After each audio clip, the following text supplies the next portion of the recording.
HasanAbi on the beat. Yeah.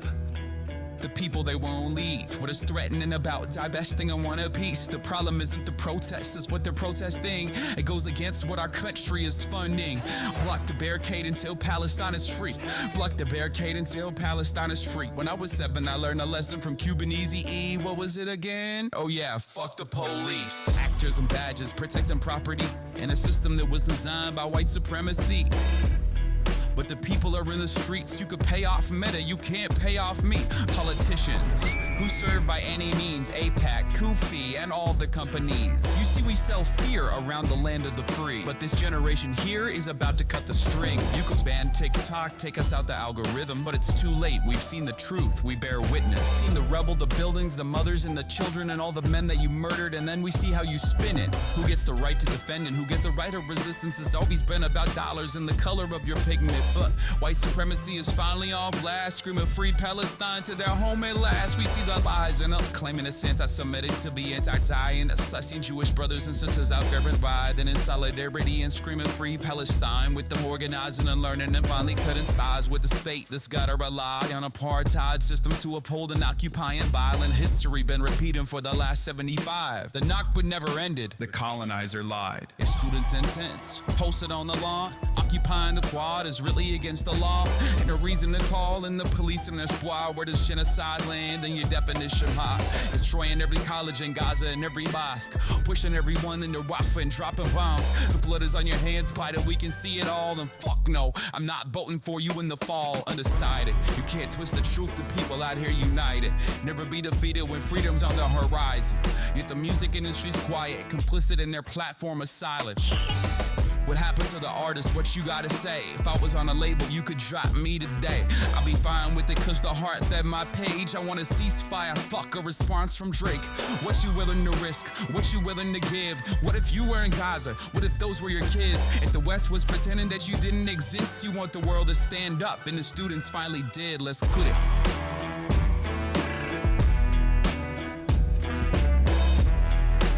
What's going on, everybody? I hope everyone's having a fantastic evening, a fantastic afternoon, a fantastic pre-noon. No matter where you are in the world, I'm Assault Piker. This is the HasanAbi broadcast coming to you live from sunny California, Los Angeles, folks. We're live and alive, and I hope all the boys, girls, and MBs are having a fantastic one. That was an Orthodox version of Hens Hall.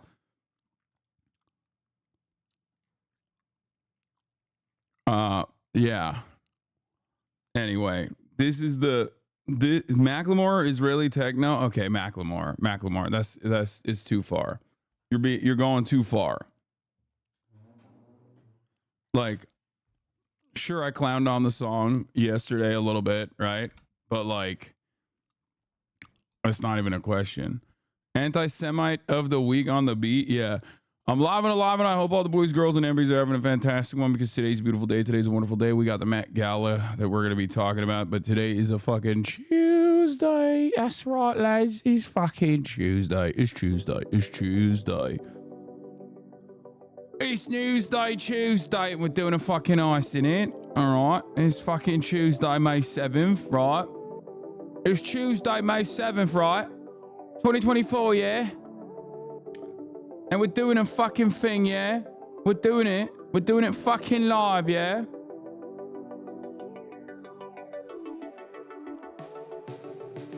We're doing it, mate.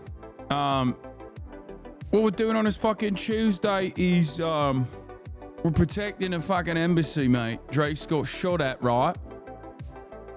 It's a fucking embassy thing, yeah? You already know, mate.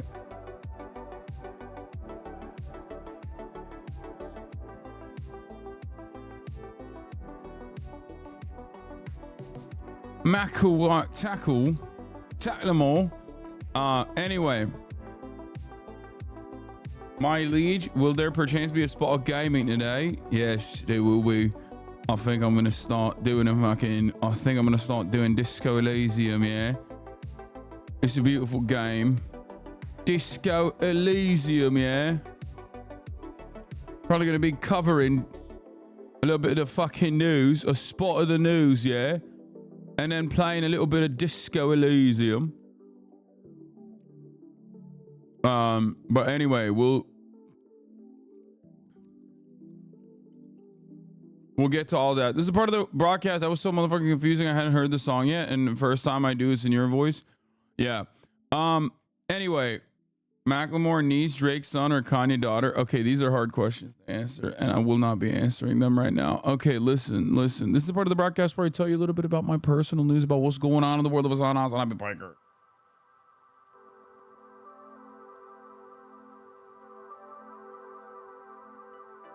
And let me tell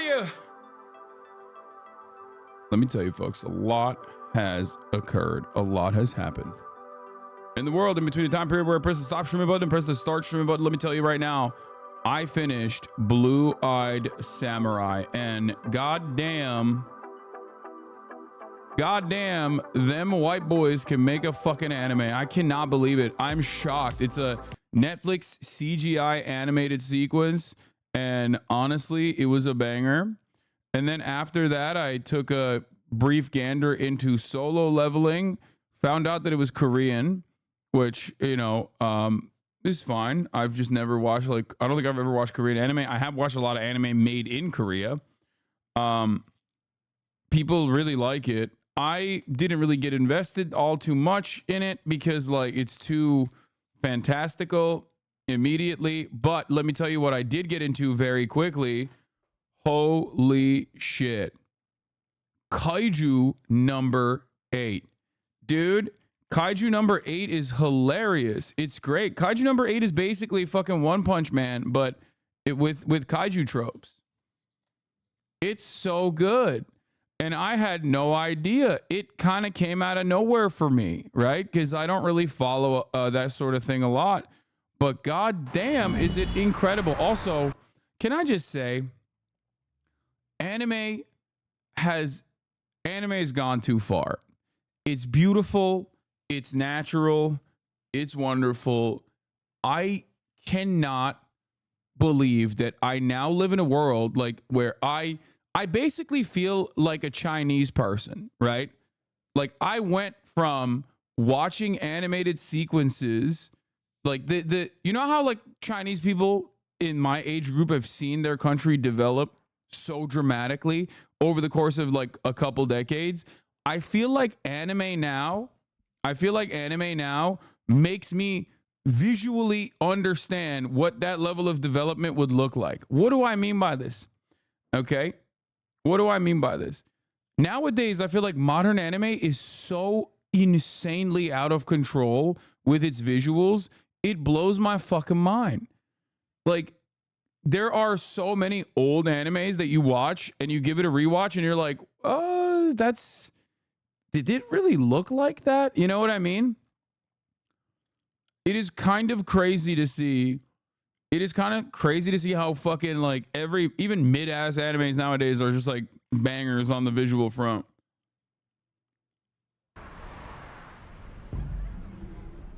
Dude, the camera angles, like the visuals, the movement, the choreography. It's out of control, dude. It's so crazy. It's so good. The music is really good in this too, by the way. Better than any other anime I can think of. With the exceptions of like...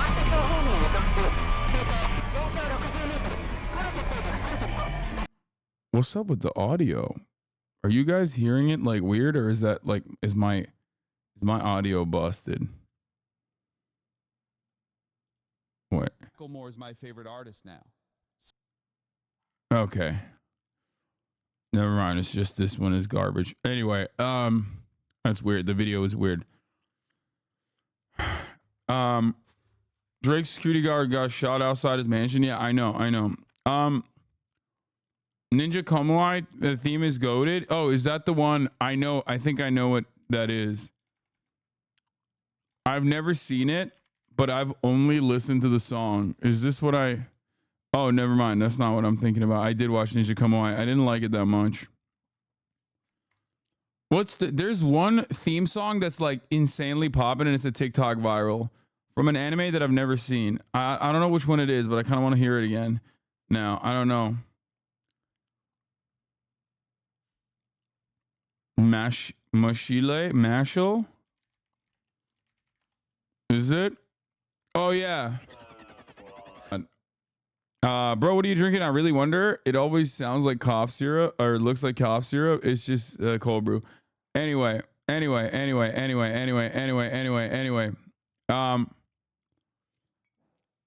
What was I saying? Oh yeah, personal news wise, I played basketball again this morning.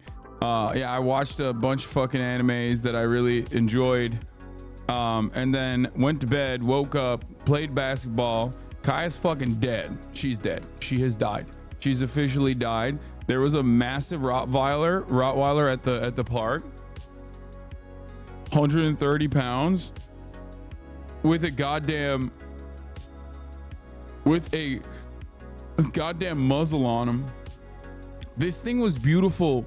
He was like a horse.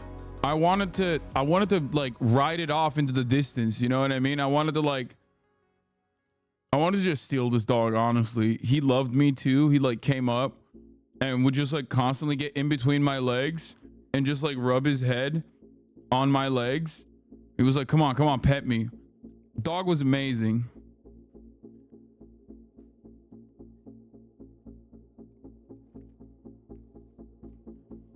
But yeah, Kaya was fucking around with him, and she's dead now. She fucking ran for hours and hours and hours. Anyway, Mashle, the premise of the anime that he's a muggle in a magical world and they're genociding his kind. Goated anime. Mashle, mashallah, mashallah, mashhuru. Disney Princess HasanAbi strikes again. Yeah, Kaya the Conqueror has finally fallen. It's true. She's dead. She's done. I made a Twitch account because of you, fan from Morocco. Hell yeah. Morocco! Shouts out to Morocco! Hey, yo. Did I hear that Trinity College in Dublin is divesting from Israel? I did not hear this, but it's not shocking to me, right? It's not shocking to me in the least bit, right? Dublin Uni Gaza camp welcomes partial victory. It makes a lot of sense to me. It makes a whole lot of sense to me, lad. Anyway, we'll talk about all the different you know, campus activism that's going around. Fan from Kuwait, what's up? Shouts out to Kuwait. When the Aussie boys are in town, you guys got to do more horror games. Certainly, definitely down to do that.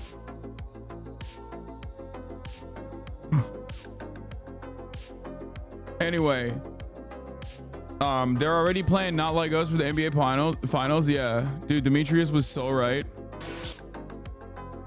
Demetrius was so fucking right. Wait, what was I saying? All right, we'll look at that in a second. We'll look at all that in a second. What am I doing? I'm already getting into the fucking news. Let me blast off real quick and then let's pop off. All right. Israel casts aside ceasefire talks. Hamas accepted and moves into Rafah anyway. Rafah crossing controlled by IOF. Campus activism on the rise. Hush money trial. We might do that. Henry KKK indicted. There's been 8 days where I've been meaning to talk about Henry Cuellar and I just never care about. To be fair, the crossing wasn't always controlled by Israel anyway. Yeah, I mean, it was Egypt that controlled it. But yeah, Macklemore makes Pro-Pal song. Joe Brandon dropped a diss reply to Macklemore. Call it topple the tower. Break. Dude, it's 11:30. X is defending Drake hard. Who's X? Like Twitter? We don't call Twitter X around these parts. We call it Twitter.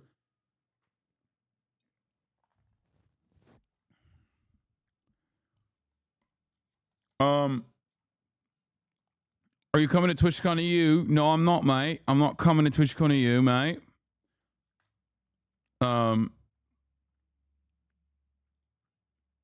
Reports coming in, Baka's wounds might be fatal. What? It was Baka, not Nice, that was shot? I thought it was a fucking bodyguard.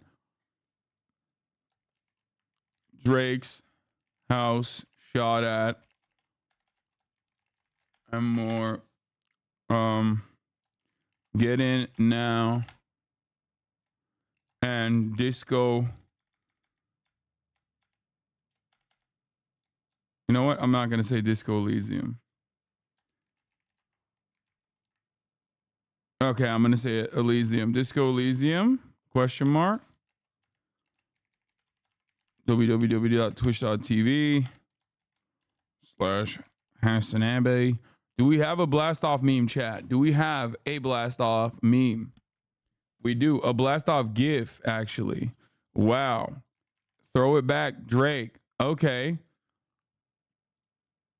Shake that ass, Hope.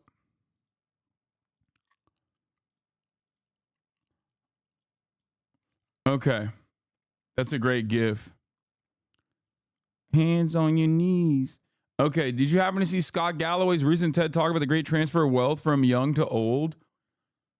I have not, but Scott Galloway is permanently burned into my mind, like into my retinas, basically, as the fucking dumbass that said that like pro-Palestinian students are, I mean, he's like an Omega Zionist, and he thinks that pro-Palestinian students are just doing it because they're not getting fucked or something, and he's a disgusting little piece of shit gremlin, and I don't much care for anything he says now. Like, sometimes, look, listen, I am a take machine, right? And as a take machine, I understand that in a long enough timeline, every single one of us are capable of having a take that the other party is going to say, I don't really agree with that. Okay? I'm a professional take haver. This is what I do, literally. This is what puts fucking butter on my bread, a roof over my head, okay? A roof over Kaya's head.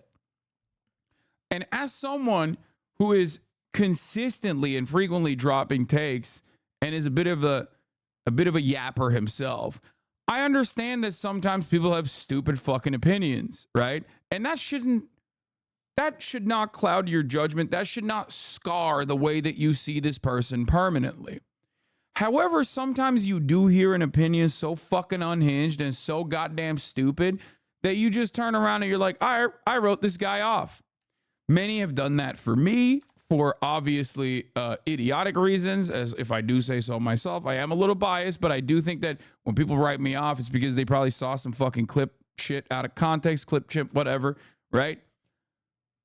But Scott Galloway's opinion on the student protest, like the reason why these kids are out here is not because of genocide, but like the real genocide is, you know, they're not, I can't fuck my TAs anymore as a college professor, is probably up there in one of the dumbest fucking things I've ever heard, that I wrote off everything else.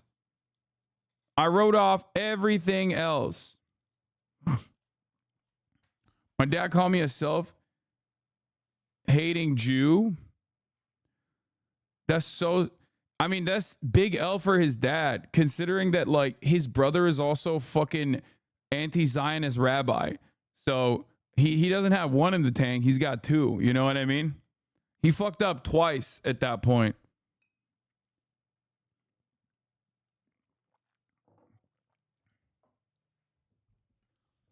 I've been told this as well. Yeah, I mean, dude, it doesn't matter. Boys, listen. Let me tell you something, okay? Welcome to the big leagues. If you're a young American Jew and you are surrounded by people in your orbit that are closest to you that are now yelling at you because and saying some unhinged shit and taking away your Jewish status, okay? I feel you. I hear you. I understand what you're going through. You know, I don't deny the Armenian genocide. So that's like Like, you know, I get it. Trust me. Nowhere near as current and as important as it is with like being Jewish and anti-Zionist and being around like a lot of Zionist people, because that's like an ongoing thing, whereas the Armenian genocide denial is denial of the past. So it's a little bit different, but I get it. Trust me, I get it.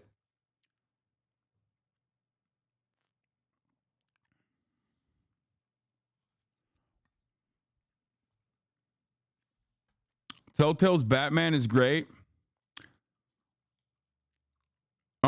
Got tips for anti-Zionist Jews in Israel? Yeah, dude. It's Survive, like the Halo mission. If you're an anti-Zionist Jew in Israel, the Survive button comes, like, it just says Survive up top. That's it.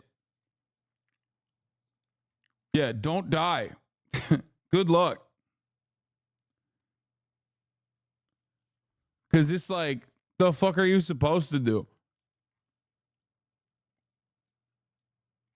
Anyway,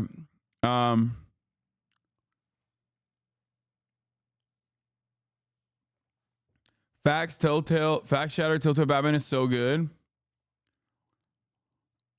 Look at the quote retweet to that tweet.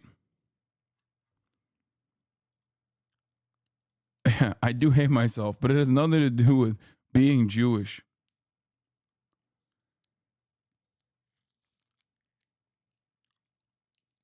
Anyway.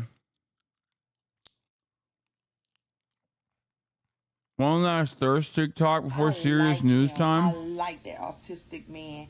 And would I be wrong by asking him at dinner, is you autistic? Because I like him. I like that autistic man. And would I be wrong by asking him at dinner? That's awesome. That time he took an online autism test and spent the entire time demanding clarification to all the questions. Okay, that's a perfectly normal thing to do, okay?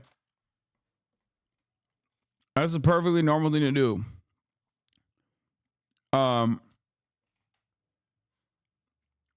Anime editors are cooking your girl. Oh no! I mean, that's like a bitch. Ain't you tired? Trying to strike a chord, and it's probably a mine. Yo, that's fair. I mean, I guess that's like kind of fair. I don't know what the background there is. I don't. Is she like that? Is it like that? She's literally a horrible person. Why is anyone confused? Because I'm not gonna lie to you, Jujutsu Kaisen is one of the most confusing fucking shows of all time. Okay? And I'm sick and tired of hiding the truth about how fucking confusing it is. To me, it's an incredibly confusing mechanic system. It's an incredibly confusing fight system. I don't understand the fucking powers. I feel like I need a goddamn Bible next to me while watching every episode to be like, okay, so like this guy's got this power. This guy's got that power. How does that work? Mathematics. I'm like, nope. That's where I closed the book. Anyway, I mean, they're all hot. They're all strong. They're all sick. They're all very cool.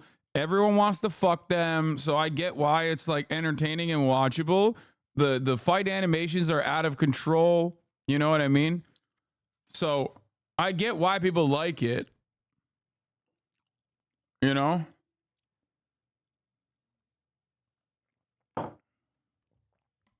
It's called Lobotomy Kaizen for a reason. It's Hunter x Hunter system, but on crack. Gay is insane. There's a character coming up whose whole fighting style is a reference to a pachinko game and an anime opening. See, that's what I mean. It's like, what happened to the good old animes like My Hero Academia, where your power is just genes? And by that, I don't mean like genes like eugenics or like biology. I mean like pants. Okay? Why can't we just have a guy who puts pants on you? Okay? Denim. The power of denim. Why can't we do that? What the fuck are we doing with all this shit? I don't want to learn math again to figure out what your power is, man. It's like, in order to listen, you don't understand. It's in order to figure out what your power is, in order to figure out what this character's power and what his like fight system looks like, you need to literally crack the code at the Hadron Collider. Okay? It's fine. You just need to get a PhD and it'll be okay. You will understand it. That's why I prefer Chainsaw Man, which is in the same vein in many respects, but is like much simpler and much more ruthless and much more horny in a disgusting way sometimes. And that's my preference. You can't yell at me over it. Wouldn't it have been nice to have HasanAbi on UCLA campus last week? Wait, what? I did go, didn't I? What the fuck are you talking about?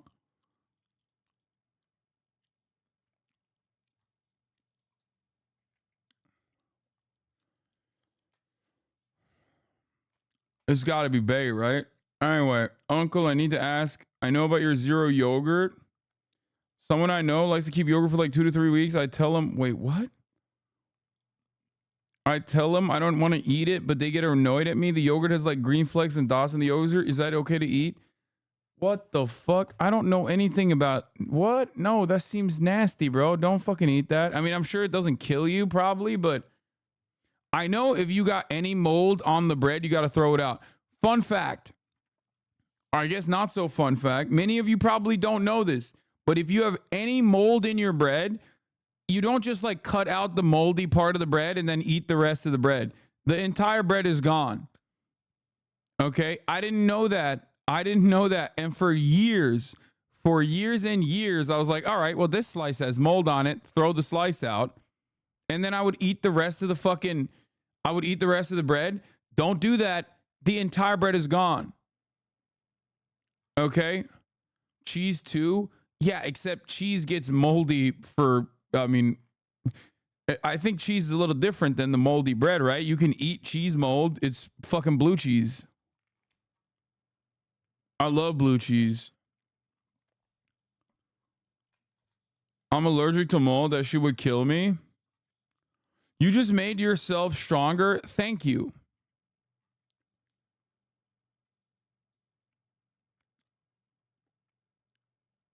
I know you'll never have the time, but I find it so funny if you took up Scar's $1,000 challenge and play I Want to Be the Bashi. No shot.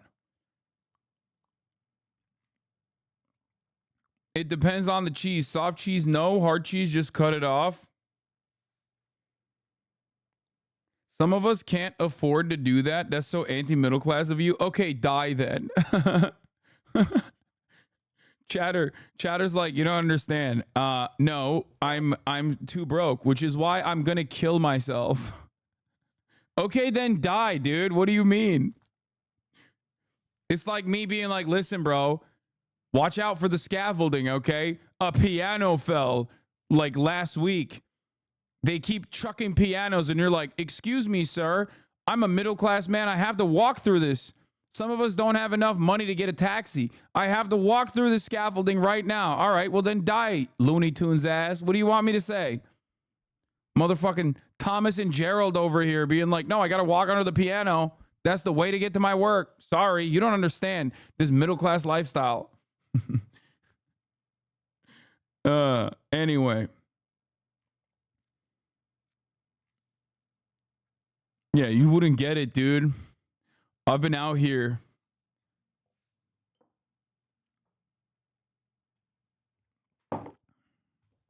Yeah, Thomas and Gerald. That's their adult names.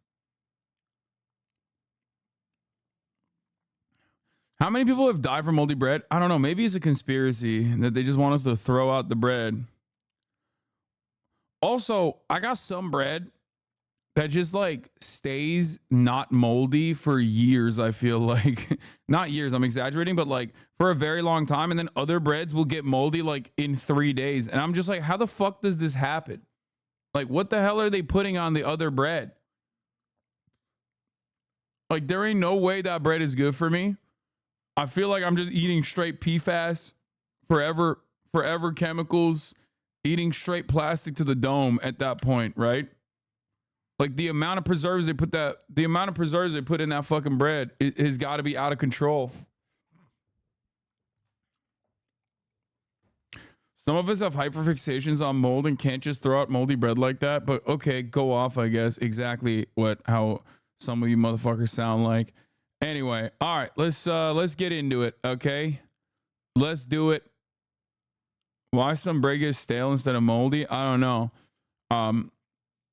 As we've talked about already, of course, they're playing "They Not Like Us" by Kendrick Lamar on TNT.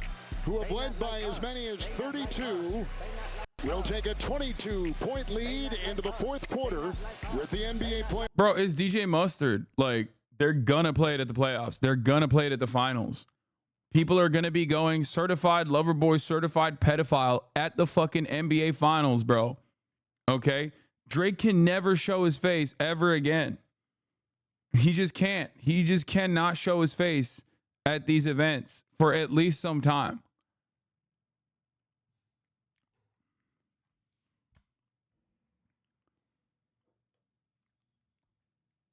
Imagine if Josh Giddey makes it to the finals. OKC got to go down.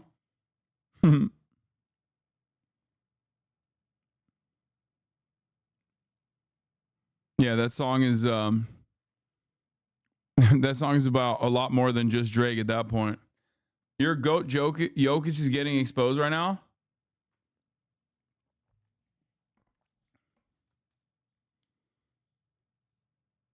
What's your perspective on the Timberwolves' historic defensive performance?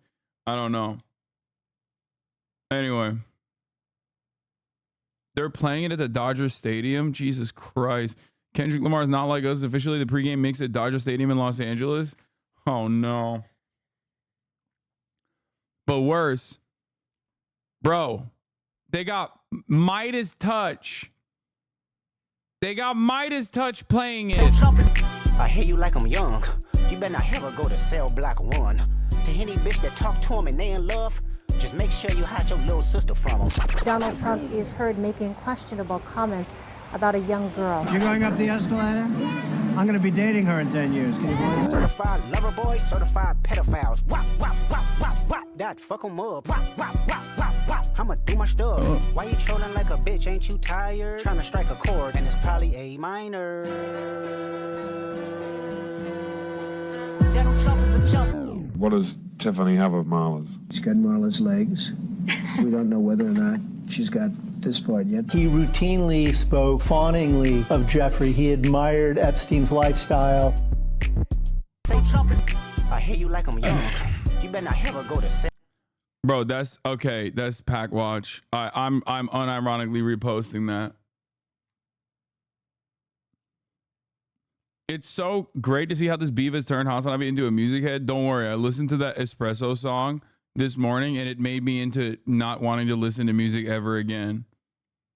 So, like, the Macklemore song first got me out of it. The Macklemore song first got me out of it, and then I heard that Espresso song and I was like, oh God, what is happening in the world, dude? Oh my Lord. Oh, yeah. Just stick to rap. Yeah, I think that's what it is.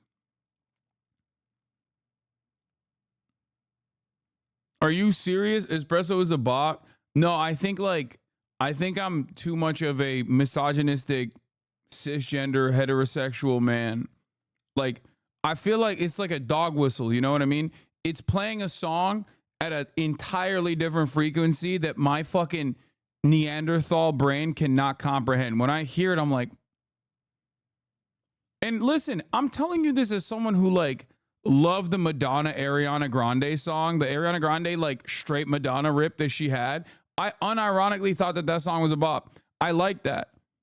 I'm not very good with like recall on names and shit like that, so don't get mad at me. But I thought that song was great. I actually do kind of like Ariana Grande a lot, low key, high key. But anyway, regardless, my point is sometimes it's just like I hear something and I'm like, it doesn't hit for me at all. Like it just doesn't hit for me at all. And then I just like get mad. Which Ariana race do you like the most? Dude, I'm a fucking Ariana fan. I like them all. I think she's goated at all of the races. Like she's done a phenomenal job at every race. I guess the only one I don't like as much is like Italian Ariana Grande, like early stage. You know what I mean? But that's probably because like I never saw it while she was like, you know, a child actor. I didn't ever encounter it. So all I've seen is like as an adult, I've seen her as a child actor, and I'm like, obviously like she's a child. You know what I mean? It's, you know, when you grow up watching a show when you're a kid and they're also a kid and then you like can develop crushes on them. If you're an adult and you never had that experience, then like obviously you're going to be like, this is a child. Also, I feel like there's this well, unless you're Drake.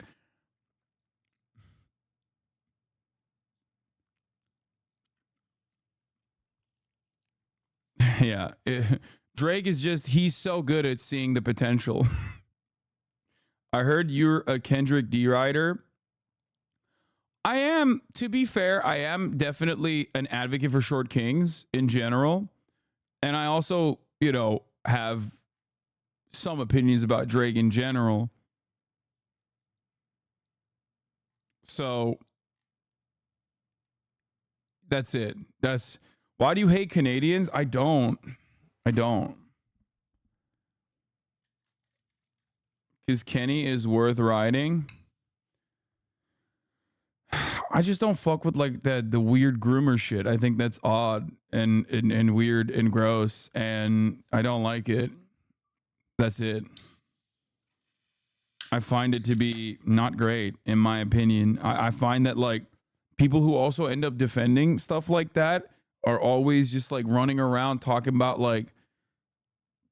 fucking actually it's a phebophilia. It's like, okay, that's a different sauce of fucking minors. You know what I mean? Like you just basically told me like, listen, I don't want to fuck a baby. Okay. I still want to fuck minors, but I don't want to fuck a baby. It's like, that's still gross to me. That's weird. I don't know why you think that is like a defensible posture here. That's an odd thing. Okay. We are not in a court of law. This is not like going to be exculpatory, or it's not going to fucking lower your sentence. I don't want to have this conversation with you because it comes across to me like you're literally saying you want to fuck minors, but just like, you know, not all the minors. Like, it's not like, okay, dude, you don't want to fuck a baby. Congratulations. But you still want to fuck minors? Like, what the fuck?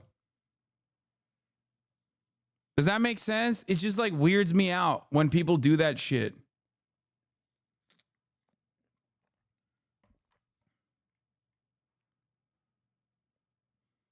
I like Kendrick's music, but I hate his dick riding fans. Same for Eminem. Fair.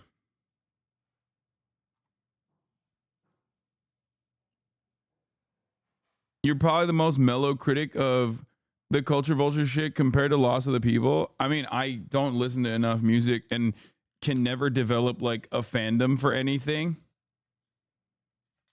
So that's probably the reason why.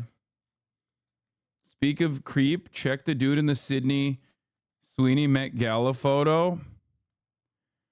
Bro, don't act like you would not be looking exactly like this. Dude looks composed, okay? My man looks unimaginably composed in comparison to like what the average person would be doing in that situation. Okay? My fucking nose would be bleeding. My nose would start fucking gushing out like geysers. Okay? It would crank my head back.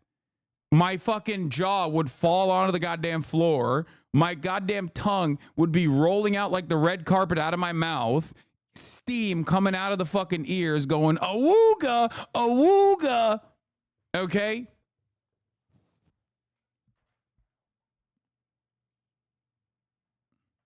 Humana, humana, humana. Eyes fucking, eyeballs popping out of my dome. Going in and out, in and out.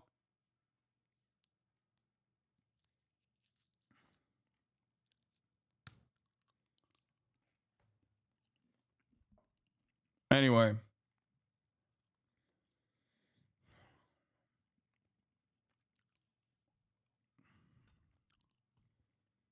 So chill. Matt Owens is making Nico Robin Hispanic. New season T. Dude, I'm going to be hanging out with him later tonight, actually. We're going to go to dinner. Oh my God, that's pretty fire. We won. We won. Nico Robin Hispanic. We won. It's Brown Robin. Let's go, dude. Is Latina Robin. That's fire.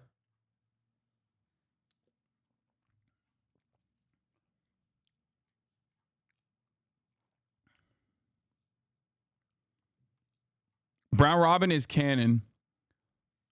Princess Vivi, female, 17 to 20, Middle Eastern, North African, or South Asian. Nico Robin, female, 20 to 39, Hispanic, Latino. Smoker, male, 25 to 35, white. All right, boys. That's it. I'm throwing my hat in the ring, dude. I'm going for Smoker.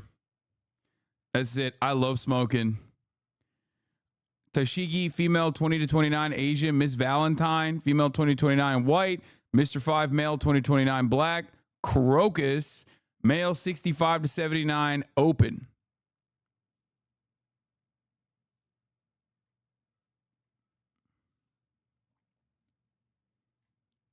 Time for Hasan to lobby at that dinner? No, I would never do that.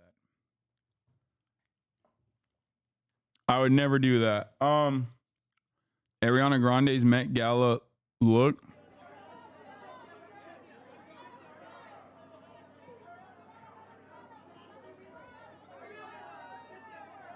She's serving. She's serving, dude. I mean, the dress is whatever. Leaves much to be desired, but she's still great. Okay. Where the fuck were we? All right, let's get to the goddamn news, man. Let's do it. Let's do it. Let's do it. This is such a fucking stupid ass gif. Asiana Grande, chill. What ethnicity is this even? Guys, you need to understand something. You need to understand something. Ariana Grande is literally like, she looked at the Rachel Dolezal situation and said, let's expand on it. Okay?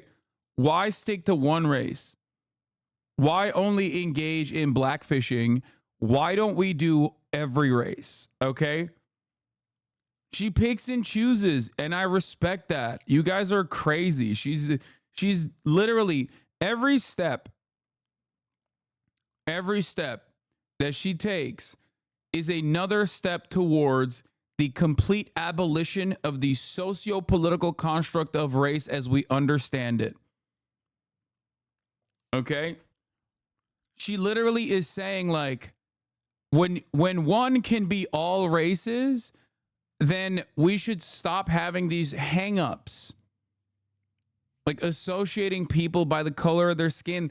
But instead of doing that, we should look at the content of their character. Ariana Grande in many ways is basically like MLK when you think about it. That's right. Let's move on. All right. Hamas says it has agreed to the ceasefire deal.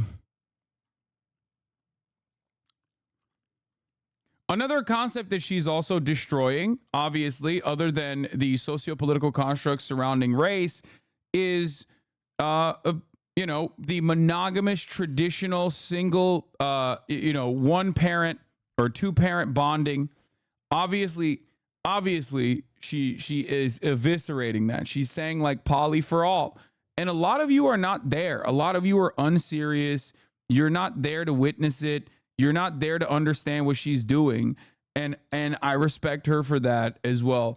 And yeah, that's it. I'm just ride or die, I guess. I'm just serious about it. Whereas a lot of you are unserious, unlike the subject matter that we're about to be covering, which is Hamas said it agreed to a ceasefire deal. Obviously, we're going to get into that, but you are going to be getting into the 3-minute ad break at the top of the hour. If you no longer want to see those ads, all you need to do is subscribe for $5 or for free. We'll do the Met Gala looks as well. Woo!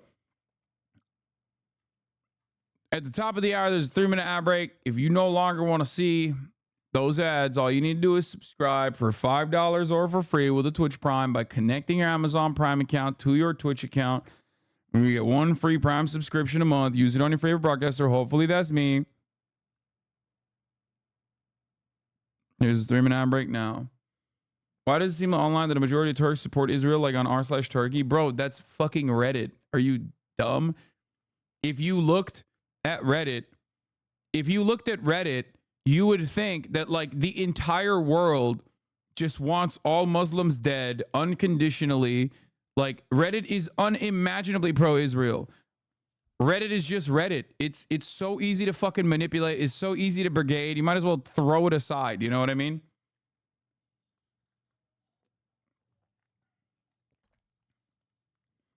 Finally, the opinion we've been waiting for. What is this? Haha, super Reddit chungus. This one surely will hashtag own the libs. Gold for you, kind stranger. I don't know what this is. What is this thing? Who is this person? Like, am I supposed to know who this person is? I mean, this is funny. This is a funny meme. Is he like a Reddit person? Is that what it is?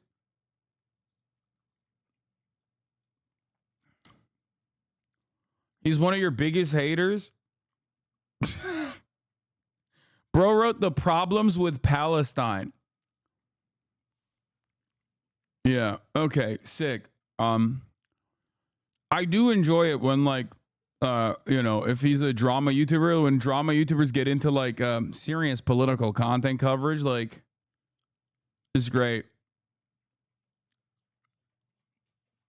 He's a 4chan Discord troll. Okay, I don't really care. Let's move on.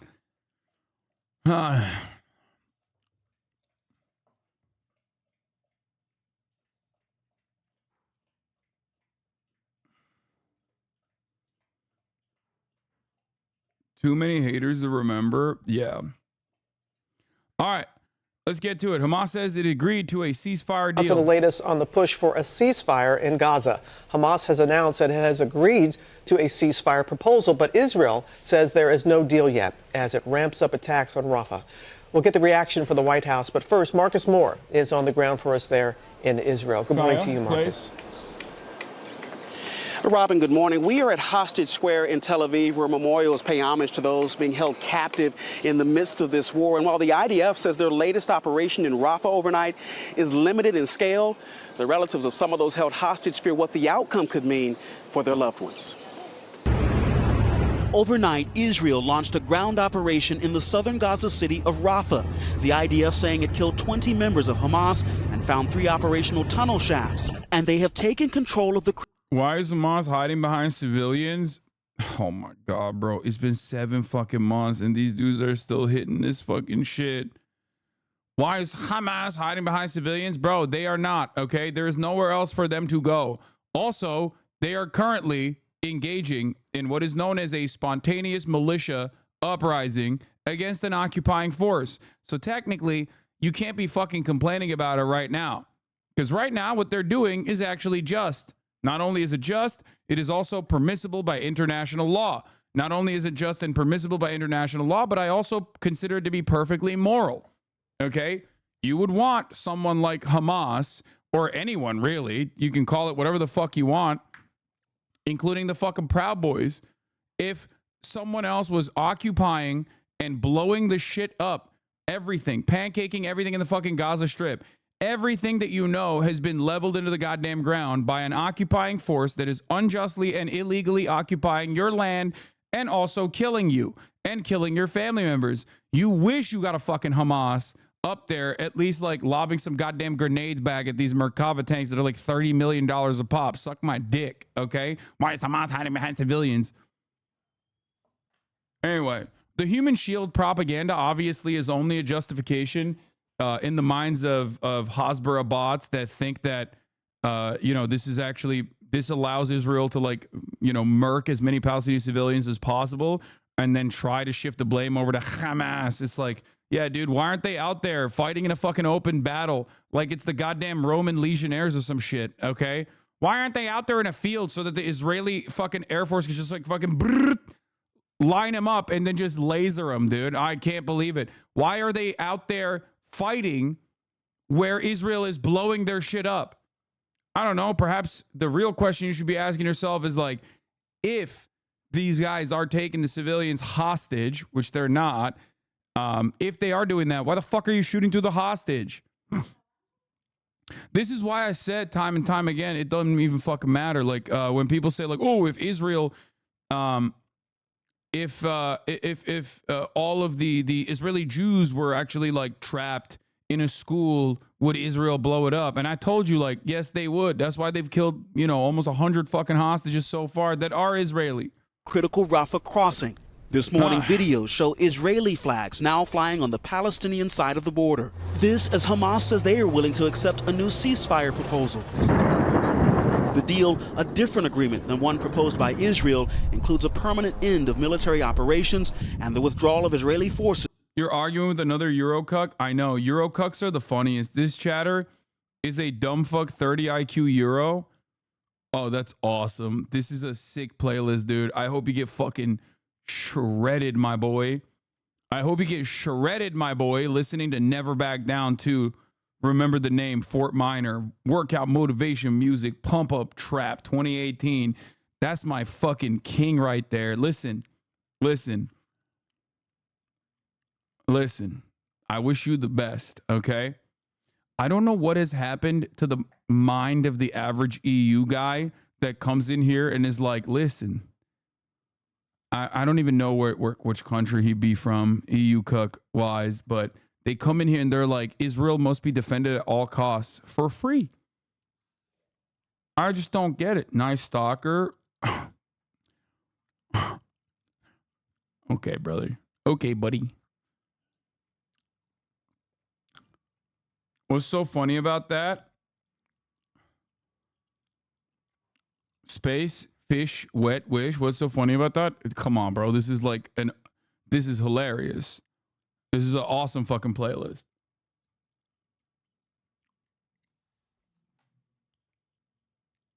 No, the reason why he's a bunch of numbers is because he's trying to avoid M-Hud clapping his ass cheeks. Probably on there like multiple. Anyway.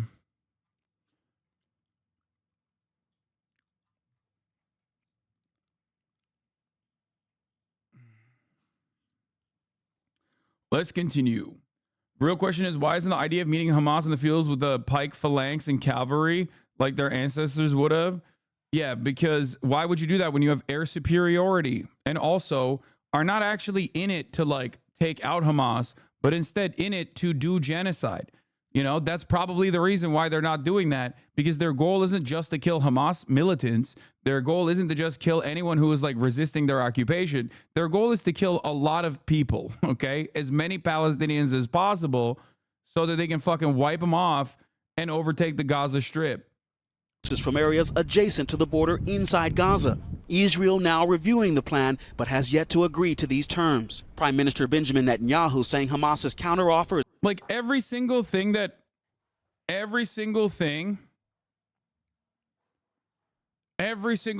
Israel has said so far in why it's conducting its military operation since October 7 has been objectively and demonstrably a lie. I've been telling you that it's a lie, but obviously as far as like when tensions were high and people were very passionate and people saw the atrocities on October 7 and immediately were like, what the fuck are you saying? How dare you say such things? You are a conspiracy theorist. The problem was I was right, but too fucking early to the conversation. Okay? The only reason why so many people were shocked about the things that I was saying about how like Israel doesn't give a shit about the hostages. They are just simply in it to do ethnic cleansing. And Israel does not give a shit about like eradicating Hamas. They're just using that as a reason as to why they're doing ethnic cleansing in the Gaza Strip. The reason as to why I was able to be so fucking, so ahead of time, like the reason why I was able to fucking be prophetic in that regard, and many other pro-Palestinian activists were prophetic in that regard, is because we know how Israel has operated for 75 fucking years. That's it. It's not like I was predicting the future. I was just looking at the past. But of course, people who personally were just tuning in on October 7 and thought the history started on October 7 would look at that kind of shit and go, the hostage posters are for propaganda purposes? That's disgusting. You're actually disgusting, Hasan. I can't believe you would say such a thing. These guys just simply care about the hostages. Really? Is that why the fucking hostage posters play a very different propagandizing role inside of Israel than it does in fucking Brooklyn? Where in Brooklyn, the people posting those are saying like bomb, bomb, bomb Gaza and kill them all. Whereas the people in Israel are fucking posting the posters to be like, hey, government, these are your fucking people that are trapped inside of Gaza. Get a ceasefire going so we can take them out. You know? Just remember that. Is, quote, far from Israel's core demands, which included a 6-week ceasefire and releasing some Palestinian prisoners for up to 33 hostages. Despite the uncertainty, crowds in Gaza celebrating Hamas's announcement. While in Tel Aviv today, relatives of... How is killing 30K people out of 9 million, including 7,000 Hamas fighters, ethnic cleansing? Sounds like a poor job. Yeah, dude, ethnic cleansing is only successful when you kill all of them. You know what I mean? Because Jewish people survived after the Holocaust, that technically wasn't real genocide. Is that your argument? You know? Like, what is it? Is there like a finite number that you think is permissible? When also 9 million, we're talking about 5 million, specifically 2.5 million, 30,000, and the numbers are probably higher than that, by the way. That's an underestimation. But 40,000 out of 2 million is a pretty fucking high population number. And also, you're talking about 7,000 Hamas fighters. There's double the number that you gave in fucking child deaths. What are you talking about? 2/3 of the fucking killed, 2/3 of the people killed by Israel are women and children. What are we talking about? How many more women and children does Israel have to murder until you go, that's not ethnic cleansing? Or what is the finite number? You think if Israel kills 1 million Palestinians, will you consider that to be a genocide? Is that when you will say, oh, okay, that's ethnic cleansing now? It's so wild. Yeah, dude. Because Jewish people survived the Holocaust and Hitler couldn't kill all the Jews and then like that wasn't a real genocide is not an argument I would ever allow you to make on this fucking broadcast.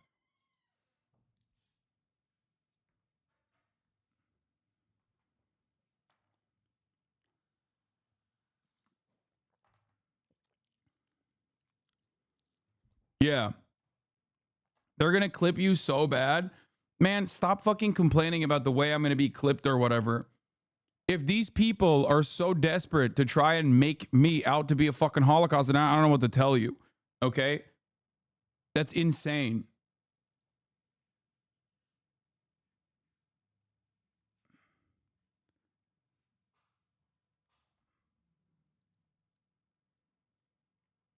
Of hostages demonstrated in front of the U.S. consulate, demanding the Israeli government accept the deal. Do you worry that this operation in Rafah will affect the efforts to release the hostages? Yes, I'm afraid that they will all be dead. The family of Hirsch Goldberg Poland, who's been held hostage by Hamas since October 7th, speaking with us this morning. It's been 214 days. We need to be reunited with our loved ones. We're not going to solve everything in the Middle East right now today. Let's get our loved ones out. Let's bring a calm to the region. It is apparent this morning that both Israel and Hamas are open to negotiating a prisoner exchange, but the exact details, how many people and when, is where the gaps have been. Now, delegations from all sides will head back to Cairo to continue talking soon. But George... Yeah, ISIS did the Yazidi genocide, even though around 5,000 died. It's an internationally recognized genocide by everyone. Srebrenica was 8,000, I believe. That's also another internationally recognized genocide. Like, genocides and the genocide classification was specifically created so we stop a genocide before it gets to the fucking 6 million Jews point, okay? A lot of people think like, no, we only litigate genocides after the fact. That's not how this goes, bro. There's no fucking like high score. The whole point is the reason for that classification to exist is specifically so we stop it from occurring, from finishing, rather. Okay, that's the whole issue here. You look at genocidal intent and you look at genocidal action. Israel has both of it. Okay? Yeah, Srebrenica. Sorry.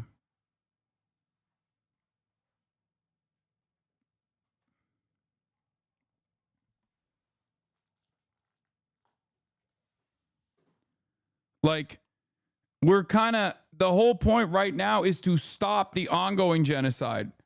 You know? It's not about like looking back after the fact and being like, oopsie, I guess a genocide happened. Like, that kind of fucking ruins the whole point, right? Why do we even look at history if we're not going to learn any lessons? You've chatted like 7 times in the past 2 days, and every single chat has been either rage bait or you being a dumb motherfucker. Any last words? Or Turkey's genocide of Armenians. The reason why I didn't bring up the Armenian genocide is because the numbers are actually much higher than the Yazidi one. And that's the reason why I didn't bring it up, because Turkey did hit a fucking high score in that one. So that's the reason why I didn't bring it up, dumb fuck. Not because I secretly deny it or some shit. God damn. Why are these people always like, yeah, bro, Hasan must be a genocide denier? By the way, that's the craziest part. Israel is the fucking nation that recognizes that if they actually full-blown recognize the Armenian genocide, then they will also be under the same criticisms. They will have to defend against the same exact criticisms that Turkey defends against, and that's the reason why they deny it and say it's not a real genocide. So that's precisely the reason why Israel itself doesn't recognize the Armenian genocide. So, you know.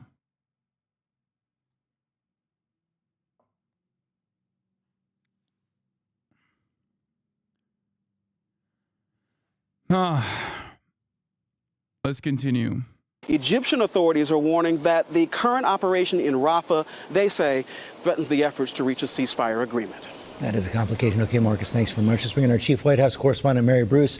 Mary, the White House in the thick of these negotiations.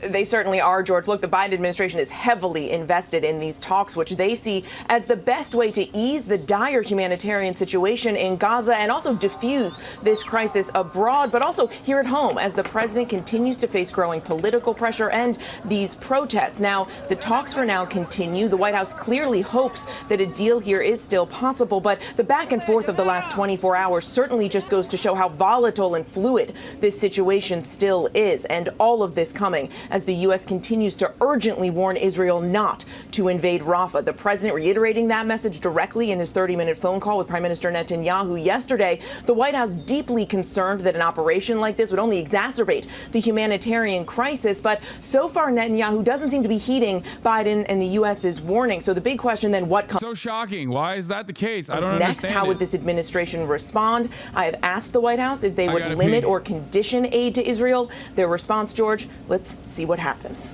Mary Bruce, thanks. Hello and welcome to the programme. I'm Samantha Simmons. We start in the Middle East, and the Israeli military says its forces have taken control of the Palestinian side of the Rafah crossing, which borders Egypt and southern Gaza. These are the latest pictures that show the view at the crossing from on board an Israeli military vehicle. Aid organisations operating there say the flow of aid into the territory through the crossing has now stopped. Israel continued to bombard Rafah overnight after rejecting a ceasefire proposal which was put forward by international mediators and agreed by Hamas. Israel says the plan doesn't meet its core demands. Israel is, though, sending a delegation to indirect talks in Cairo. Well, we've had this update from our correspondent Fergal Keane in Jerusalem. They haven't had reason to dance for a long time, but they haven't forgotten how. Even amid uncertainty about Israel's position, hope springs. Across Gaza, BBC journalists captured the reaction of those convinced, perhaps prematurely, that a ceasefire will happen. The feeling is indescribable. We're so happy we're going back to our home in Gaza City. We're refugees from the north and we fled here, this young man says. We're so happy there's a ceasefire. Israelis are still absorbing the news. It came late on one of this society's most important days, when across the country sirens bring the nation to a halt in memory of the dead of the Holocaust. A day of reflection in a country traumatized by the Hamas attack. That's the craziest part about it, is that they literally fucking did this on the Shoah Remembrance Day. Is so wild. Is so fucking wild, dude. Straight up. Last October. Tonight on the streets of Tel Aviv, those who believe healing that trauma can begin with a ceasefire deal and the release of Israel's hostages. We expect from the Israeli government to take this deal to save all their Dumb fucks coming in. W Holocaust. Good one, dude. You did it. You got it. You got your little Nazi shit out of the way, dude. Fucking asshole.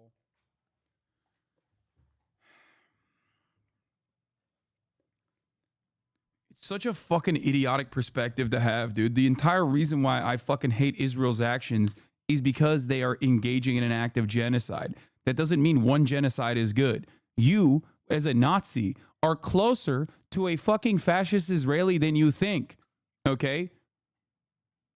You're anti-Semitic, and you think, oh, because they're Jewish, they're different than me. But that's not. You are literally like this, okay?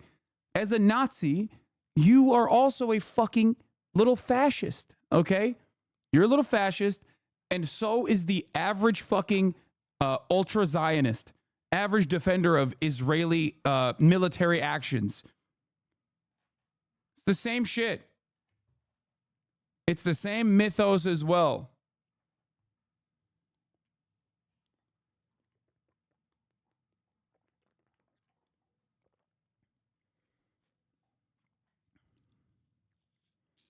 It's great. It's wonderful stuff. The remaining hostages who are still alive.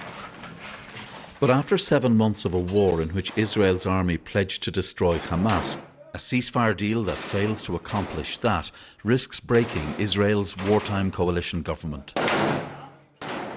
Israel will send negotiators to talks but won't stop fighting yet. We examine every proposal very seriously, and we review every possibility on the issue of negotiations and the return of the hostages to their homes as quickly as possible and as a central task. At the same time, we carry on with our operations in the Gaza Strip and will continue to do so. The people of eastern Rafah woke to leaflets telling them to evacuate. Many have been displaced before, but still they were told to leave. Everyone, no matter how old, how young, or how vulnerable. ومعنا صغارنا واطفالنا ومرتي وامي والعيله وكلنا والله ما احنا عارفين نروح مش عارفين وين نروح. I don't get it. Just you know, on crutches and in wheelchairs and on foot, take all of your belongings that you have stuffed into a fucking tent city for the past 7 months and move back into a separate area where there's rubble where you can create a new tent city. 12.9 miles, 20 kilometers to the north. Trail of Tears type shit. That's it. Like, these are people who have been blown up, okay? Half the time. Barely surviving. Limited food, limited aid, living inside of tents, braving the fucking elements out there. And now they have to walk for 20 kilometers. 20 kilometers into the goddamn north.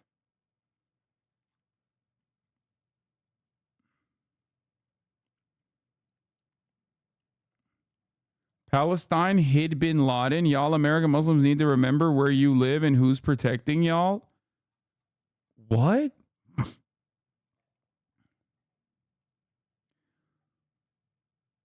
What the fuck was...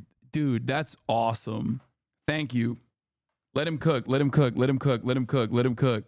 Give us more. Give us more. Give me more takes. Quick. Fire them off real quick. Bro thinks Palestine is Pakistan. That's awesome. I have yet to hear this new level of fire flames. Okay? This is amazing, dude. Brother, if Osama bin Laden was hiding inside of Palestine, that would 100% be conducted by the Mossad, okay? What are you talking about? Which, by the way, Pakistan also, ironically, another American intelligence operation regardless. That's sick. One of Israel's greatest allies in the region, Saudi Arabia, happens to be the same nationality that Osama bin Laden, the same country that Osama bin Laden is from, and his funders were in the Saudi royal family. So phenomenal that you are so on the opposite of the fucking actual truth of the matter. Can we keep him? Yeah. Oh, we're keeping him. He's incredible. To Al-Mawasi, Israel says, and other desolate places beyond Rafah. The so-called humanitarian zones were to be expanded, but they've never been safe from sickness, hunger, or war. This is the aftermath of raids on Rafah last night. People hope these may have been some of the last airstrikes if the ceasefire can be made to work. News of the Hamas announcement was still hours away.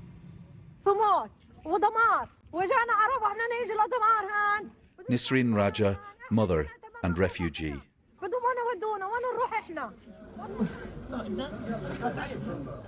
For 7 months, this has been the daily reality. Hani Ashtar, an orphan, grieved by his relative Reem. His family was killed during the war, she says. Even he was killed. So many here are grieving and exhausted. Late tonight, Israel attacked eastern Rafah, Holy shit. where they told people to leave. Celebration had turned to fear, and the hope that tomorrow might bring peace. Fergal Keane, BBC News, Jerusalem. Let's show you the scene live in Rafah right now, where we can smoke rising into the air there. This comes after the Israeli Defense Forces said it does have operational control of the Gaza. We do not have the credible numbers for how many militants have been actually killed, because while Israel does have the population registry of every single Palestinian, so they know exactly who, and obviously the health ministry has released the names of every single person when they existed and weren't completely destroyed by Israel, by the way. Israel could cross-reference those numbers and be like, that's a terrorist, that's Hamas, that's Al-Qassam, that's fucking Palestinian Islamic Jihad, and yet they refuse to do so.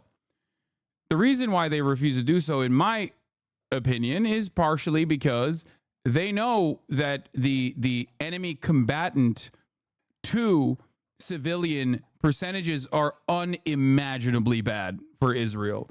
Unimaginably. How do I know this? Because even the numbers they have released make them look like fucking monsters.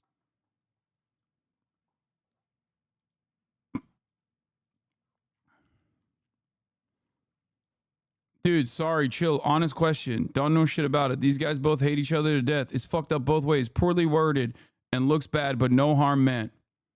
God, I love people coming in here and just being like, listen, dude, I just don't really understand this whole genocide situation.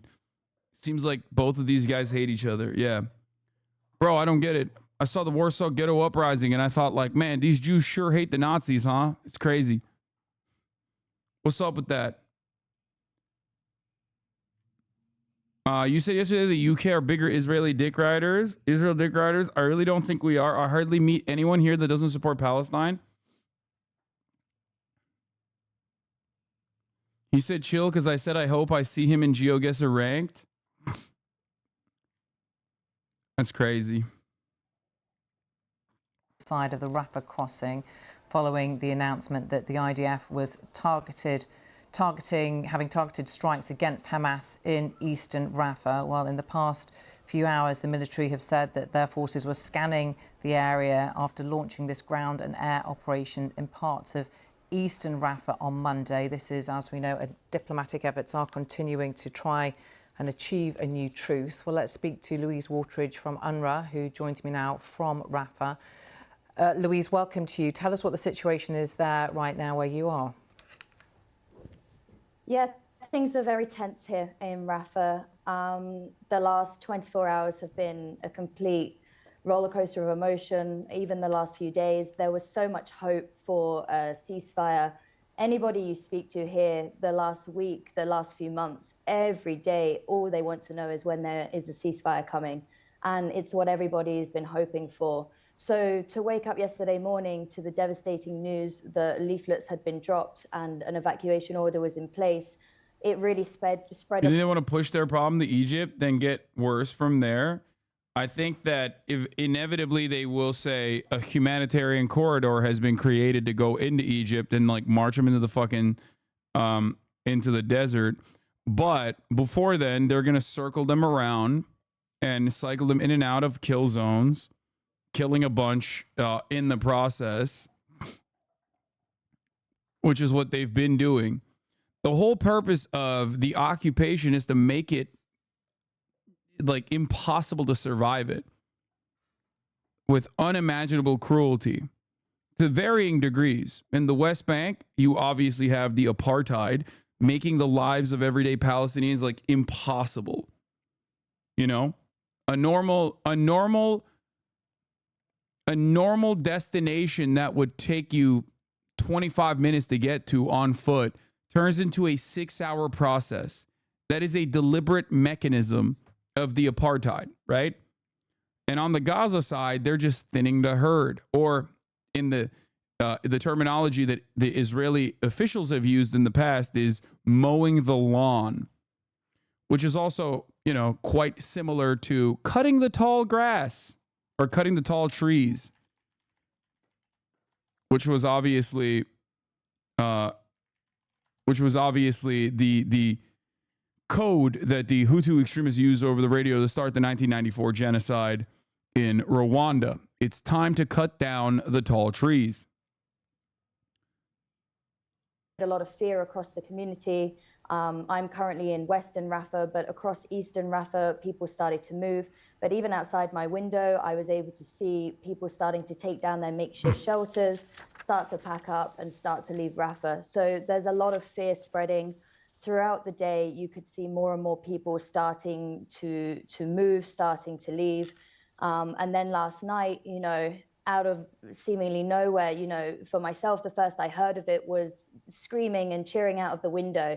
I was completely overcome with emotion. Everyone around, you know, you could see women and children hugging each other, crying. Do you think it's good if Egypt accepted it for money? No, I don't think the completion of the ethnic cleansing and ethnic displacement campaign is a good thing.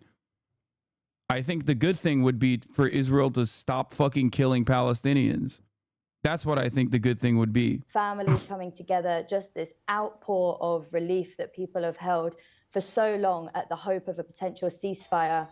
And then today, this morning, very subdued, very quiet.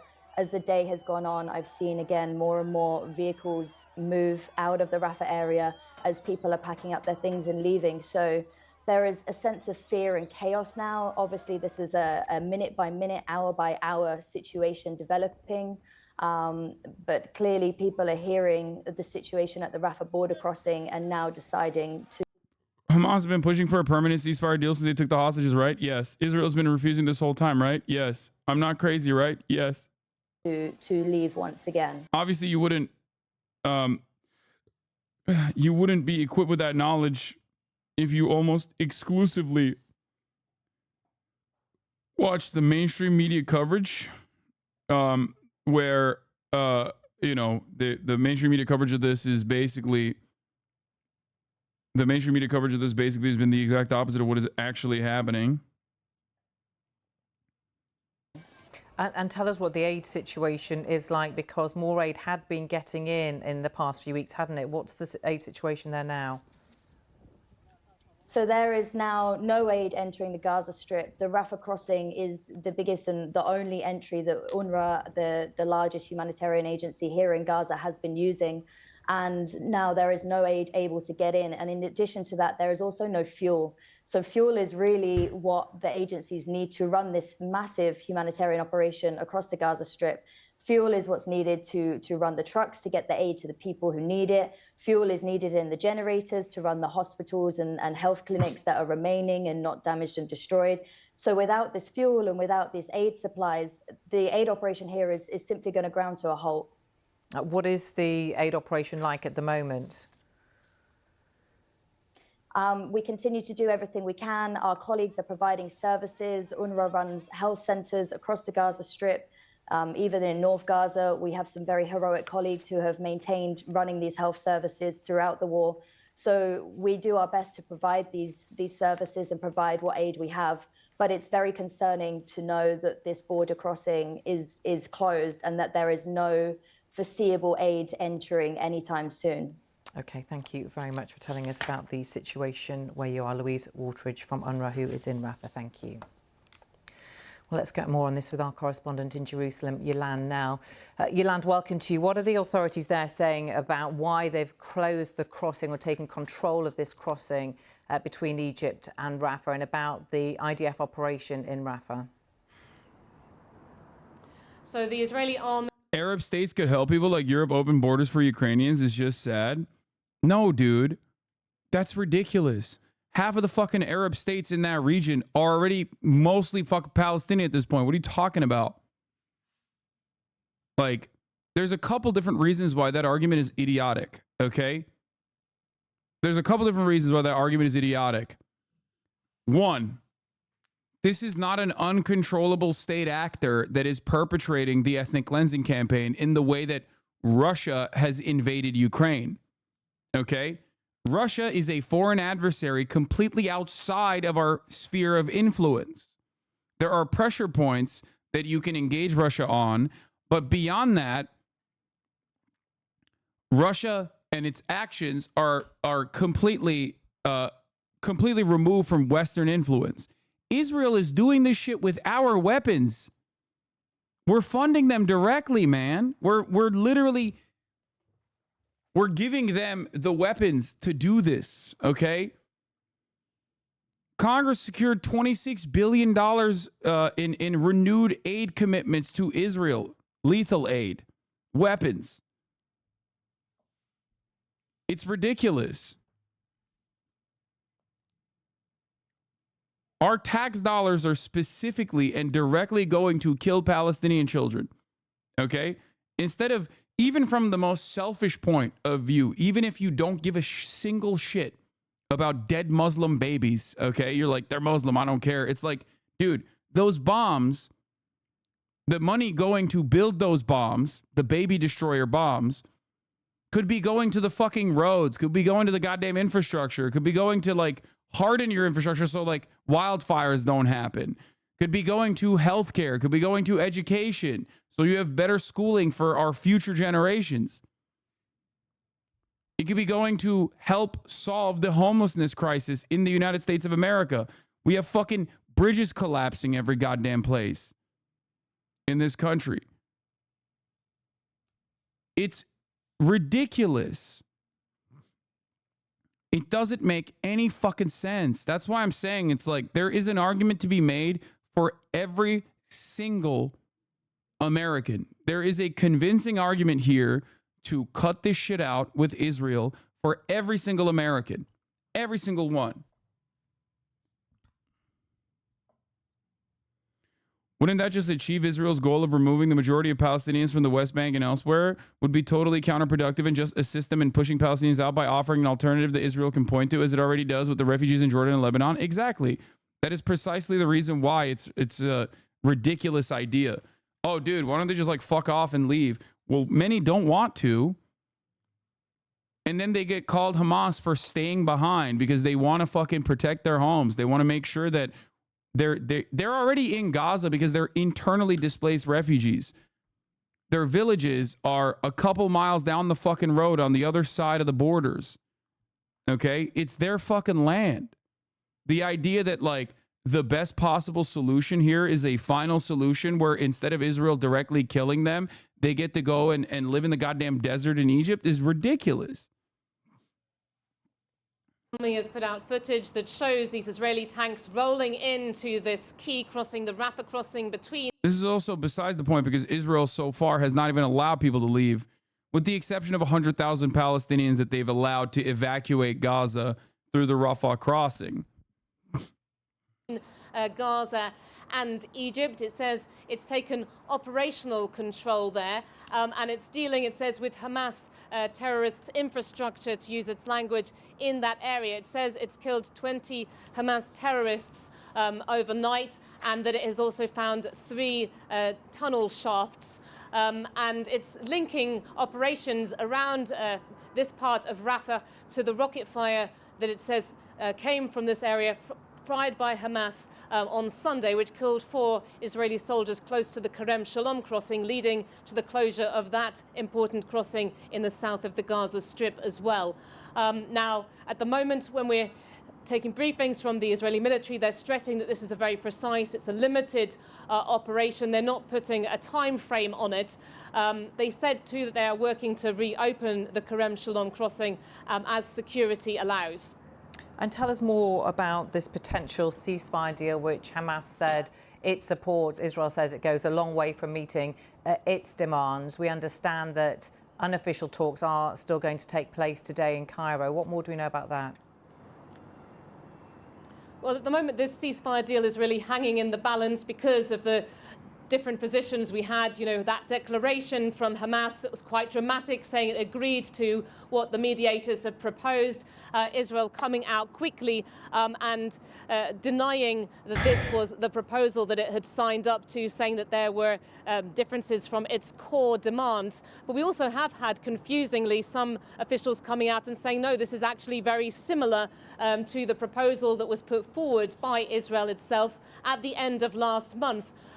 It does seem really that the fundamental difficulty for Israel is signing up to any kind of phased deal of a ceasefire and hostage release that will ultimately lead to. The reason why they rarely ever detail what the conditions are that Hamas has agreed to that Israel has not agreed to is because if they were to detail such things, it would make Israel look really fucking bad. Okay? Because as is the case with the so-called peace process, the bullshit peace process, where Israel claimed for years and years, and American media also obviously defended Israel's false claims for years and years that they had no partner in peace amongst the Palestinian population, okay? They always are resistant to making deals that everyone would recognize as like just. It's much easier to just never really talk about the details of any of these peace negotiations or any of the ceasefire negotiations and simply just say, Hamas is saying no to it. And it's like, but what is Israel saying? Israel is saying, we don't really give a fuck about the peace process. We're just not going to stop killing you. Once we extract the hostages, we're going to keep bombing you anyway. As a matter of fact, we're going to keep bombing you with the hostages. We don't give a fuck about the hostages. Fuck the hostages. We just want to kill you. We want to kill you over and over again. That's what Israel keeps saying. And the media plays this song and dance. The media plays this song and dance, making it seem as though the situation on the ground and the Israeli opinions are something different than what they are openly communicating to everyone that is interested in hearing what their desires are. That's what's so crazy about it. American media is like, Israel is trying to put together favorable deals, favorable conditions for a ceasefire, and Hamas seemingly keeps throwing that aside, keeps casting it aside. State Department said Hamas made edits, so it wasn't the real agreement. I know. Ironic because the fucking CIA was involved in the deal-making process. But of course, as always, they turn around and say, no, actually, never mind. It was actually the Hamas guys that changed the terms and conditions of the agreement without ever talking about what the terms of the agreement are.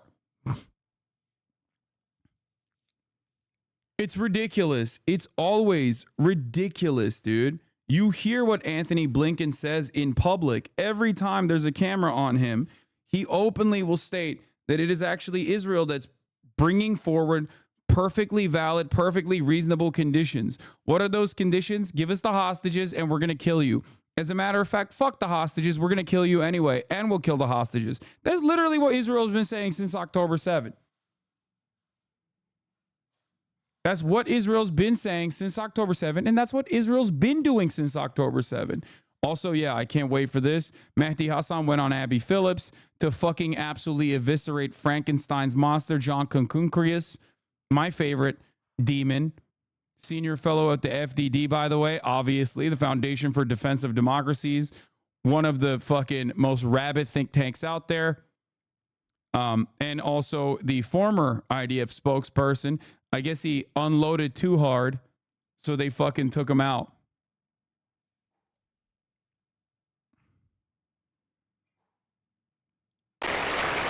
But before we do that, let's listen to President Biden's speech on anti-Semitism. Biden speaks on anti-Semitism at the Holocaust Remembrance Ceremony. Now, obviously, never miss a good opportunity to fucking defend Israel and say that all of Israel's haters are anti-Semites, even in memoriam of the fucking Holocaust, okay? Which is so goddamn gross. Straight up, I'll say it. It is so unimaginably gross, where the parallels do not benefit Israel in this argument, okay? The parallels do not benefit Israel in this argument at all, considering that Israel is infinitely closer to Nazi Germany, both in its nationalistic mythos, both in its nationalistic fervor, and its ethnic cleansing campaign, its deliberate ethnic cleansing campaign that it's currently conducting over a population that it has imprisoned in perpetuity. But of course, he's going to turn around and be like, well, the Holocaust happened, and the Holocaust would happen again if Israel didn't do its own version of the Holocaust to the fucking Palestinian population. Not to the same degree as the Holocaust, of course, but maybe one day, who knows? Thank you, and please. Thank you, Stu Eisenstadt, for that introduction, for your leadership in the United States Holocaust Memorial Museum. It's wild considering that there are so many Holocaust survivors in the United States of America that have openly put their fucking bodies on the line, both historically been critical of Israel's actions and are still doing that now, by the way. So honoring their legacy is something that Biden could do, but of course he won't do that because he's a fucking rabid Zionist. True scholar and statesman and a dear friend. Speaker Johnson, Leader Jeffries, members of Congress, and especially the survivors of the Holocaust. My mother here, she'd look at you and say, God love you all. God love you all. Abe Foxman and all other survivors who embody absolute courage and dignity and grace are here as well. During these sacred days of remembrance, we grieve, we give voice to the 6 million Jews who were systematically targeted and murdered by the Nazis and their collaborators during World War II. We honor the memory of victims, the pain of survivors, the bravery of heroes who stood up to Hitler's unspeakable evil, and we recommit to heading and heeding the lessons that one of the darkest chapters. No, you didn't. You're not learning the lessons of the Holocaust at all. You are currently participating in your version of an ethnic cleansing campaign, and you have been funding and facilitating it and defending it and routinely egging it on and also offering political cover. So no, you didn't learn the lessons at all from the fucking Holocaust, dipshit. Jesus Christ, dude. The weaponization is so unimaginably cruel. It's so fucked up. It is so fucked up, dude. Nothing else to say about it. In human history to revitalize and realize the responsibility of never again. Never again, simply translated for me, means never forget. Never forget. Wait, what? Never again simply translates for me, never forget. No, dude. Never again means never again, as in no more genocide, okay, across the board. Never again doesn't mean only remember the Holocaust and also all of the other ethnic cleansing campaigns that are occurring around the world currently, and one, that Israel is doing themselves, is actually perfectly valid. Only remember the Holocaust. He mixed it up with 9/11. Never forgetting means we must keep telling the story.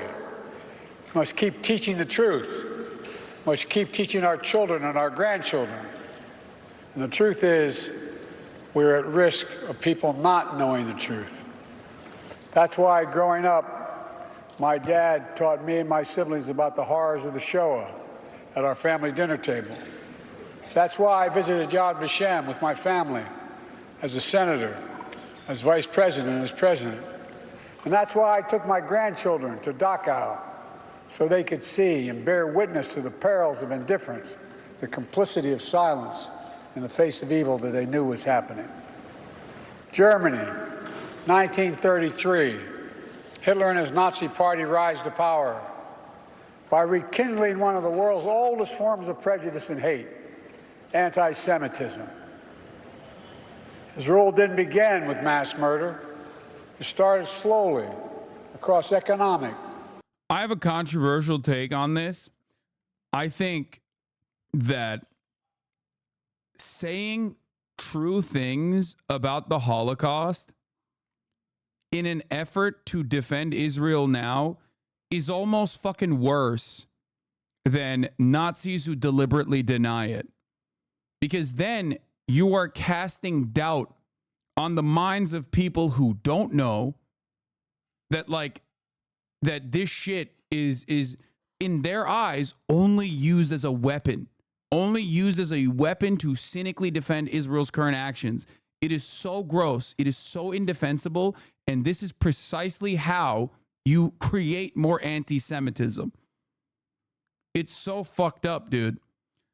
This is something I think Brace and Liz were talking about on their TrueAnon episode about the anti-Semitism bill and the IHRA definition, where Liz brought up a really good point, where she said, like, an entire generation, what will happen to an entire generation who now only learn about the Holocaust as and see it from the framework of, like, why Israel has to be doing a genocide right now? Like, what will happen? What will happen to those people? How will they learn? How will they see this as anything but a cynical way in which Israel is defending their own ethnic cleansing campaign? It is very dangerous. It's very dangerous to think of. Political, social, and cultural life. Propaganda demonizing Jews. Boycotts of Jewish businesses. Synagogues defaced with swastikas. Harassment of Jews in the street. And the Careful about this when reading it, but there are Palestinians that don't believe it happened because Israel lies about so much they think that it's just used to kill them. I mean, yeah, that's how you breed fucking anti-Semitism. That's how you develop anti-Semitism, by associating the actions of the Israeli state with Jews in general. This is, of course, not normal or permissible or good. I'm saying that it is objectively bad. That is my argument.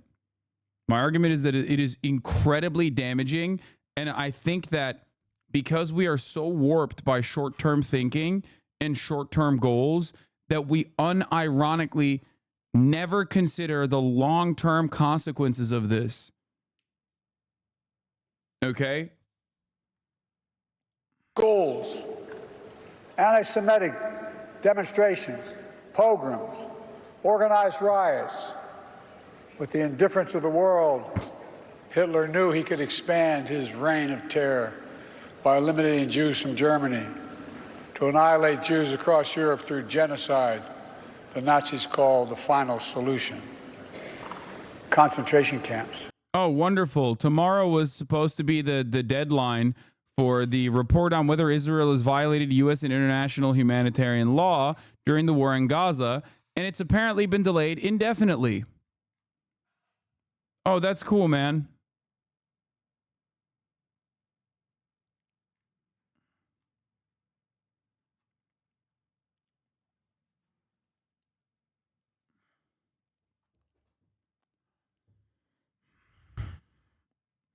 One could say that Zionism helps anti-Semitism more than it helps Jewish people. Of course. I mean, I have been saying that. I am the one who has been saying that. Zionism is inherently anti-Semitic because it fucking singles out Jewish people as monolithic and only allows discourse within the acceptable confines of Israel being a Jewish ethno-state. It literally does not allow any kind of criticism beyond that.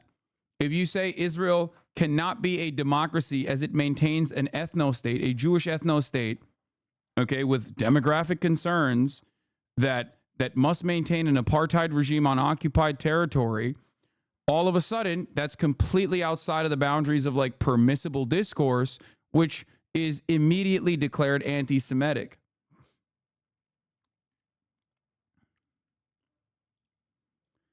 Breaking. Biden admin will use Homeland Security as well as other federal agencies and local agencies in partnerships with schools to fight anti-Semitism, anti-Zionism.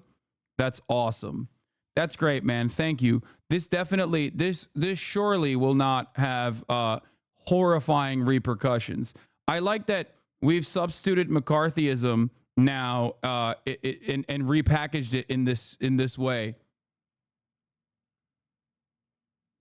Multiple journalists asked during the State Department briefing today about the report, and they said it could still come out tomorrow or have a slight delay.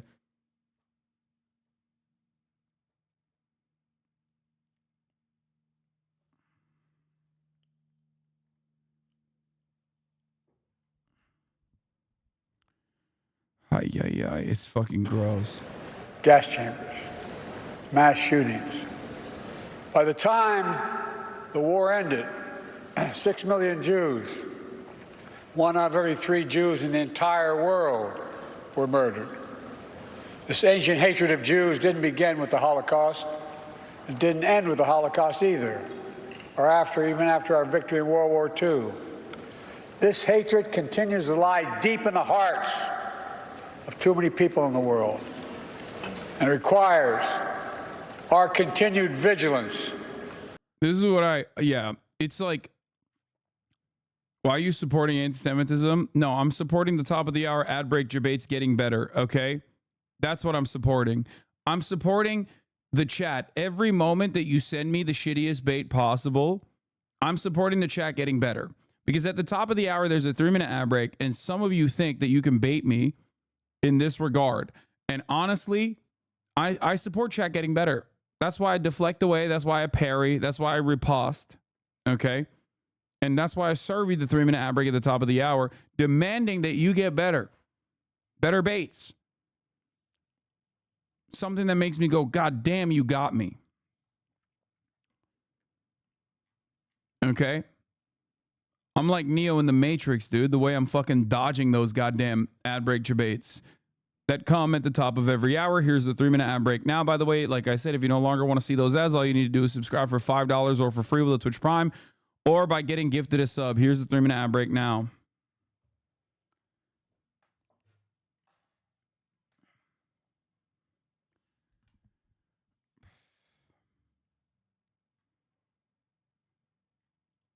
And outspokenness. That hatred was brought to life on October 7th in 2023.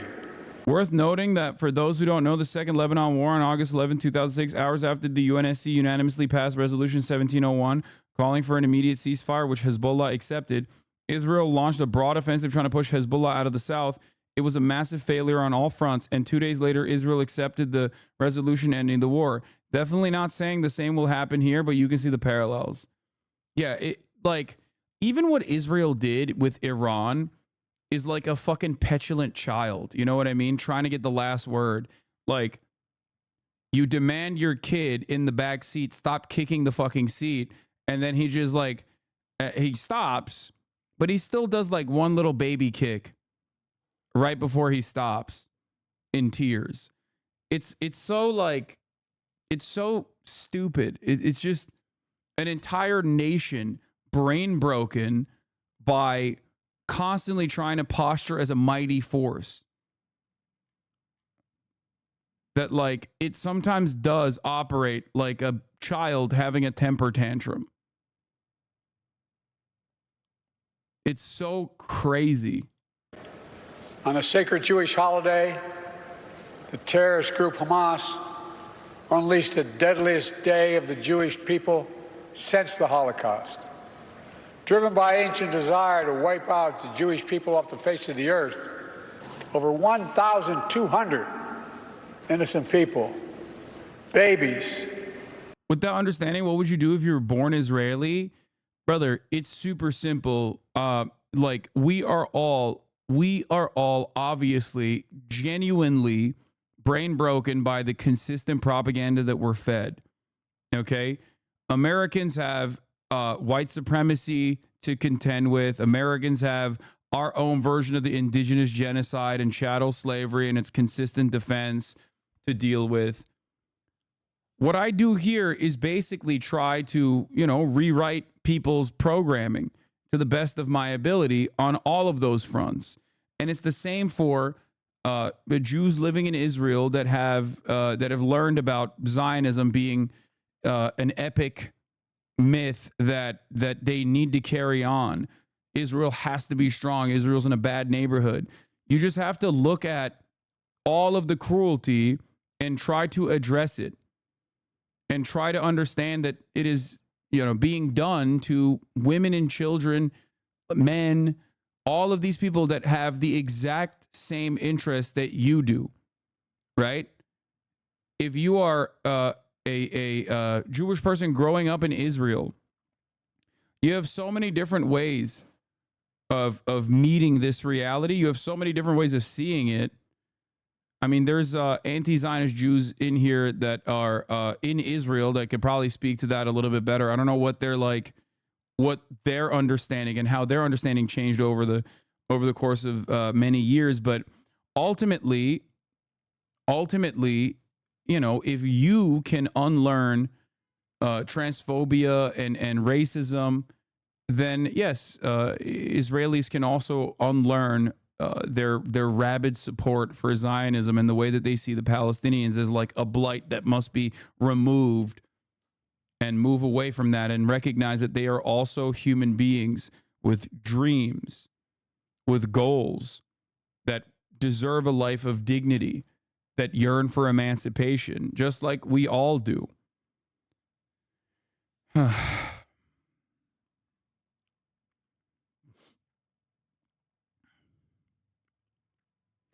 The United States plays a bigger role in perpetuating Zionism than Israelis subject to endless propaganda. No, United States plays a bigger role in perpetuating Zionism globally, and they are the most important power player here. But obviously, Zionist propaganda is the starting point and the end point in Israel. There's nothing else. Like, it's baked into the nation state's development.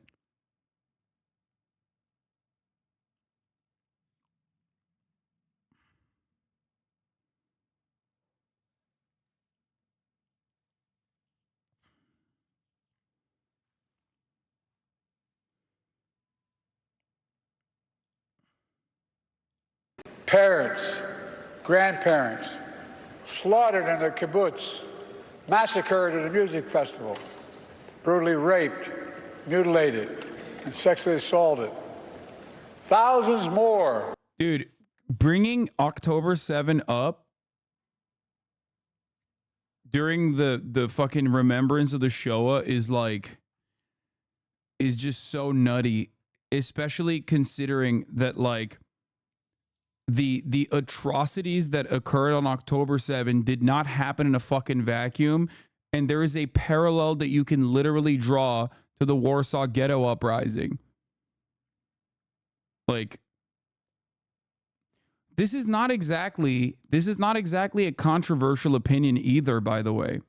What's his name? Amichai Alom, the former Shin Bet, the former head of Shin Bet, Israel's interior security guy, openly has said, alongside many other former Israeli and current Israeli leaders that are in positions of power, that they too, Ami Ayalon said that of course they would join Hamas. If they were on the other side of that fucking border wall, they would be participating in October 7. Of course. They're like, yeah, well, why the fuck wouldn't we? Are you kidding me? Yeah, of course. I want freedom. I want emancipation. No matter the cost. October 7 itself is already an act of desperation.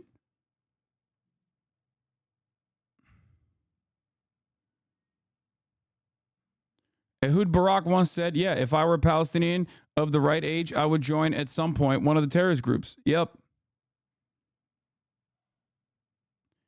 The reason why I always factor in the second part of this equation, because like the number one motivator, obviously, the number one motivator for people getting on board with the Israeli ethnic cleansing project is Islamophobia and anti-Arab sentiment, right?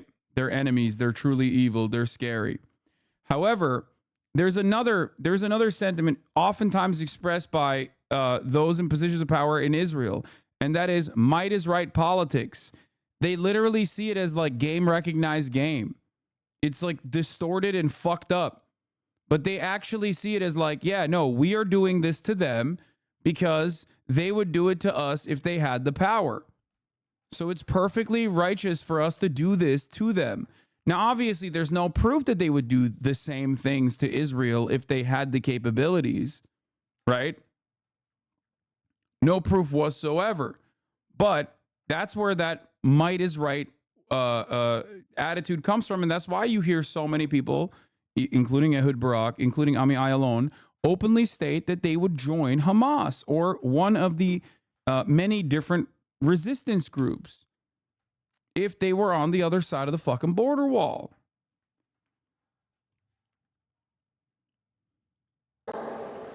Carrying wounds, bullets and shrapnel from the memory of that terrible day they endured.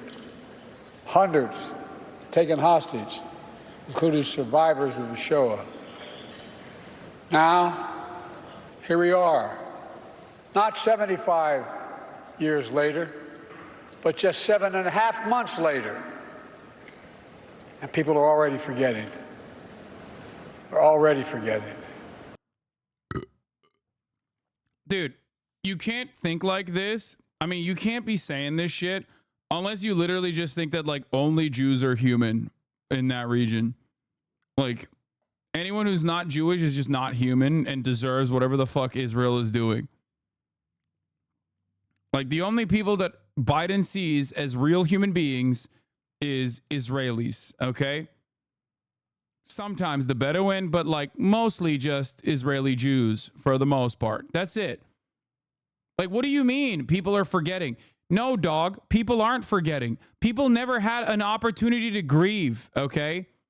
There are anti-Zionist Jews, both in Israel and also all around the fucking world, who lost friends, family members, people that they love that are fucking captured and stuck in Gaza. They didn't have a moment to breathe. They didn't have a moment to grieve. Why? Because Israel immediately was like, oh, hell yeah, let's fucking go, dog. Oh, we were waiting for this goddamn moment, and immediately started doing an October 7 pretty much every fucking day for the past 7 months. It's fucking bullshit. The idea that like people forgot about October 7, they need to be reminded every fucking day is so ridiculous. What Israel's doing on October 7 every fucking day since October 7. Jesus Christ, dude. It's been 7.5 fucking months of nonstop bombing and ethnic cleansing, and this fucking wrinkled ballsack is still over here talking about October 7. Remember October 7, though? Remember October 7? You cannot personally fucking believe that this is a valid thing to say here unless you just legitimately don't think that Palestinians are human beings. You just don't think that they're human beings at all. You think that they are deserving of the ethnic cleansing. It's crazy. And most people don't feel that way. Even Islamophobic people don't feel that way because they look and they go, okay, dude, like I was with it until we hit the 15,000 child murder mark. You know what I mean? And now I feel like it's a little bridge too far. Many people go, I was with it when you killed 200 humanitarian aid workers, but when you killed 7 white humanitarian aid workers that are from my neighborhood or from my country, then I was like, okay, it's a bridge too far. Perhaps that's the reason why people have forgotten about October 7, despite your obvious attempts to consistently weaponize it alongside the fucking Holocaust to justify Israel's actions. Holy fuck.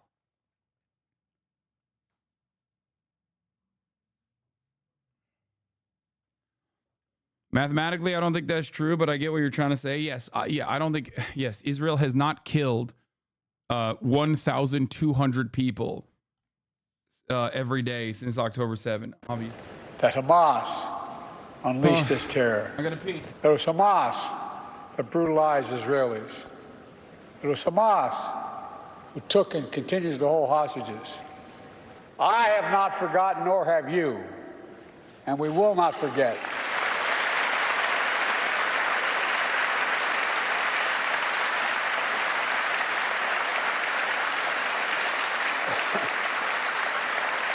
And as Jews around the world still cope with the atrocities and trauma of that day and its aftermath, we've seen a ferocious surge of anti-Semitism in America and around the world. Vicious propaganda on social media. Jews forced to keep their hide, their keepers under baseball hats, tuck their Jewish stars into their shirts. On college campuses, Jewish students blocked, harassed, attacked while walking to class. Anti-Semitism, anti-Semitic posters, slogans calling for the annihilation of Israel, the world's only Jewish state. Too many people denying, downplaying, rationalizing, ignoring the horrors of the Holocaust. And October 7th, including Hamas's appalling use of sexual violence to torture and terrorize Jews. It's absolutely despicable, and it must stop. Silence.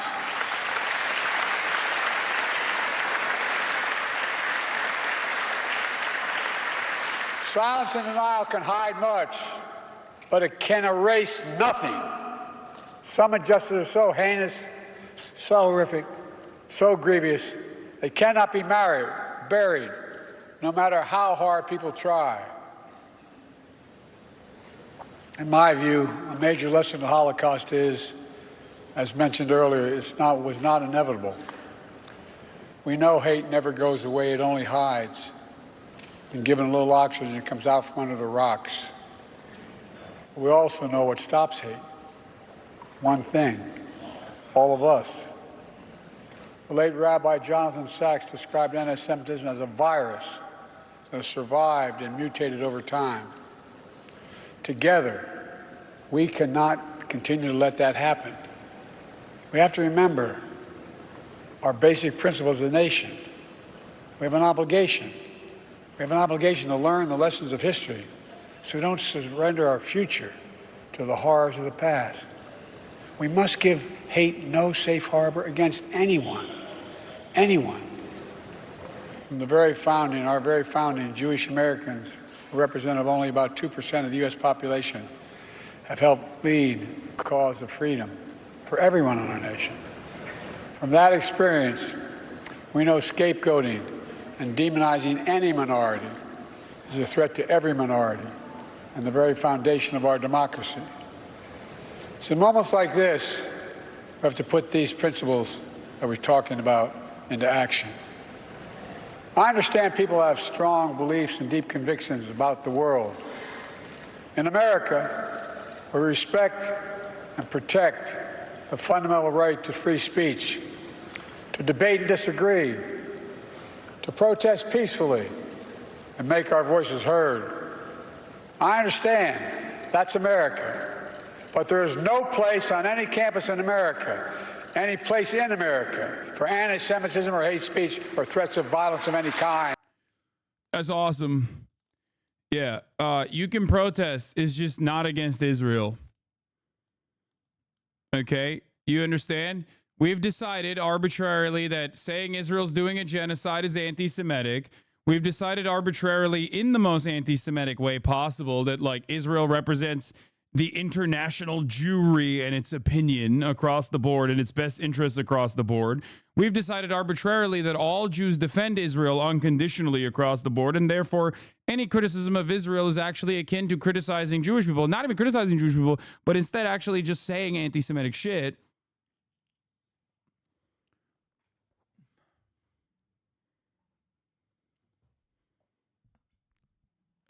You said Israel isn't doing it on October 7th every day, but I ran the numbers based on Israel and Gaza's populations.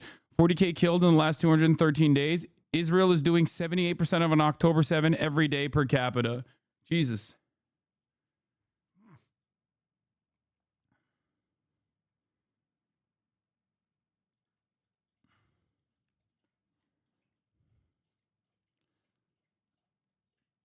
Yeah. Turning the whole dual loyalty trope on his head, fucking libs, man.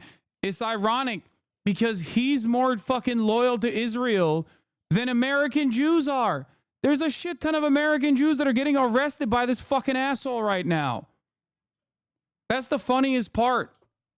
Well, I guess not that funny, but it is hilarious in a very dark way that, like, he has a higher level of loyalty to Israel than almost every single Jewish person under the age of 35, okay? Like 100%. It's insane. He's literally over here advocating to fucking arrest young Jews.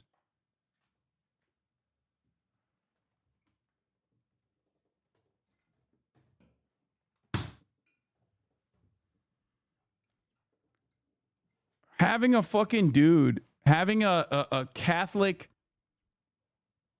dipshit that's 800 fucking years old talk about the Holocaust on these conditions and on these terms, while simultaneously demanding that, like, young Jews on college campuses that dared defy American interests in the region and speak out against Israel be arrested violently is insane. You got Holocaust survivors that fucking protest this shit.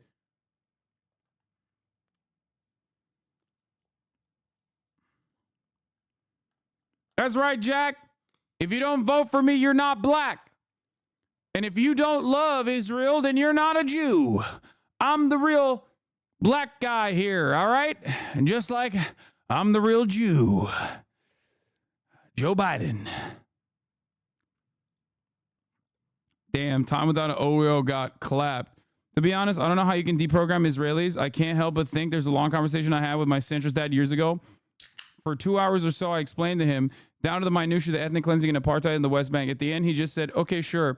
But then maybe they shouldn't be there, question mark. Endless layers of mythology let you avoid questioning Zionism, but beneath it all, it's still there nonetheless.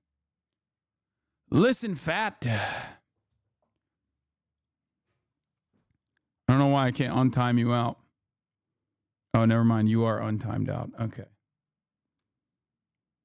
Biden said never again means I'll buy the next round. Yeah.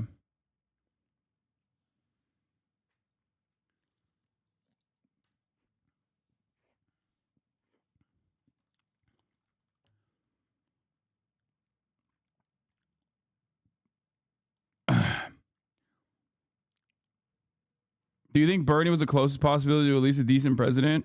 I mean, it doesn't matter. This is... I don't think that there is like a actual way to remove American interest in American imperialism. Like, there's just, I don't know. The least you can do is try to do your very best and just hope it inevitably succumbs under its own weight of its own contradictions. There's like, I don't think there's a singular force that can like single-handedly destroy American empire.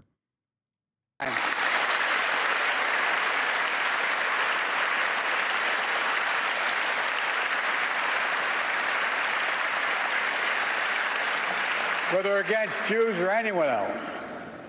Violent attacks. Well, not Palestinians, though. They had it coming. Destroying property is not peaceful protest. It's against the law. And we are not a lawless country. We're a civil society. We uphold the rule of law. And no one should have to hide or be brave just to be themselves.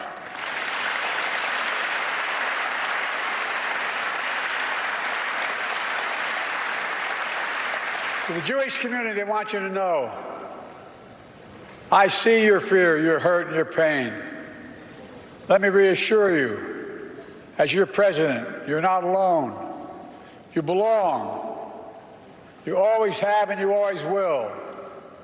And my commitment to the safety of the Jewish people, the security.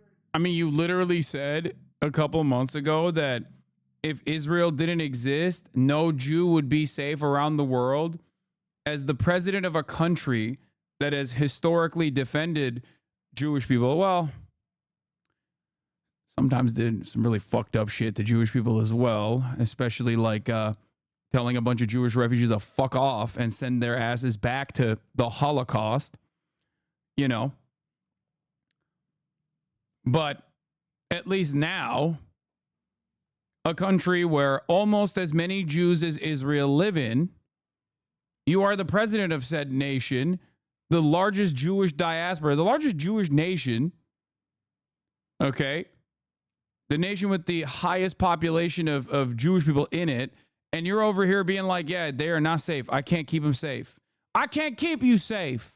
I'll try my best, but I can't do it. Only Israel.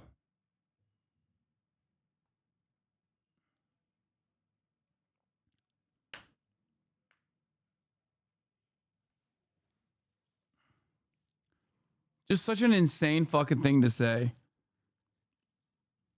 Of Israel and its right to exist as an independent Jewish state is ironclad, even when we disagree.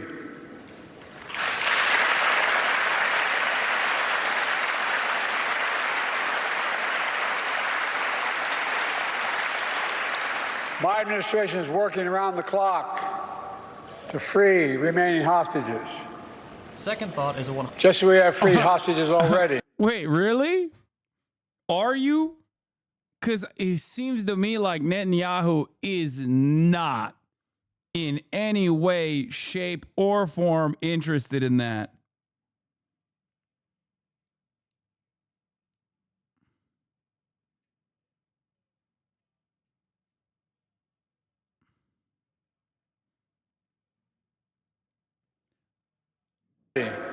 And will not rest until we bring them all home.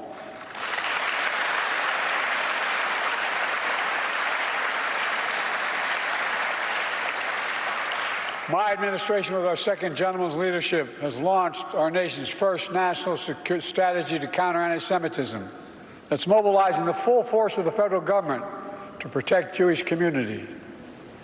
But we know this is not the work of government alone or Jews alone.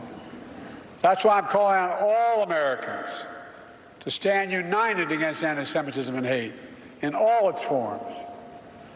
My dear friend, and he became a friend, the late Elie Wiesel said, quote, "One person of integrity can make a difference." We have to remember that, now more than ever. Here in Emancipation Hall, the U.S. Capitol, among the towering statues of history, is a bronze bust of Raoul Wallenberg. Born in Sweden as a Lutheran, he was a businessman and a diplomat. While stationed in Hungary during World War II, he used diplomatic cover to hide and rescue about 100,000 Jews over a 6-month period. Among them was a 16-year-old Jewish boy who escaped a Nazi labor camp. After the war ended, that boy received a scholarship from the Hillel Foundation to study in America. He came to New York City penniless, but determined to turn his pain into purpose, along with his wife, also a Holocaust survivor. The Elie Wiesel, the Elie Wiesel mention here is important because Elie Wiesel does not give a shit about Palestinians, as far as I understand. Yeah. That's why the Elie Wiesel mention is like Like, there's plenty of Holocaust survivors who are important, who are scholars, doctors, leaders that he could pick from that would not have had the same attitude. Üçte. Sadece şey ama Çin. Survivor. He became a renowned economist and foreign policy thinker, eventually making his way to this very Capitol on the staff of a first-term senator. That Jewish refugee was Tom Lantos, and that senator was me. Tom and his wife Annette and their family became dear friends to me and my family. Tom would go on to become the only Holocaust survivor ever elected to Congress. Take the example of the Nakba. For us, a clear conclusion of Zionism is no nationalism. For Israelis, well, they were actually all economic immigrants from Egypt. No.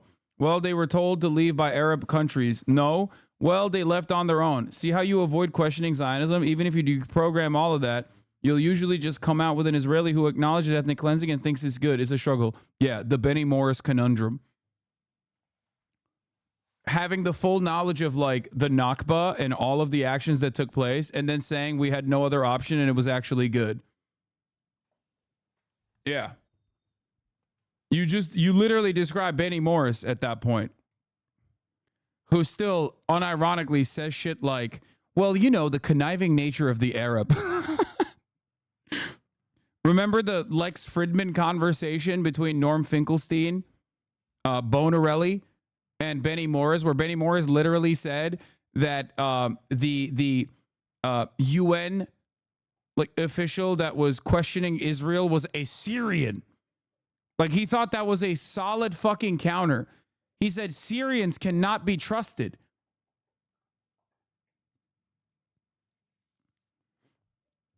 That is like an academic. That's straight up. I think it's a perfect demonstration of what happens when you are whipped up in a frenzy by nationalistic fervor. You know what I mean? Where obviously your value system is broken because nationalism is so powerful inside of your mind that you just openly say unacademic things, like things that you should normally be against. The idea that like a Syrian cannot be trusted in a position of power. And to be fair, I've spoken to some of the Israeli chatters here who you turned into anti-Zionists, that made me really happy, but it's so difficult for the vast majority of Israelis. That's crazy that I've been able to change Israeli chatters' minds. That actually is wild. Where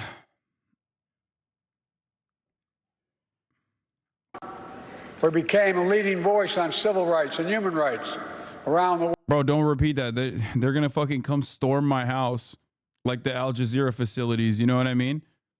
Like, American Jewish chatters, I get. I can understand how I would be able to change their perspective.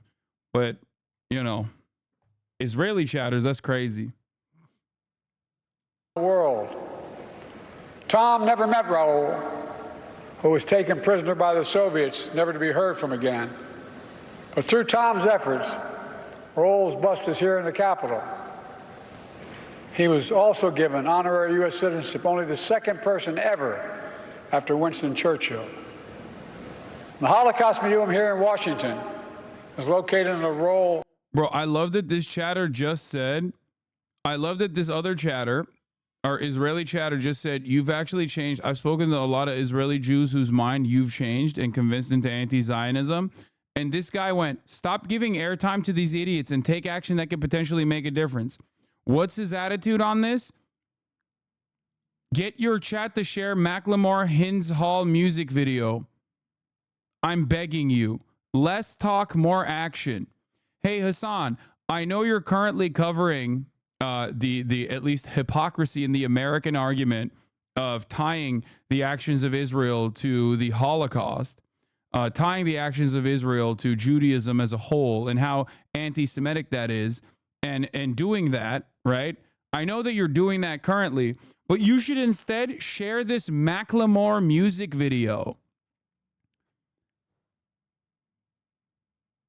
He's not trolling. This is a 45-year-old man. Your heart is in the right place, but no, I think that sharing the Macklemore music video is not going to be as important as like covering this issue for the past 7.5 fucking months and tackling every avenue. Why is he not? Why he is not boycotting? I don't know what you're talking about.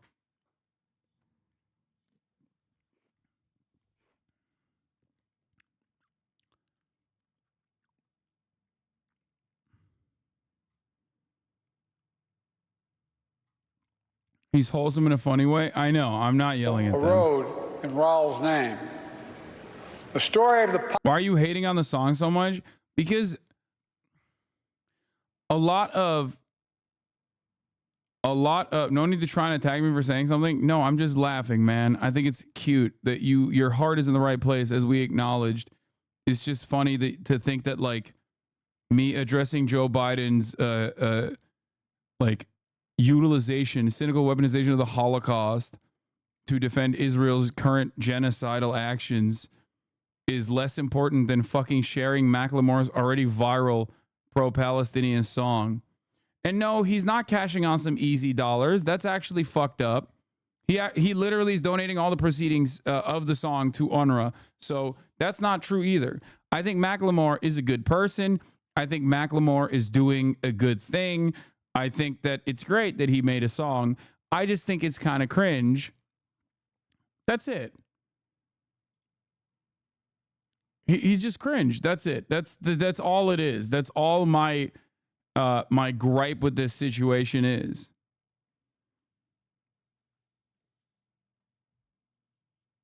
It's cringe. That's it. Like a lot of activist rap in that regard oftentimes becomes cringe. Kendrick Lamar actually is surprisingly not in that category, despite talking on intergenerational black trauma and many other issues that pertain to the black community and whatnot.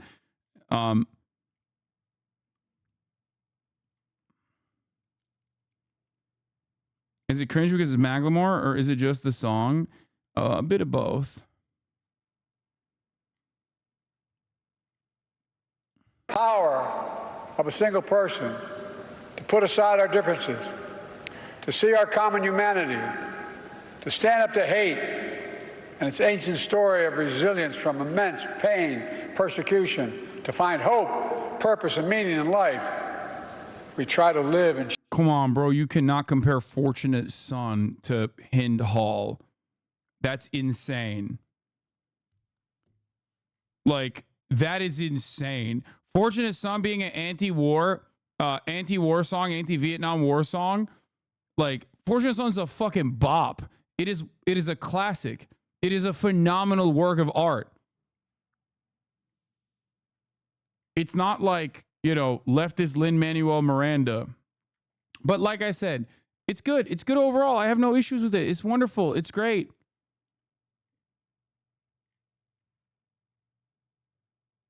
Fortunate Son sucks. I don't care. That's crazy.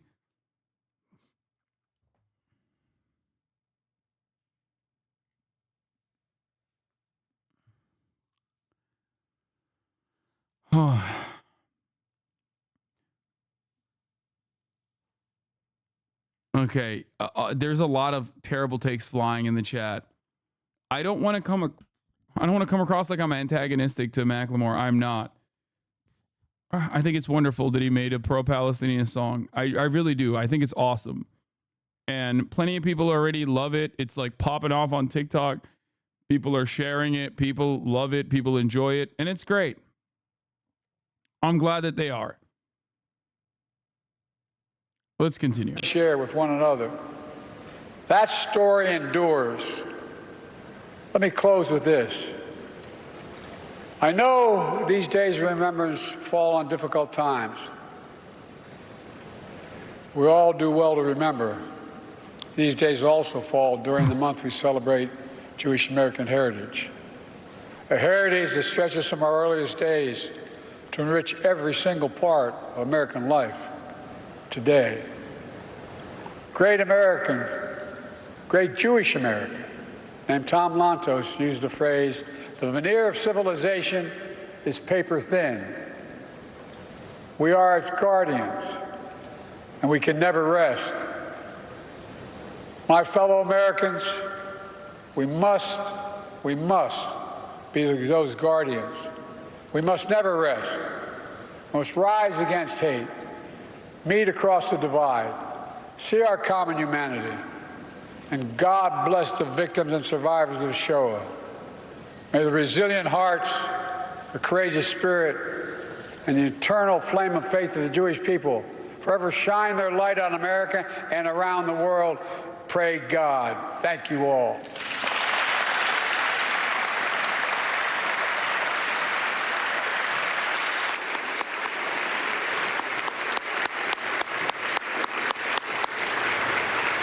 President Biden delivering a major speech on anti-Semitism, talking about the lessons of history that those... Yeah. Do you think Joe's foreign policy of Israel gives him what? Points or seals the deal for re-election? No, I think it actually hurts. I think this is a tide shift. This is a overall tide shift in American politics where we're just completely dropping anyone under the age of 35 and their prospects of ever voting. Like, we're just literally saying, yeah, listen, the boomers are still maintaining the majority of wealth in this country. They have the majority of power in this country. So we only care about what they have to say in terms of voting. If you are literally fucking 40 years old, if you're elderly millennial, like, maybe we'll give somewhat of a shit about Gen Xers, but if you're a fucking elderly millennial and you know, below, you're cooked. You might as well eat shit and fucking die. We don't give a shit. We will never do anything that actually is beneficial to you. We do not care about your votes. Eat shit and die. Fucking die. Literally, I don't care. No matter what happens to you, I do not give a fuck.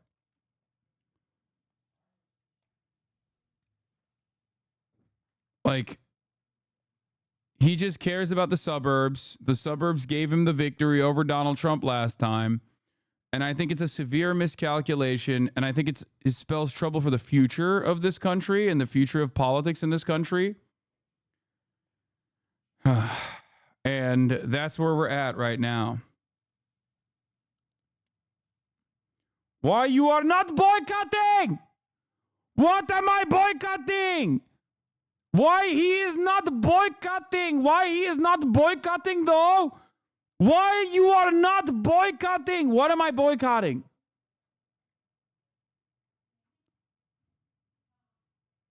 What the fuck are you saying?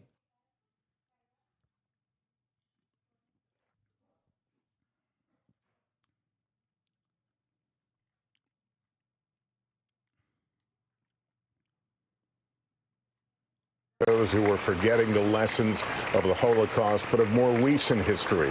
Those who may be forgetting the lessons of October 7th and talking about Hamas as the aggressor in that attack. Also, the president talking about what we've seen on college campuses, the free speech, but also those who would utter threatening or harassing language toward Jewish students in some of those instances. We want to go straight to our senior White House correspondent, Gabe Gutierrez. Gabe, how long has this speech been coming? Hi there, Lester. Well, what stuck out to me is what you mentioned, that the president really trying to draw the parallels here between the atrocities of the Holocaust and the horrors that unfolded. America has now zero soft power in the Middle East. That's not true at all. An entire generation of Arabs have been severely radicalized. The American empire is slowly dying worldwide. I don't think that America has zero soft power in the Middle East. America still has all the fucking power in the Middle East. They literally could have personally just said, Israel, shut the fuck up. Stop it. Right now. Israel, stop it tomorrow on October 8th. And they would have shut this shit down. Okay? As far as the way it seems to the rest of the world, though, you're not wrong. It does seem like America can't rein in its fucking rabid attack dog. Anyway,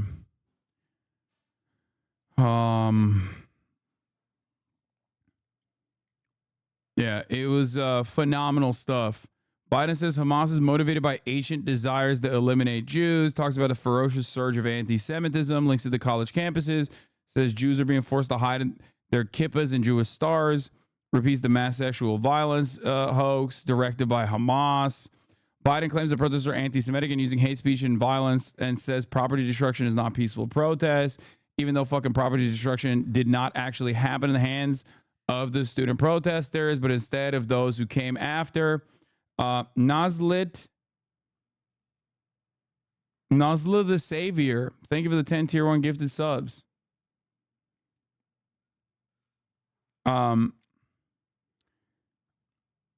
This being the president always fucks me up. How is the most immoral and incapable people leading the most powerful nation?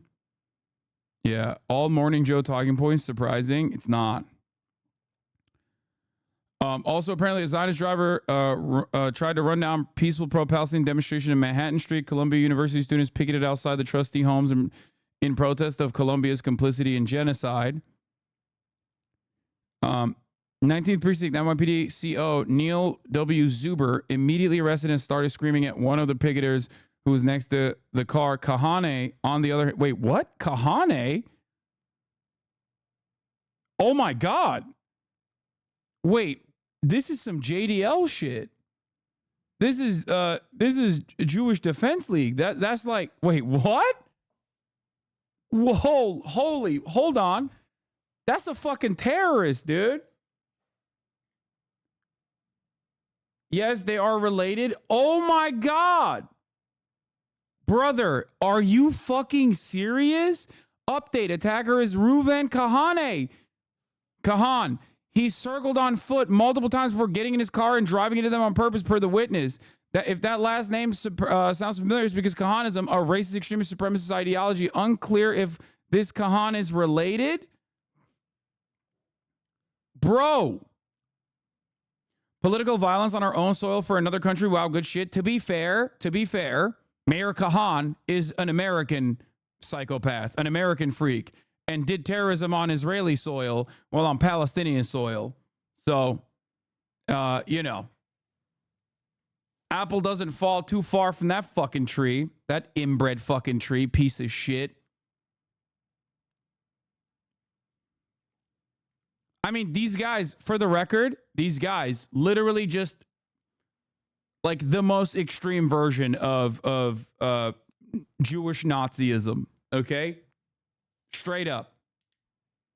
They are literal terrorists. Okay? Like designated. When I say terrorists, I mean like designated as Jewish supremacist terrorists by the American State Department and the Israeli one. Okay? Like, imagine how fucking unhinged you have to be that even the government doing ethnic cleansing is like, yeah, that's a bridge too far for us. Yeah, Alex Ode, a Palestinian Christian, was also killed by the JDL in California too, and the murder is still unsolved.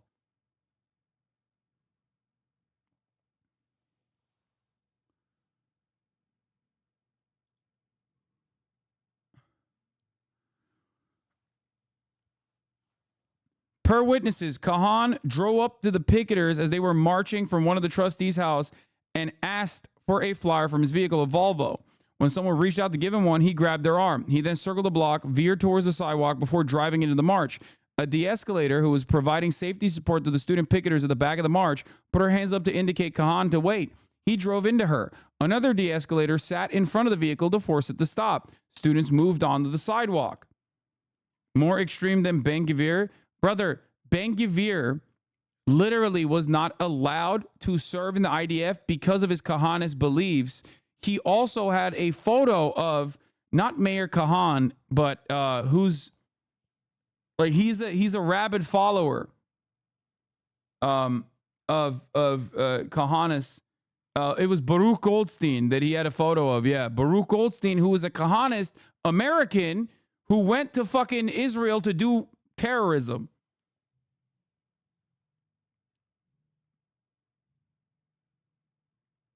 I did not know that. Thank you for the info. Yes. And yeah, he was a part of the cock party when he was young.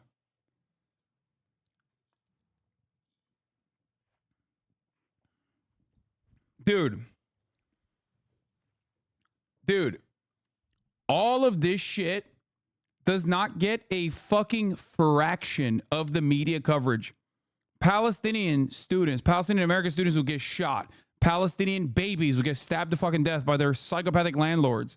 Pro-Palestinian protesters get fucking, they withstand acts of terrorism, and it doesn't get a fraction of the fucking coverage that New York Post delivers and Barry Weiss delivers to one Zionist freak who claimed that she got stabbed in the fucking eye.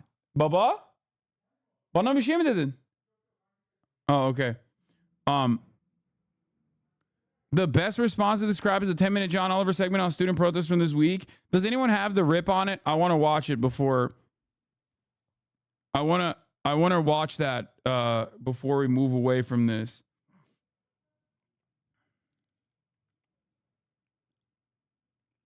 Oh, that's great. The White House thinks that the Israeli operation to capture the Rafah crossing doesn't cross President Biden's red line. That could lead to a shift in U.S. policy towards the Gaza war. But this could change if the operation broadens, 2 U.S. officials told me. Yeah, of course it doesn't cross his red line. He has no red lines.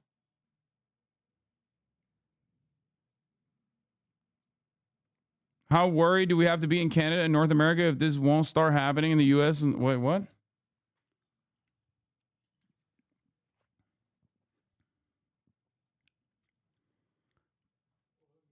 German University. Olur. Okay, nereye gidiyorsun? Universities like Speaker Johnson addressing today's Holocaust Remembrance ceremony at the U.S. Capitol compares the U.S. college campuses to Nazi Germany. He says if you close your eyes, you can hear screams coming from the gas chambers.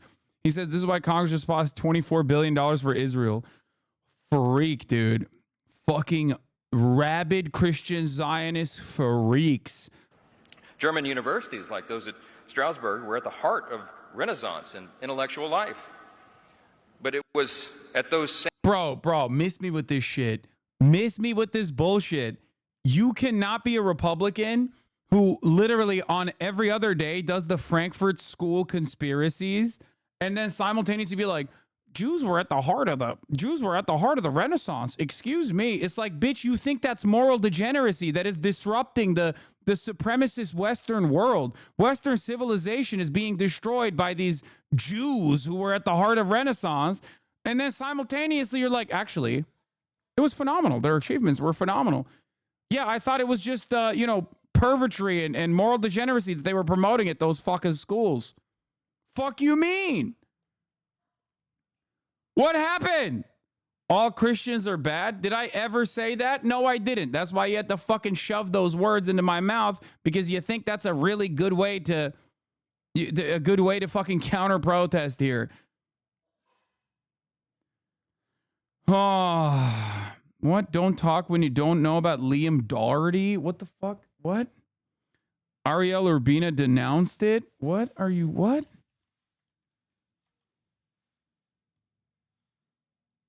The fuck is Liam Doherty?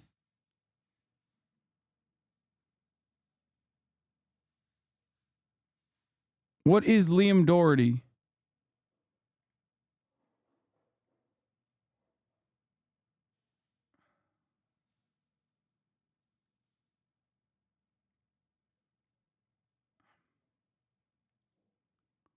Police have broken up.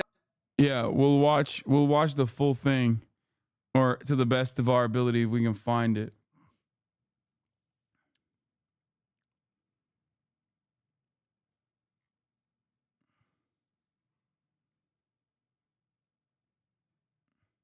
How do I get banned here forever? What?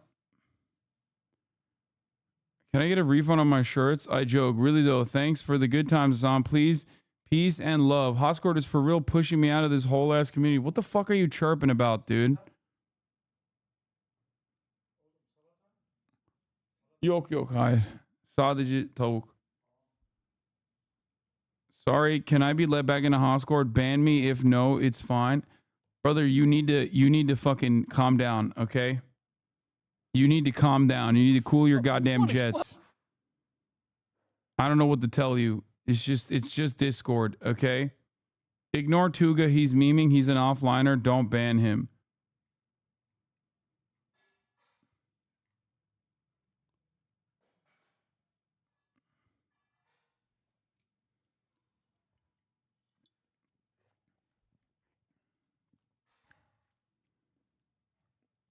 4-part John Oliver.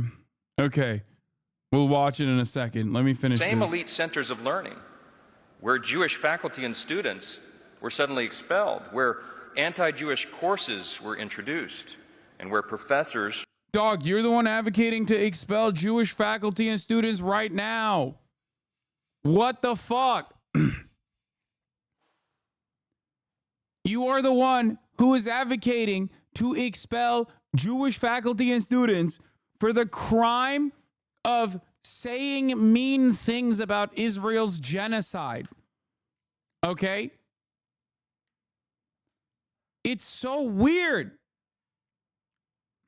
Performed horrific pseudoscience experiments on Jewish people, brought from... Oh my God. We have Nazis cynically talking about the American eugenics movement like we don't know what their perspective is. Like we don't know how fucking Nazi adjacent they are. I'm losing my mind.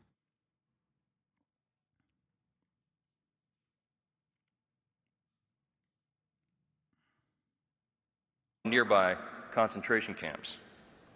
We remember what happened then, and now today, we are witnessing American universities quickly becoming hostile. It's so crazy that as a modern Republican, you are like almost one-to-one identical to Hitlerian politics, with the exception of picking and choosing which Jews you think are good, okay?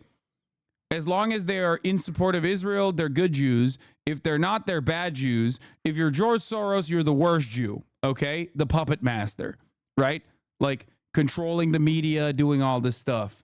That is at the heart of the Republican Party's politics, which is so wild because everything outside of that, everything outside of the Jewish question is literally verbatim one-to-one. Mass expulsion of trans people, criminalization of trans existence, criminalization, if they had their way, of bodily autonomy of women.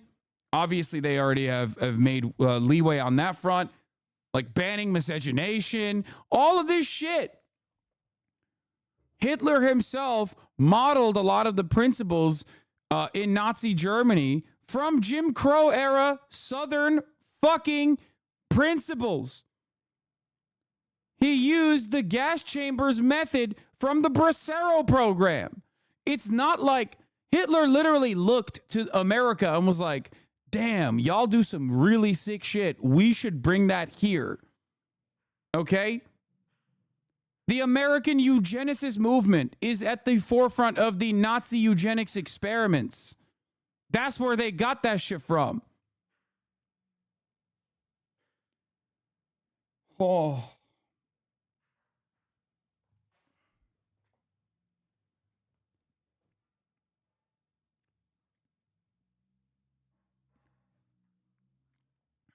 They keep doing. The Republican Party is pretty broad scope, dude. Do you think Democrats are somehow less pro-Israel? Do I fucking ever talk about the Democratic Party being pro-Palestinian? I don't, because they're not. They're just as fucking rabid, because Israel is not about defending Jews at all. Israel is simply about defending American foreign interest in the region.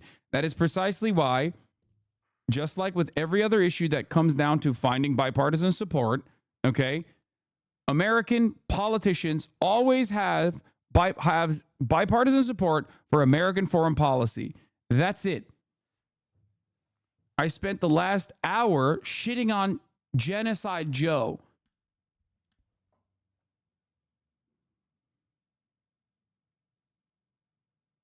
Hostile places for Jewish students and faculty. The very campuses which were once the envy of the international. It's always America bad with you, bro. Is actually crazy. No, it's actually crazy that you think this is an effective way to bait me at the top of the fucking hour, Corso 117. Literally a 46-month subscriber. You think that I am going to eat that bait from you at the top of the fucking hour nonetheless? Like, you think I'm not going to look at that and deflect and parry again? You must be crazy if you think that a 46-month subscriber is going to be like, it's always America bad. Bitch, you've been giving me money for 46 months, specifically because I'm saying America bad. Of course. Yeah, look, but it's not crazier than the top of the hour ad break. That's bad bait, brother. Get better. I want you all to get better. I want you to get better bait. This is bad bait. Okay? The two-parters are so ass. Don't do it. I will try harder, King. Good.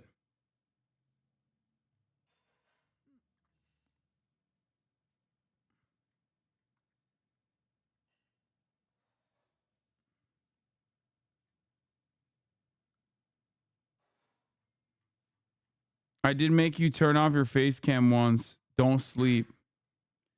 With a jabate. Gogol is my name. Thank you for the 25 tier 1 gifted subs. Allowing 25 people to no longer see the ads at the top of the hour. You too can avoid the ads if you are lucky enough to get gifted a sub, or if you make your own luck by subscribing for $5 or for free with a Twitch Prime. Here's a 3-minute ad break now. Girl, the decorum. Sorry. Shitting on chatters for two-parters and hallway markers. Yep.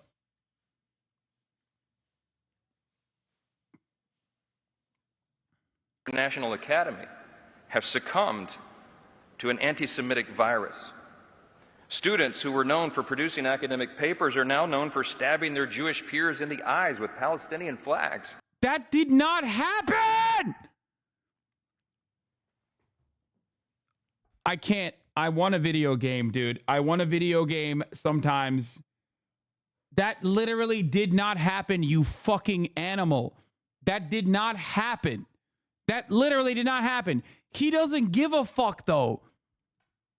Even if he doesn't know that it didn't happen, even if he personally saw the follow-up or saw the fucking video, he doesn't give a shit. God, I hate him so much. What a fucking ghoul he is. Michael Penis, you fucking piece of shit. Go watch porn with your son, you fucking freak. You animal. I can smell the fucking freak off of him, dude. I know he has such ominous fucking vibes, dude. I'm telling you.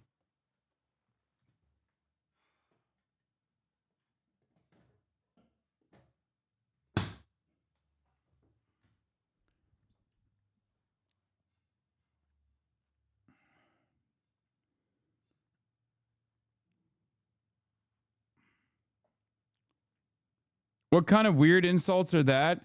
Perhaps if you hear me say something like very directed, you should investigate it further to understand the joke that I'm actually making, which is not a joke at all, but in fact a reference to the reality that Michael Johnson, okay, Mike Johnson, Mike Penis, and his son have a porn app on their phones, and they're basically like AA style porn buddies.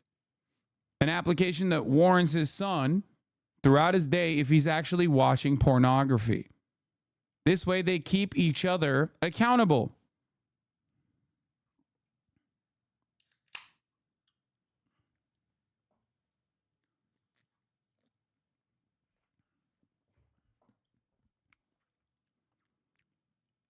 Mike Johnson admits he and his son monitor each other's porn intake in resurfaced video.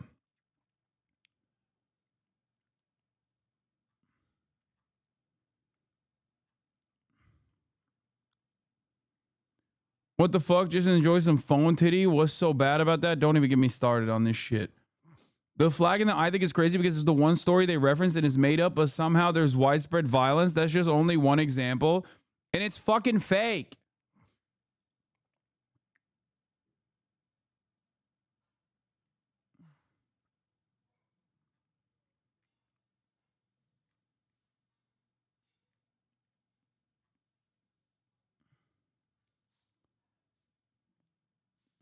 Why did all the Muslim countries declare war in 1948 instead of living in peace side by side? All the Muslim countries. Bro, this is a wonderful fucking wonderful take. Like, yeah. All the Muslim countries. Indonesia was like, yo, fuck Israel, bro. We got to get in there right now. in 1948, when Indonesia declared war on Israel.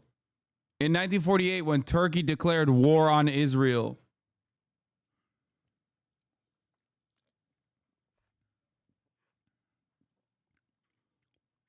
This is why I always say, most of this shit in Bosnia invaded Israel. Just so much of this is just pure Islamophobia and anti-Arab hatred.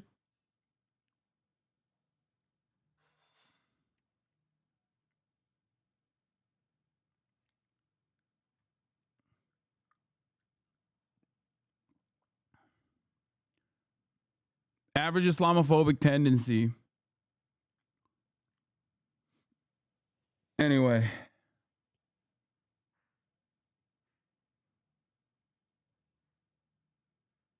Are they making stuff up to try to regalvanize those who have come to realize the genocide and what's actually happening? Or what I don't get, so blatantly lying when the smallest amount of research can disprove what he's saying?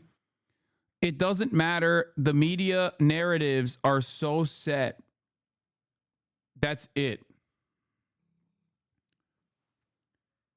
They're just going along with whatever the fuck the media is like churning up on a daily basis to continue along with the idea that Israel is small bean and defenders of Israel are also small bean, including the greatest defender of Israel, the United States of America. We are all small beans trying to do our very best. And with our survivors before us, if you close your eyes in the quietness of your own heart, you can almost hear the glass of Jewish storefronts shattered by stormtroopers. You could see fathers being executed at point blank in the ghettos. You can feel a brother's hand slipping out of his sister's as men in uniforms separate them into... Yeah, bro, that's... Bro, keep talking about like Jewish pogroms like this, and your son's porn app is going to start going ding, ding, ding, ding, ding. We've noticed that your dad, Michael Penis, is exhibiting extreme levels of horniness thinking about Jewish people dying. He's literally fucking closed his eyes doing a Wattpad on the Holocaust thinking about how sick it is, dude. I swear. I can tell you. I'm telling you right now. He's fantasizing about it. Freak, dude. The lines, and they can only mouth to one another, everything will be okay, hoping that it would be. You can hear screams coming from the gas chambers. And it's in these troubling times we must look to this audience, to the survivors of the Holocaust and their descendants, to help us remember and to bear witness.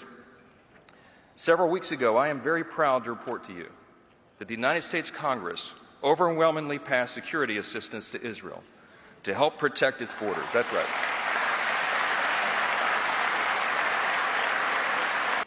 And we kept our promise that we made decades ago. Never again.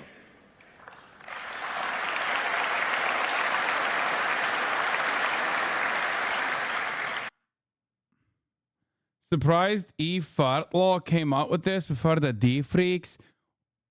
Champagne jihadists. Violent Colombia protester is heir to the ad empire, has mansion, model baby mama, and a long rap sheet. Champagne jihadists, I say, Fartlaw. My name is Fartlaw. Right?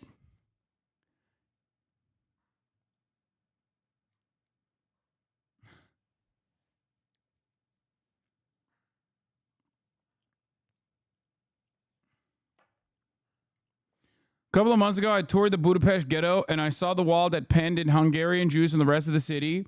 When I was there, it was very clear how similar the ghetto was to Bethlehem when I visited. Yeah. Yeah, it's also insult to injury, I guess, that one of the dudes who is a direct descendant of the people that fucking captured Hungarian Jews literally wore the fucking banner of the Vitesse Rend to the Trump the Trump inauguration. Sebastian Gorka, a prominent figure in the Republican Party, which is ironic because he also literally currently spends almost all of his time interviewing Zionist counter-protesters talking about how scary the pro-Palestinian camps are on fucking school grounds when he literally wore a Vitesse Rend pin, dude. If you want to understand the handshake that Zionists and other fascists have, including anti-Semitic ones, that's all you need to fucking know, dude.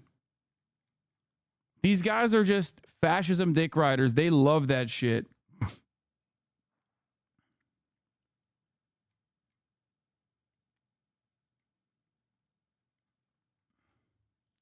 Sebastian Gorka.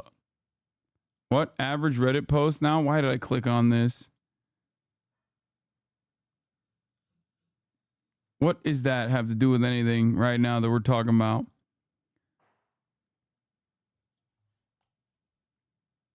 U.S. politicians spent Holocaust Remembrance Day talking more about defending Israel than the Holocaust because that's what they like using it for.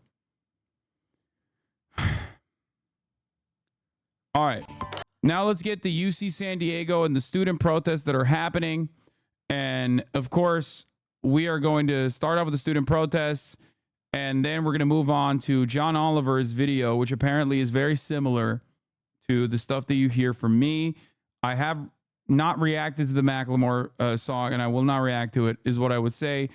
If I wanted to trigger that chatter who keeps asking if I've reacted to the Macklemore song, I did yesterday. We already literally have an AI version of it that Austinox made where I'm singing it. We've done it all. Okay. But let's start off with the UCSD, University of California, San Diego protest that led to 64 arrests. Students clash with the police.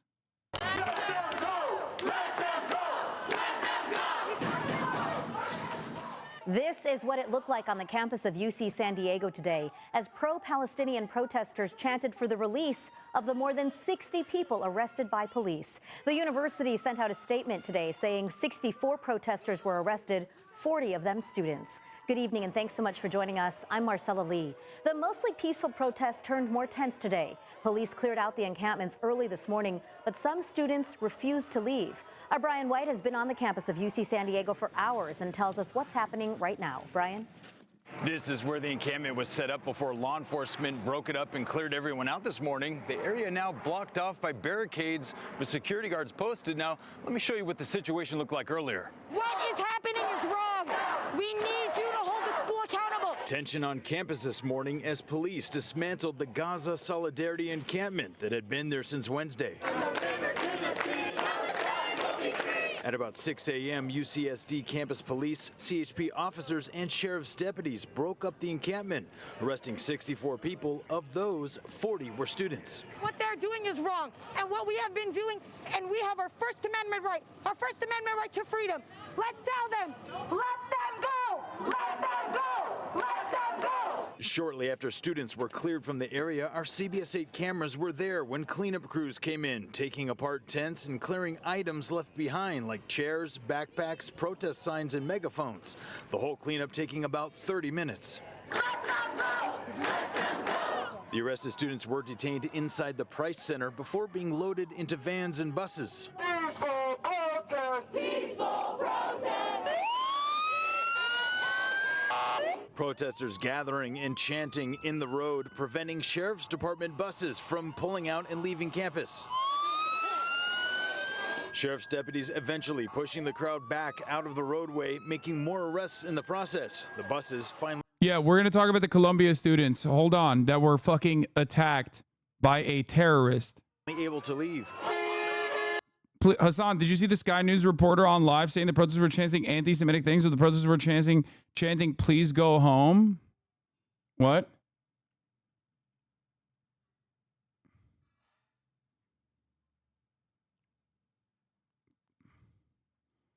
Yeah, this happened yesterday. It's so fun to see once peaceful places I sat and studied be turned into fascist holding rooms. Oh, yeah.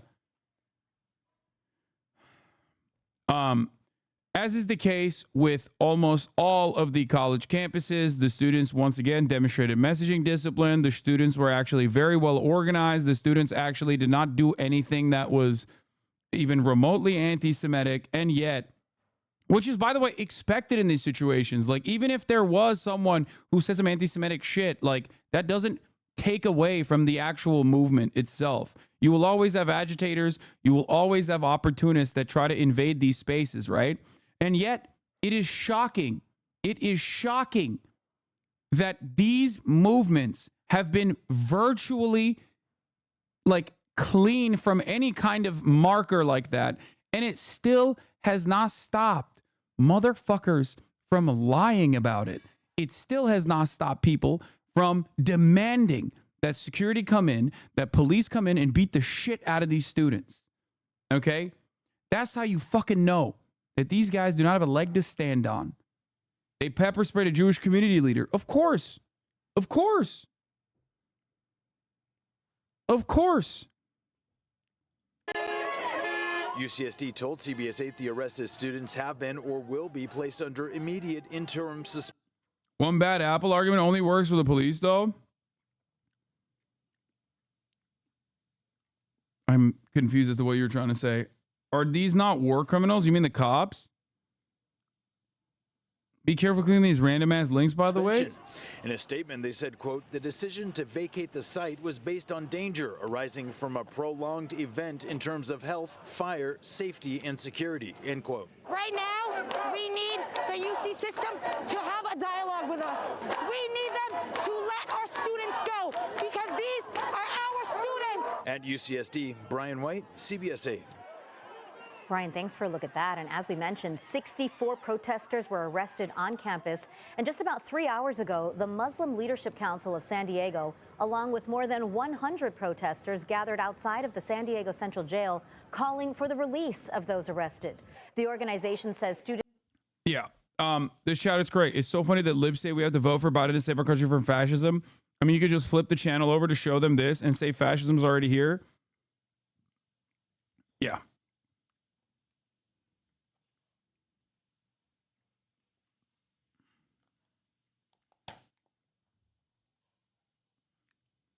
Anyway, the reason why the one bad apple argument is a silly one for cops and is not the same for students is because an organized student protest that is against genocide is ultimately a good thing. It's a good thing. It's expected. It's moral. It's right. Whereas policing as an institution is fundamentally broken. Okay? That's why I always say you can be a good person and maybe even be duped by like Hollywood propaganda into thinking that like police are actually there to save us and protect us, and then put the badge on. But from the moment that you put that badge on, all the way to the moment that you take the badge off, you are tasked with upholding unjustifiable laws, laws that are simply there to oppress. What you are watching right here is a phenomenal demonstration of that, right?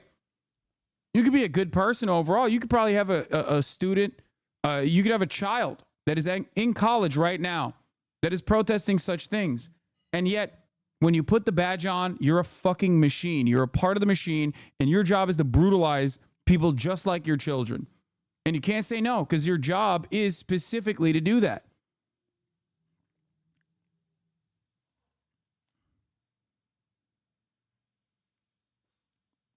Students were unfairly targeted by UC police and the sheriff's department.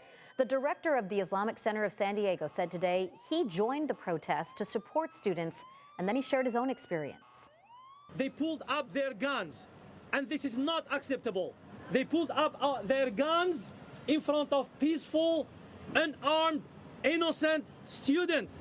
And when I challenged them why they did so, when I asked them to put their guns away, they pepper sprayed me in my eyes and in my face.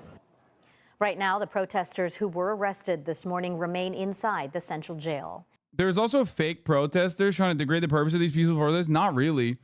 That's why I'm saying that like these guys are pretty fucking good at organizing, because I haven't seen much of that at all, and I expect it. I expect that. Like in all of my years of covering student-led movements and movements in general like this, progressive movements, I'm shocked at how clean this has been.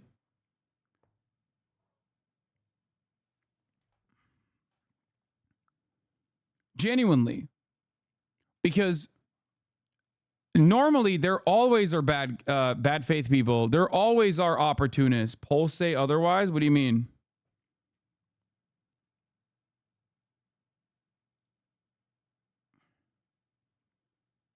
Like, plenty of Black Lives Matter protests grew to a size where it was impossible to control, obviously, right?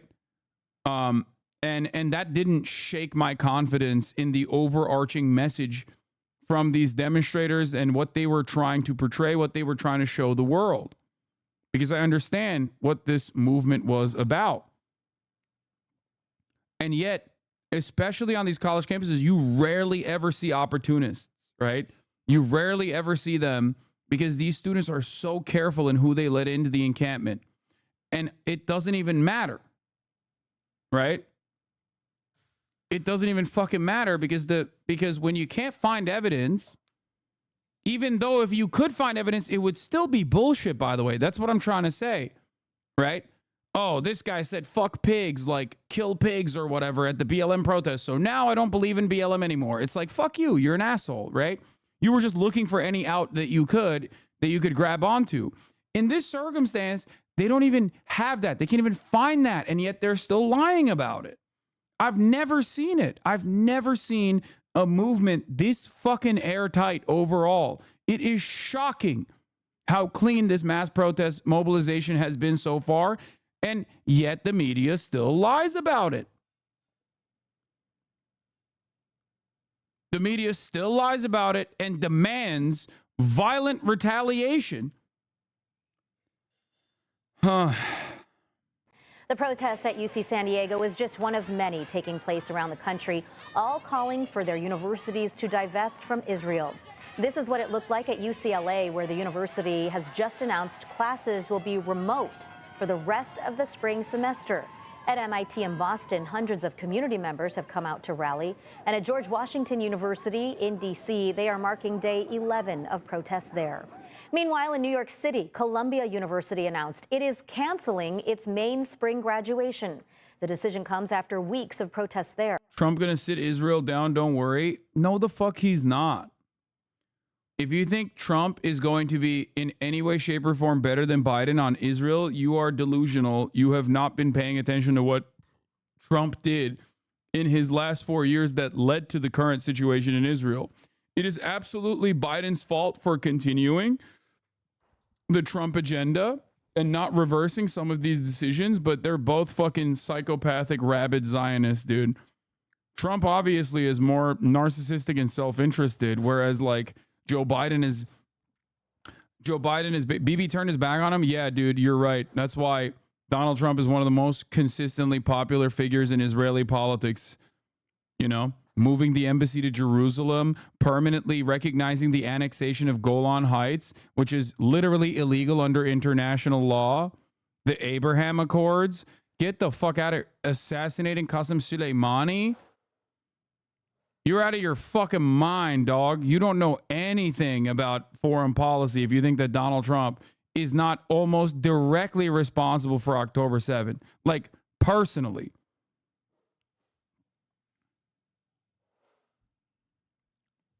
Come on. Come on, guys.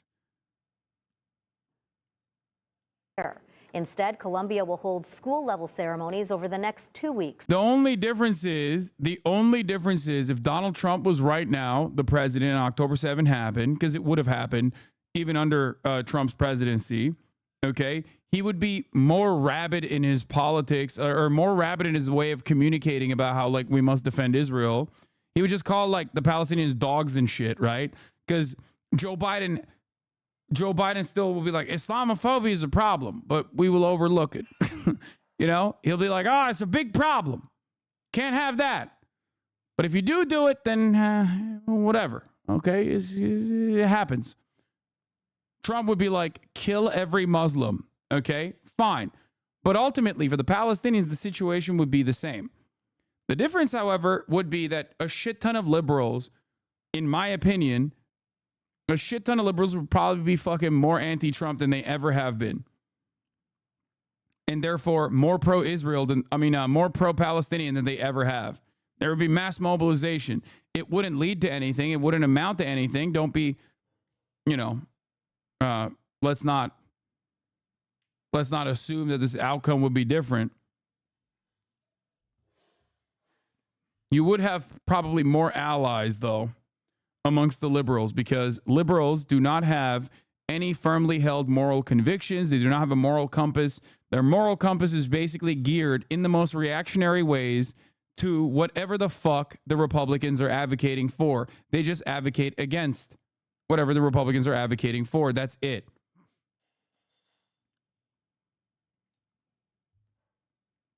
Liberals are also anti-materialist.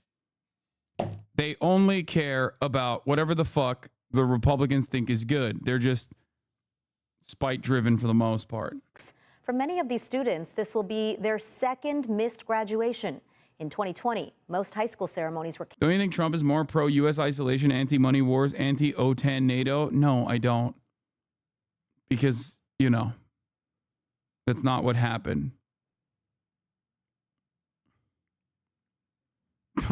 Here, you know how anti-NATO Donald Trump is? The only time where he literally wanted to fucking stop weapon shipments into Ukraine was because Zelensky and the Ukrainian leadership would not give him dirt on Joe Biden. That's it. Something that he got impeached for as well, by the way. Like, it's not like he was like, yeah, we got to stop the fuck's this Ukraine bullshit. He literally only cared about it because he was like, if you don't give me some dirt on Joe Brandon and Hunter Biden, quid pro quo, I'm not sending these fucking congressionally approved weapons to you. Trump is just as anti-NATO as Erdogan? Yeah, exactly. You cannot be an American president and be anti-NATO. America is NATO. What the fuck are we talking about? Canceled due to the COVID-19 pandemic. Yeah, right now it looks like... Anyway, speaking of pro-Palestinian encampments and pro-Palestinian demonstrations, friend of the show, Talia Jane, is out there at Columbia University as of this morning, where students at Columbia University picketed outside of the homes of 3 trustees. At 2 of the 3 locations, random harassers sucker punched student picketers. At 1, a car drove into a student. The NYPD arrested the student. The NYPD arrested the student that was driven over with a car. Okay? The photo of the attacker was released. We found out that the attacker is Reuven Kahan. He circled on foot multiple times before getting in his Volvo and driving into them on purpose. Turns out this was Reuven Kahan, whose last name might be familiar to you because he is apparently the cousin of Mayor Kahan, a fucking JDL terrorist, a straight up Jewish supremacist Nazi. Okay? If the last name sounds familiar, it's because of Kahanism, a racist, extremist, supremacist ideology. Unclear if this Kahan is related, says Talia. Turns out he is. Student picketer who was struck by Kahan this morning was detained and is in the hospital, handcuffed to a bed, awaiting x-rays. Reuven Kahan, who intentionally drove his Volvo into student picketers this morning, is indeed related to the fascist extremist founder of the Kahanist movement. Here it is. This morning, Reuven Kahan, a cousin of the late fascist founder of the JDL and murderous Kahanist movement in occupied Palestine, Mayor Kahan, struck a pro-Palestine student with his car in Manhattan. Okay?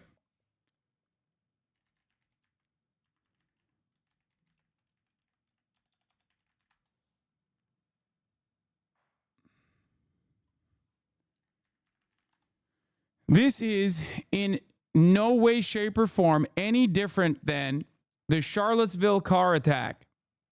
Okay?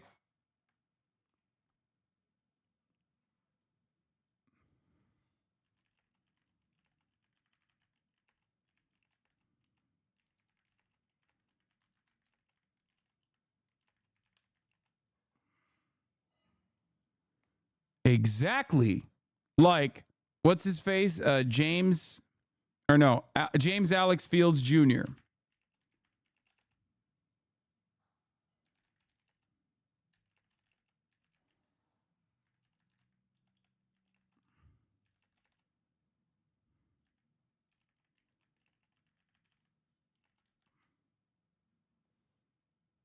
It's not from today. Read the comments on Twitter. What do you mean?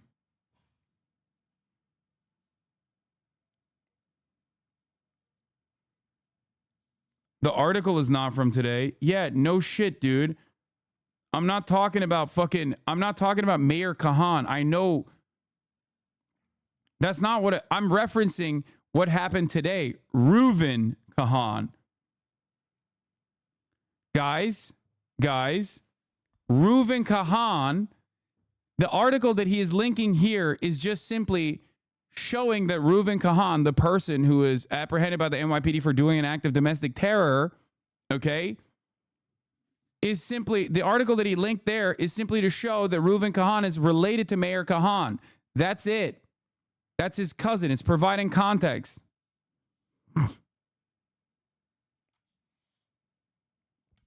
Well, you didn't make it clear to us? Wait, what are you talking about? Yes, I... Okay.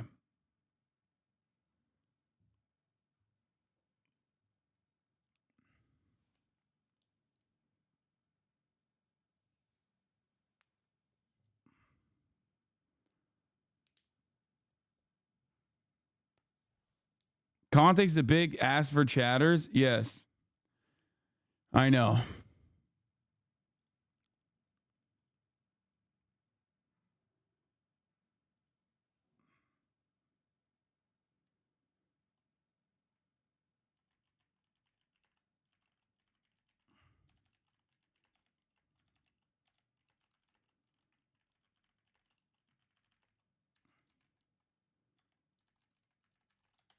Talia is in the chat.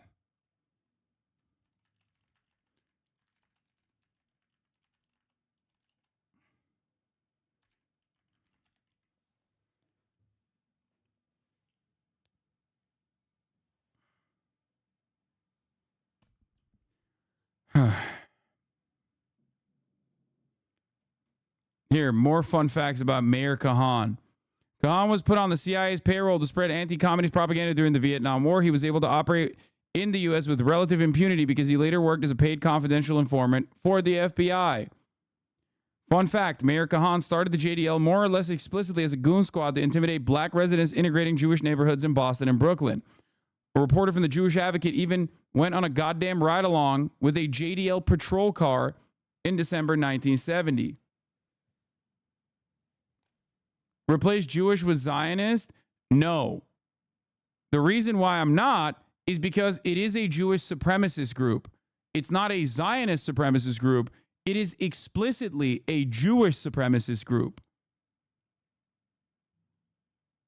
It is not anti-Semitic to say that Kahanism, like the Kahanist movement, is a Jewish supremacist extremist group, because that's precisely what it is.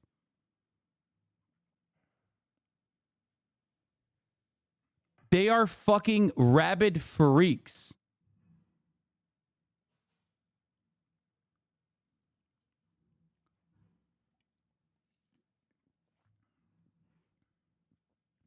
A lot of people think that like when a group is marginalized across the board with anti-Semitism, for example, that they cannot have like an actual supremacist movement. The JDL did not operate in the same way that like black nationalists even in certain instances operate. Like Pan-African nationalism, black nationalism as a movement is not the same as the JDL. Although there are extremists in that front as well, certainly, the dynamics are entirely different.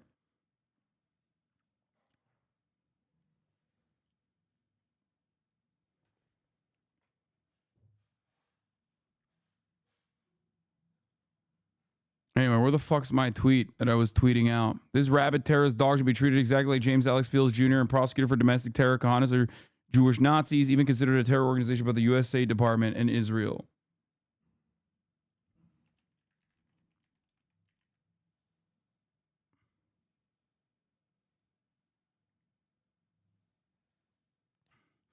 Kahan held the view that most Arabs living in Israel are enemies of Jews in Israel itself and believed that a Jewish theocratic state where non-Jews have no voting rights should be created.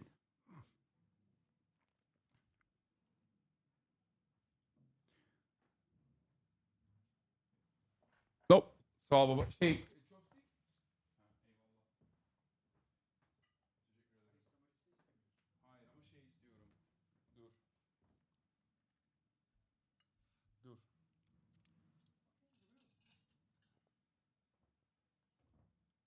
alırım ya da. Kırmızı sos var ya. Chili. Momofuku.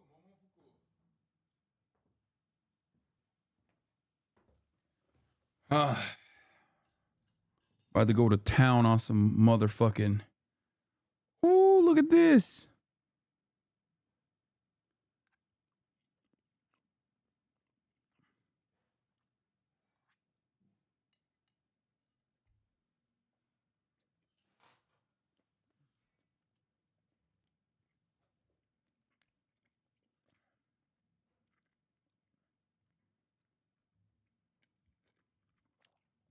Wait. What the fuck?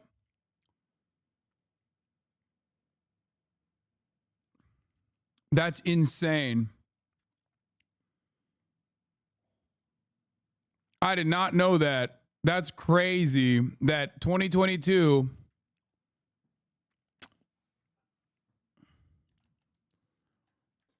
until Biden took them. Oh.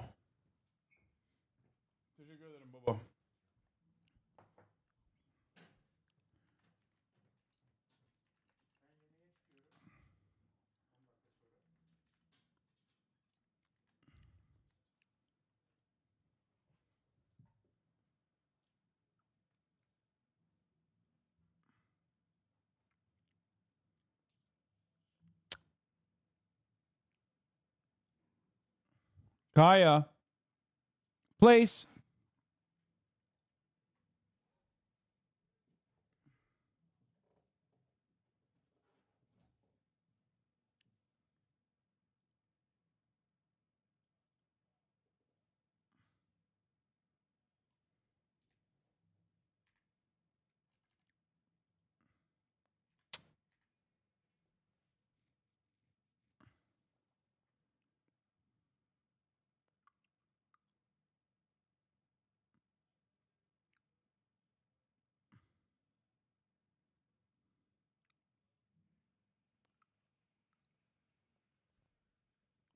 Hasan Talia's in the chat. I know. Can someone tell Hasan I'm in the chat? Yeah. Brandon's going to have his own version of there were both sides.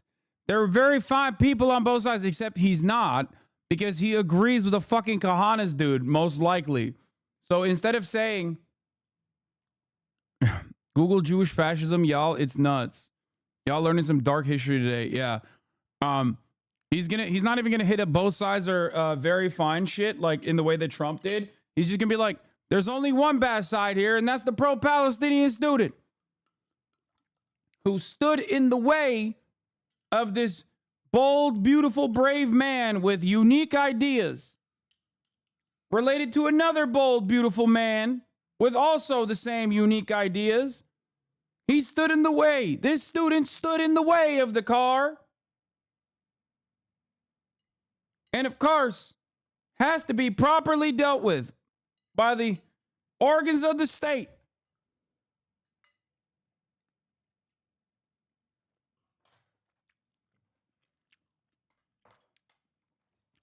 Of course, the libtard had a Volvo. Brother, that dude is not a libtard, okay?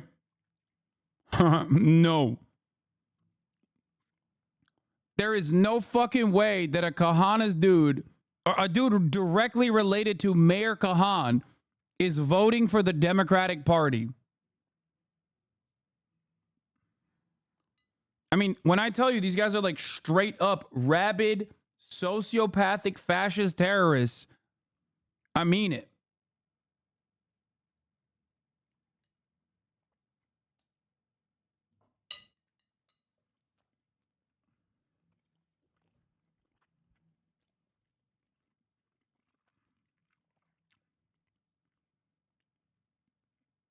In 1973, with the founding of the Likud, Menahem Begin actually proposed running Kahan as a candidate on the party list for the Knesset, though he was eventually rejected. Shocking revelation, I know. Oh, man. Yeah. You know, every now and... Okay, let me tell you something. You know, every now and then where you'll see those like fucking weirdo anti-Semites will like post a video about like one of the most inbred dudes you've ever seen being like, that's right. And as Jews, we're the chosen sons of God, and we will enslave the whites, you know, we'll enslave the Goyim or whatever. It's those fucking dipshits that they're posting about. They're like unironically so fucking rabid. Like every now and then you'll see like grainy ass footage of some dude whose like eyes are looking in opposite fucking directions, being like, yeah, that's right. We're gonna fucking enslave the whites. These are the guys that they are actually posting, that they say all Jews are like.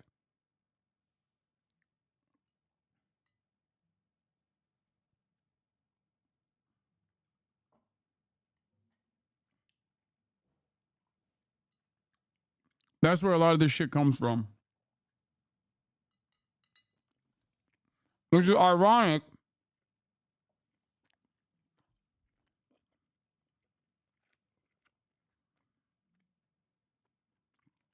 Because the fucking Nazi that's posting that anti-Semitic bullshit is also just as inbred and also just as supremacist, just in the opposite direction. They're two sides of the same fucking dumbass coin. The coin is, of course, fascism.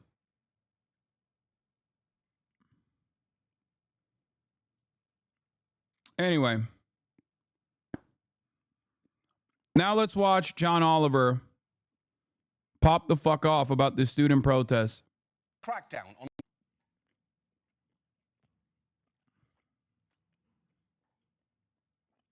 Pretty fire. Pretty fire coverage from John Oliver right there. Vox doing a little bit of anti-Semitism here. Shockingly, by talking about Israel's AI targeting.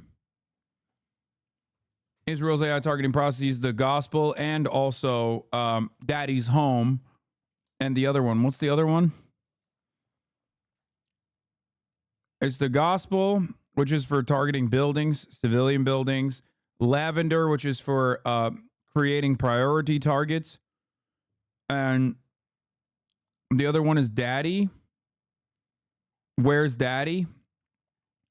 Which is timing it specifically so that they kill the person that the AI has decided is a Palestinian militant with their family members inside of their houses.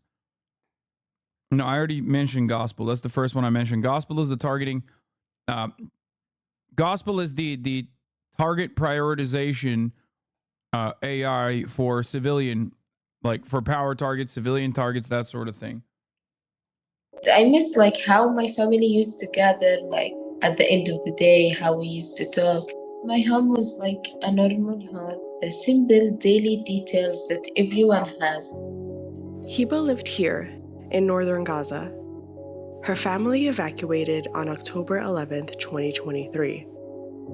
By February, she learned her home was no longer there. She talked to me from a friend's home in Rafah in southern Gaza. We received a picture of our house and we weren't shocked. We had down there like a place where we have trees, we have flowers planted. Hiba didn't know exactly why her home had been destroyed. But over the past few months, Israeli journalists have found that much of the destruction in Gaza since the attacks of October 7th has been enabled and often directed by an artificial intelligence system. The promise of AI generally is a promise in two respects. One is swiftness and the second is accuracy. The whole dream of AI is that it would offer these precision strikes. But after over 34,000 Palestinians killed, Compared to just over 1,400 in Israel's 2014 war in Gaza, it's clear something different is happening. So what does AI have to do with it? To get some answers, we called a couple of AI experts, reporters, and investigative journalists. I've mentioned this before. The AI in this situation, no matter what Vox says, is to offer moral culpability or any kind of culpability. Is to take away the culpability from the hands of like those who are doing the bombings. It's another way to streamline the process, certainly, but it also is to say like, oh, well, we did our best, but like, what can we do? The machine actually told us to blow it up. It also works in the other direction where you can be infinitely more violent. It is exculpatory. The Israeli Defense Forces' use of AI is not new. I think that the most famous use of AI by the IDF is, of course, the Iron Dome, which is a defensive system that aims to disrupt the threat of missile attacks. This system is partly what defended Israel against Iran's drone and missile attacks in April 2024. The other one is another homegrown weapon that they have called the Smash from Smart Shooter, which is an AI precision assault rifle sight that you add on to handheld weapons. And what it does is it uses advanced image processing algorithms to hone in on a target. Damn, bro, they can fucking catch you looking Palestinian from a mile away, dude. That's insane. It has auto aim trained exclusively for Muslims. Auto aim working exclusively for Muslim children, okay? It's like, listen, you guys don't understand. This is Aimbot 360, our latest version of this AR platform targeting capabilities are phenomenal. As you can see, there's a terror baby. This terror baby is 14 years old. As you can see, the terror baby is probably walking, thinking about Adolf Hitler. Now notice how fast we can target the terror baby in a crowd. Sort of like an auto aim in Call of Duty. Another way Israel uses AI is through surveillance of Palestinians in the occupied territories.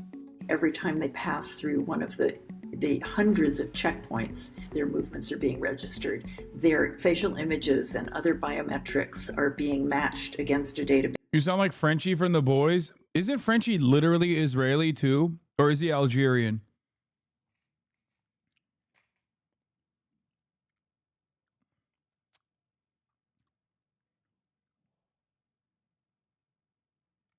Yes, he was in the IDF. There you go. So, turns out, maybe my accent isn't as bad as you think it is. But we're now learning more about the AI systems that choose bombing targets in Gaza from two reports in the Israeli publications 972 and Local Call. Gospel is a system that produces bombing targets for specific buildings and structures in Gaza. You mean the actor or the character? No, the character he's playing is an Algerian French character, but the actor himself is actually an Israeli actor who apparently served in the IDF and is like a rabid Zionist, is what people were saying. Gaza. It does this by working in conjunction with other AI tools. And like any AI system, the first step is the large-scale collection of data. In this case, surveillance and historical data on Palestinians and militant locations in Gaza. The most famous application will be the Alchemist, which is a platform that collects data and allows the transfer of data between different departments, later being transferred to another platform, which is called the Fire Factory. The Fire Factory observes the data and categorizes it. The generated targets are generally put into one of four categories. First, tactical targets, which usually include armed militant cells, weapons warehouses, launchers, and militant headquarters. Then there are underground targets, primarily tunnels under civilian homes. The third category includes the family homes of Hamas or Islamic Jihad operatives. And the last category includes targets that are not obviously military in nature, particularly residential and high-rise buildings with dozens of civilians. The IDF calls these power targets. Once the data is organized, it goes through a third layer called the gospel. The gospel creates an output which suggests specific possible targets, possible munitions, warnings of possible collateral damage, and etc. This system produces targets in Gaza faster than a human can. And within the first 5 days of the war, half of all the targets identified were from the power targets category. Multiple sources who spoke to 972 reported that the idea behind power targets is to exert civil pressure on Hamas. Hiba's home was most likely one of the power targets picked up by the gospel system. Months after the gospel investigation, 972 also surfaced a more opaque and secretive AI system built for targeting specific people, known as Lavender. As the Israel-Hamas war began, Lavender used historic data and surveillance to generate as many as 37,000 Hamas and Islamic Jihad targets. Sources told 972 that about 10% of those targets are often wrong. But even when determining the 90% of supposedly correct targets, Israel also expanded the definition of a Hamas operative for the first time. The thing is, Hamas ultimately runs the Gaza Strip, so you have a lot of civil society that interacts with Hamas. Police force, doctors, civil society in general. It's worse than that, too. It's worse than that. I hope they mentioned this part, because the targeting, the way that they populate this list of likely Hamas members or likely militants, basically, is by looking at a couple different factors.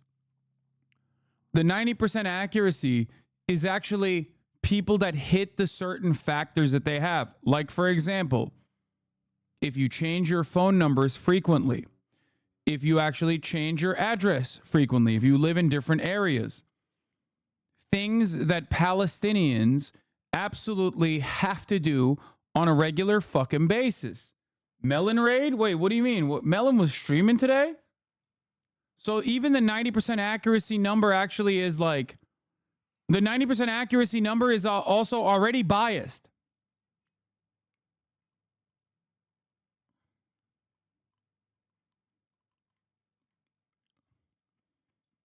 Wait, did he actually review the Macklemore song? Oh, God. What did he think about it? He covered the Macklemore song? Here, I'll do it after this. He liked it? Oh, God.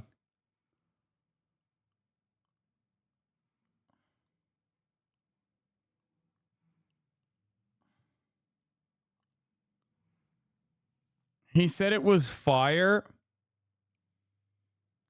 Okay, well, I'm uncompromising as a new music listener. I'm uncompromising in my values. I think the message is great. I like Macklemore. I think he's phenomenal for doing such a wonderful thing. But if you like ask me if this is like a banger, I will never tell you that this is a banger. Okay, it's cringe.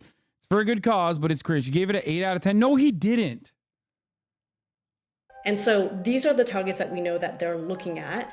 After Lavender used its data to generate these targets, AI would then link the target to a specific family home, and then recommend a weapon for the IDF to use on the target, mostly depending on the ranking of the operative.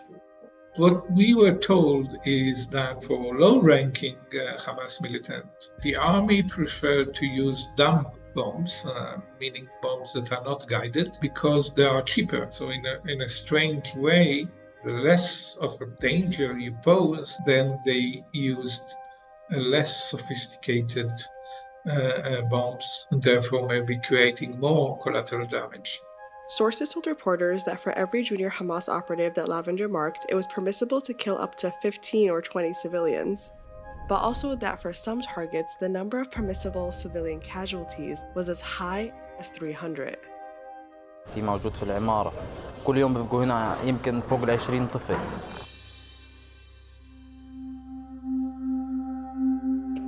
systems do not produce facts. They only produce prediction, just like a weather forecast or the stock market. The intelligence that's there is completely dependent on the quality, the validity, the understanding of the humans who created the system. In a statement to The Guardian, the IDF outright rejected that they had any policy to kill tens of thousands of people in their homes, and stressed that human analysts must conduct independent examinations before a target is selected. Which brings us to the last step of both of these processes, human approval. Sources told 972 that the only human supervision protocol in place before bombing the houses of suspected junior militants marked by lavender was to conduct a single check, ensuring that the AI selected target is male rather than female.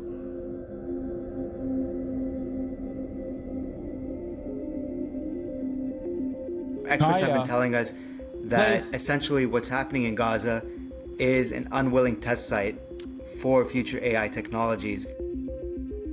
Did they not even mention Where's Daddy?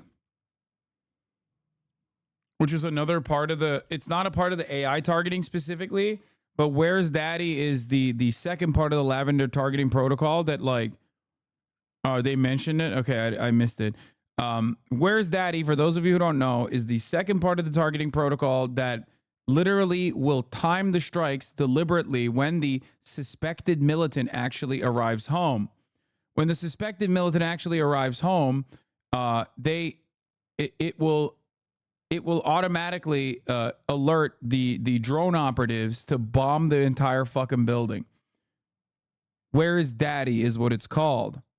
You know, so you can definitely ensure that you killed the militant and the entire family of the militant, the daddy and the daughter and the sons. In November 2023, the US released an international framework for the responsible use of AI in war. More than 50 signatures from 50 different countries. Israel has not signed on to this treaty. So we're in sort of this space where we lack sufficient oversight and accountability for drone warfare, let alone new systems being introduced like Gospel and Lavender. And we're looking at a future really where there is going to be more imprecise and biased automation of targets that make these civilian casualties much worse. The fallacy of, the premise that faster warfighting is somehow going to lead to global security and peace. I mean, this is just not the path that's going to get us there. And on the contrary, I think a lot of these, the momentum of these technological initiatives needs to be interrupted in whatever ways we can. It really aches my heart that these women are never going to be back. It's not like I left home and that, like, for example, I traveled and like, I know it's there. No, it's not. It's not there anymore. I guess Where's Waldo is copyrighted. It's not about that, chatter. It's about killing children. That's the whole point. That's what the fuck Where's Daddy is about. All right, everybody, give it to me. Okay, give it to me. Let's fucking cover the goddamn. Let's cover the goddamn fucking Macklemore song. Real music. Okay, no.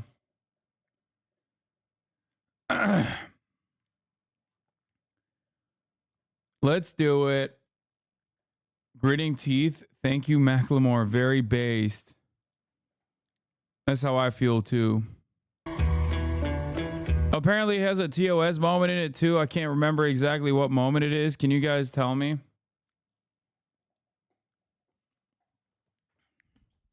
Guys, okay, here. I'm gonna do my audience captured YouTube voice. Are you ready? Guys, Macklemore just released the song of the summer, and he's got a lot of bold claims that he's making, and I'm gonna listen to it right now, and I'm gonna probably say Free Palestine by the end of this song. All right, let's take a look. Yeah. The people, they won't leave. What is threatening about divesting and want a piece? The problem isn't the protests, it's what they're protesting. It goes against what our country is funding. Block the barricade until Palestine is free. Block the barricade until Palestine is free. When I was 7. What does he mean, block the barricade? Anyway, that's besides the point. I think it's I learned a lesson from Cuban Easy-E. What was it again? Oh yeah, fuck the police. Actors and badges protecting property in a system that was designed by white supremacy. But the people are in the streets. You could pay off Meta, you can't pay off me. Politicians who serve by any means. APAC, Kufi, and I will say one thing. It's very well produced. The beat is actually great. The beat is actually great. The message, I'm a fan of. You can't see the video because there's dead babies in it, okay? He's referring to Hins Hall. Wait, no way.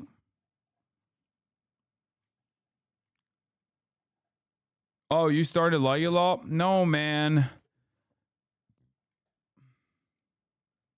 Why is Hasan afraid of being cringe?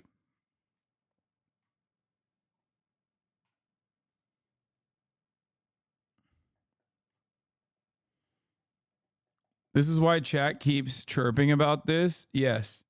This is why whenever we talked about the fucking rap beef between Drake and Kendrick Lamar, half a chat was like, why don't you cover MGK versus Eminem? Why don't you cover Eminem versus Benzino? Eminem.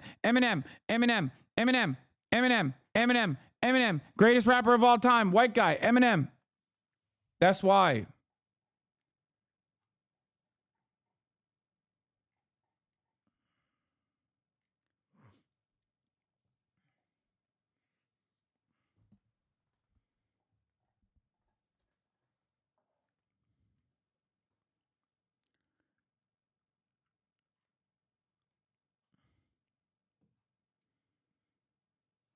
Anyway, the point is, it's a good song. Okay, it's great. It's just not for me. That's it. It's like very Lin-Manuel Miranda-esque. That's all I'm saying. And I have no issue with you guys loving the shit out of this song. Okay, the song is phenomenal. I love it. Okay, he's talking about Kufi, bro. He's talking about Christian United for Israel. That's crazy. If he said, Blammo, baby, it's about time. Blammo, baby, let's free Palestine, you'd actually give it a chance? Tom Morello, honestly, Macklemore's Hins Hall is the most Rage Against the Machine song since Rage Against the Machine.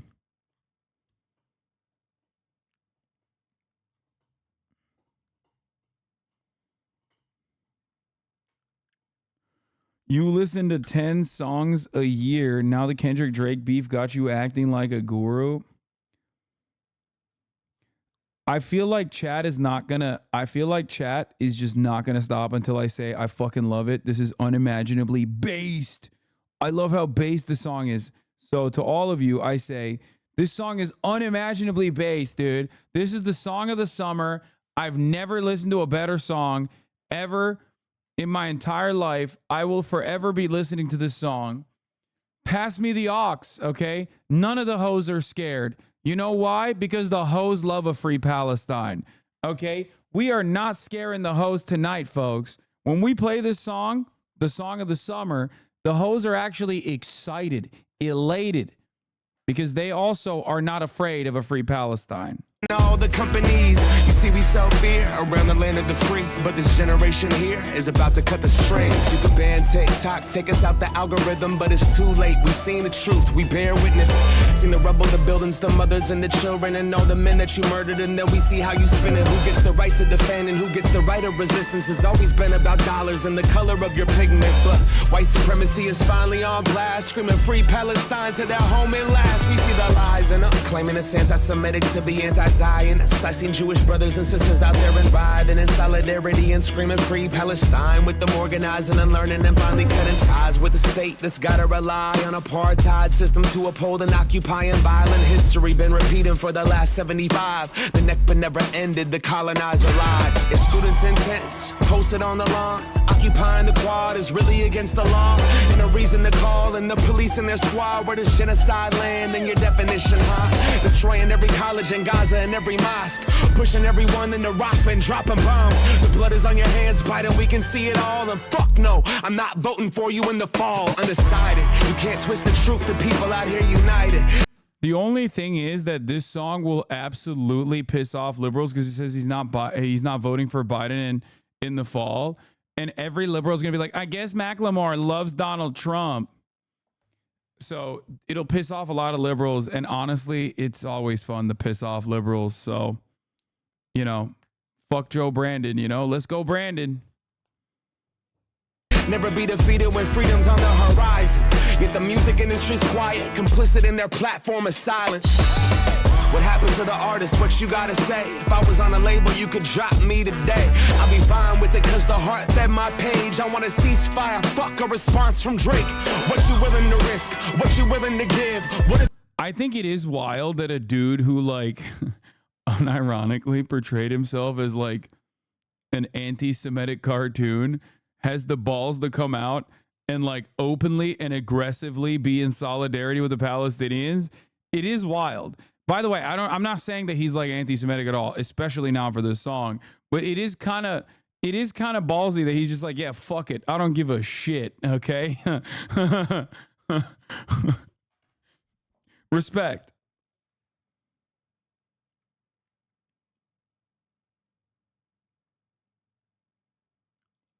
What is this? Macklemore apologizes for anti-Semitic Jew costume as Seth Rogen hits out on Twitter.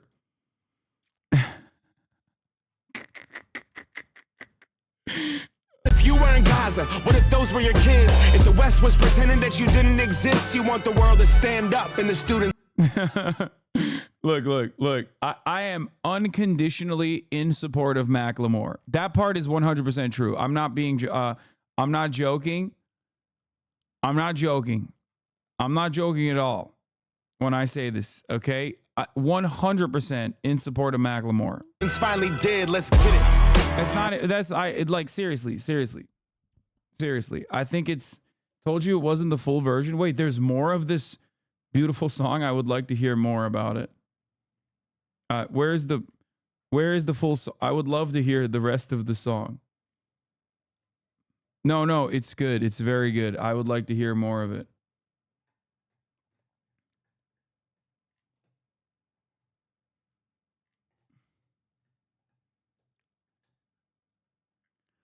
I completely agree with you, but I enjoy the slander against you too much, so fuck you. Say this is the best song ever, you bitch. I am. It's the best. It's the song of the summer. Where the fuck? Oh, this is it? No. What? Okay.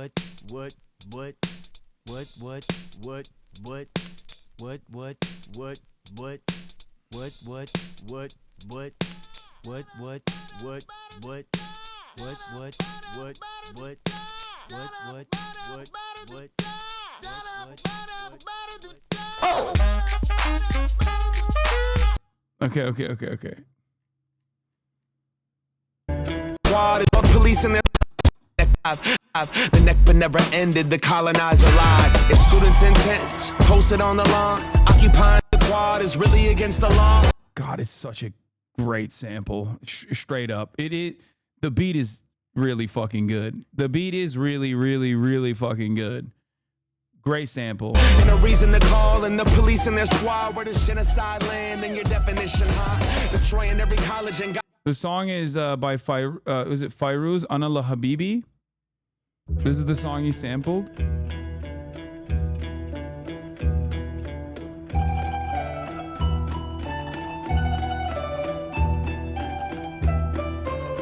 JD Pond Macklemore.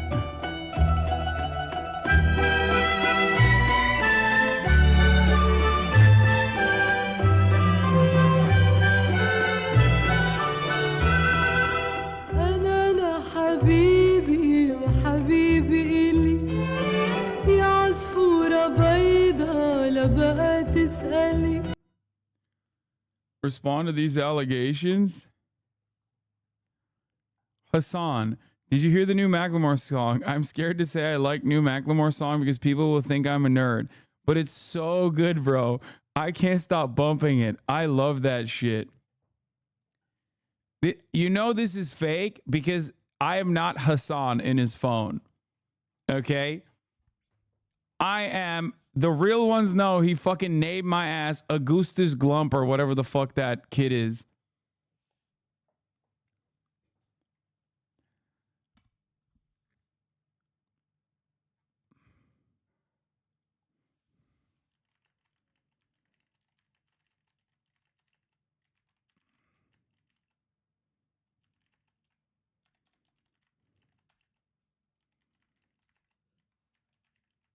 What is it? Gloomp?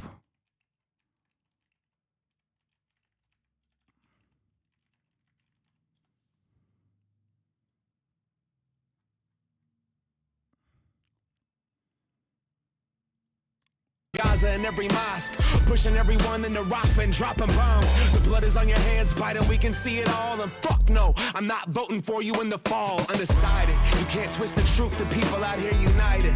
Never be defeated when freedom's on the horizon. Yet the music industry's quiet, complicit in their platform of silence.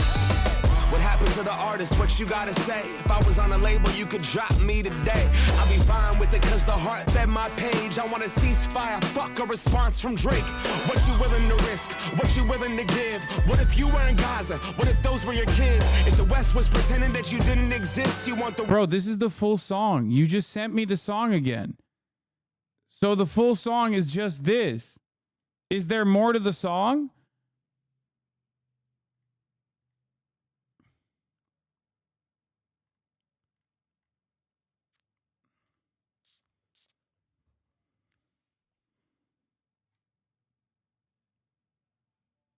I know you love reading annotations. Bro, what do you mean? What annotations do I need for this? It's pretty clear cut. There is not a single fucking double entendre in the song, brother. It's just saying like free Palestine, you know, which is cool. I am with it. I'm with the fucking message.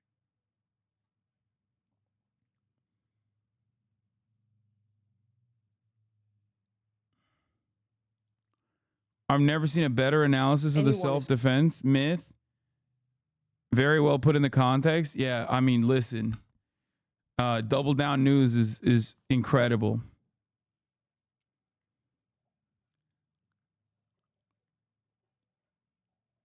If you keep going, Macklemore's going to write a diss track on you. Guys, I like Macklemore. I like Macklemore, okay? I am a fan of this song. I like that he made this song. I do think it's kind of cringe, but it doesn't matter. What if you were in Gaza? What if those... Wait, where is the fucking end of the song?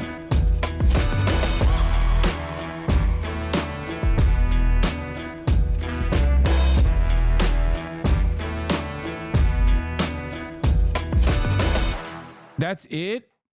That was the end of the song? You guys fucking suck for making me literally... Oh my God. It's cringe, but it's a net good because white people love this kind of shit. Oh no, for sure. For sure.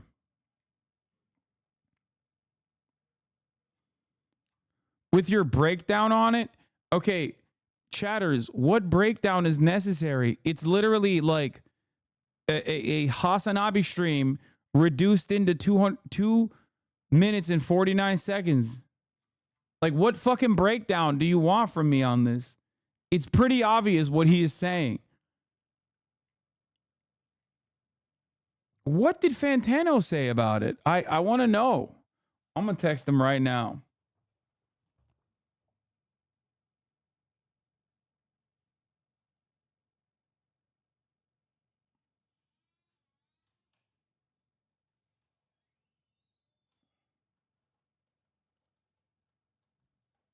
I'm going to text him. Hold on. What did you say about the Macklemore song?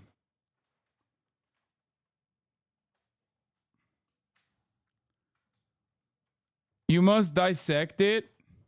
This is one of those moments where the content is not fun for us. Dude, yeah, this is the thing I don't understand. This is like literally one of those instances where like all of the chat is literally like playing into this meme And I feel like the meme is like making the content worse overall, but they don't care. They're just like aggressively leaning into it. You know what I mean?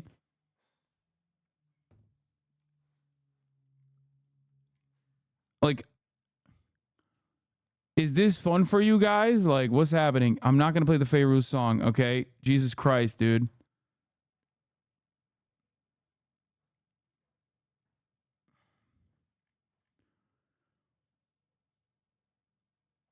Like, what do you think? Dude, let's look at the lyrics, okay? Let's look at the annotations. Intro. The main sample of the song is Anallah Habibi by Lebanese icon Fairuz. These people won't leave. We will not be moved by these intimidation tactics. As Sueda Polat said, the Turkish student activist in Columbia University, one of the mobilizers, one of the organizers of the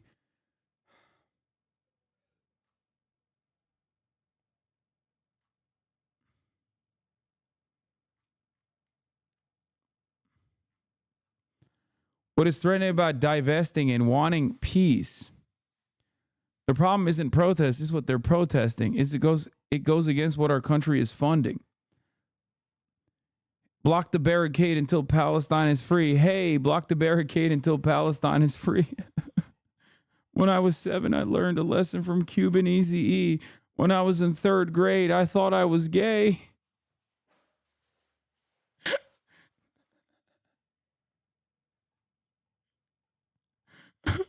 Actors and badges protecting property in a system that was designed by white supremacy. Hello? What's happening here? Are we leaving? Are we bored of the bed?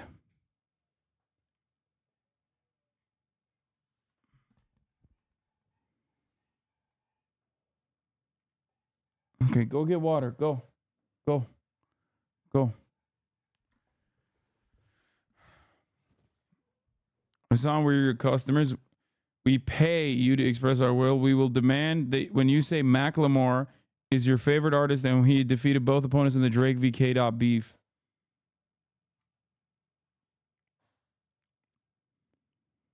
You can pay off Meta. You can't pay off me. Politicians to serve by any means. APAC and Kufi and all the companies.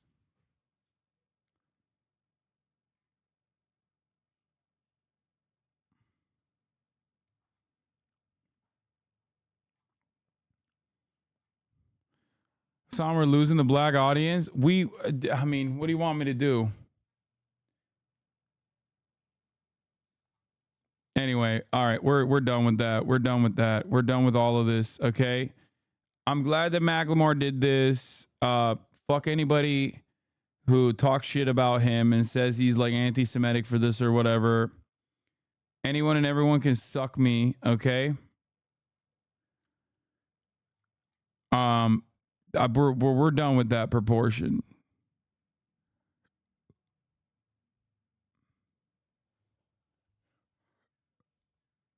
Oh, Jesus Christ.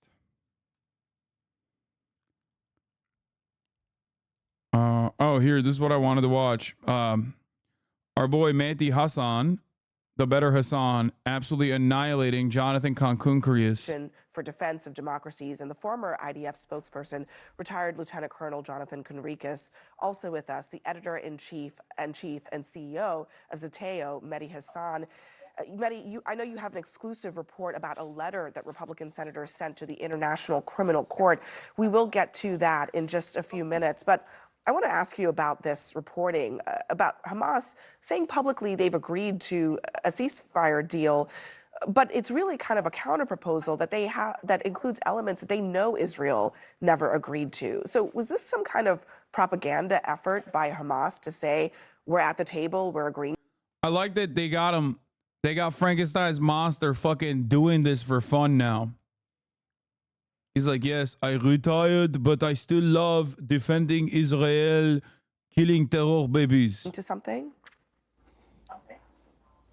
Well, look, the reporting we have says that, yes, it was an Egyptian Qatari proposal that the Americans were involved in too, Abi. The CIA director Bill Burns has been involved in this. The Israelis apparently were on board until, of course, Hamas agreed, and then the Israelis' bluff was called, and now they're saying, well, we don't agree to this proposal because we want to free the hostages, even though the... Just wait until he starts talking, and then you will know I'm not exaggerating his accent. Proposal would help free the hostages. Can I just pause you there for a second? The Because Israeli I think newspaper. I just want to. Oh, yeah. Shut the fuck up, Mehdi Hasan. Let me butt in here and fucking defend Israel. Do a little bit of Israel dick riding. I, Abby Phillips, am demanding you shut the fuck up real quick so I can, shove some pro-Israel sentiment here. Add one bit of information I think is critical here. The part that Israel didn't agree to is the part that calls for a permanent end to the war. And I think this is really what is at issue here, that Israel has never agreed to that, and that... Yeah, do you think that that's a decent fucking thing? Like, do you think that that's a decent idea? Do you think that that's a solid, responsible, moral counter here? That's awesome. Thank you, Abby Phillips. Maybe this is a counter proposal, but that means essentially that everybody has to get back to the table and agree to what is on the table now.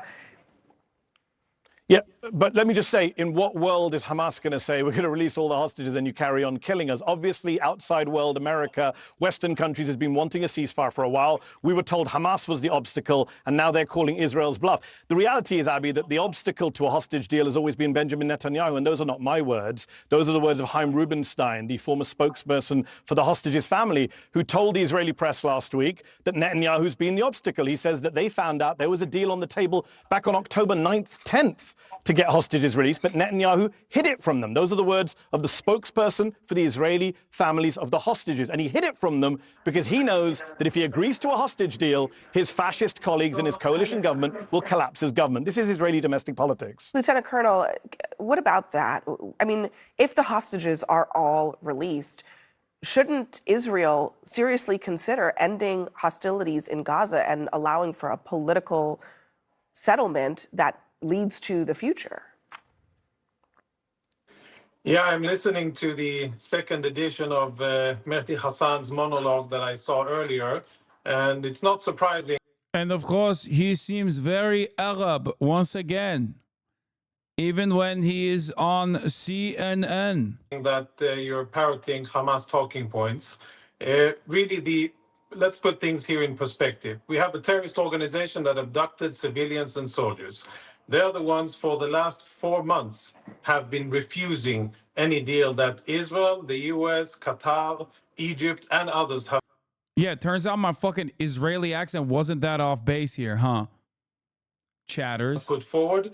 And now, when push comes to shove, and when they see Israeli tanks lined up on their way to Rafah, all of a sudden they are agreeing. They're agreeing to something that wasn't on the table.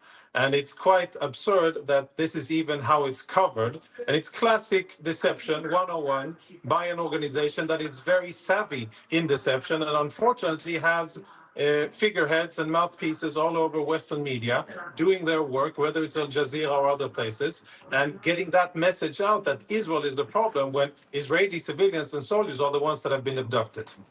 I'll let Mehdi respond to that. So I think all of your viewers saw me quote the spokesperson for the Israeli hostages' families. And the colonel then said, I'm parroting Hamas talking points. He's referring to the hostages' families as Hamas, as parroting Hamas talking points. Because I quote... You fucking own this fraudulent, freakish monster, Frankenstein's monster-looking cop phenotype piece of shit. Mehdi Hasan, do it. Own his ass. Oh my God. Demolish his entire existence like it's a fucking Bedouin village inside of the 1967 Israel boundaries. Demolish it.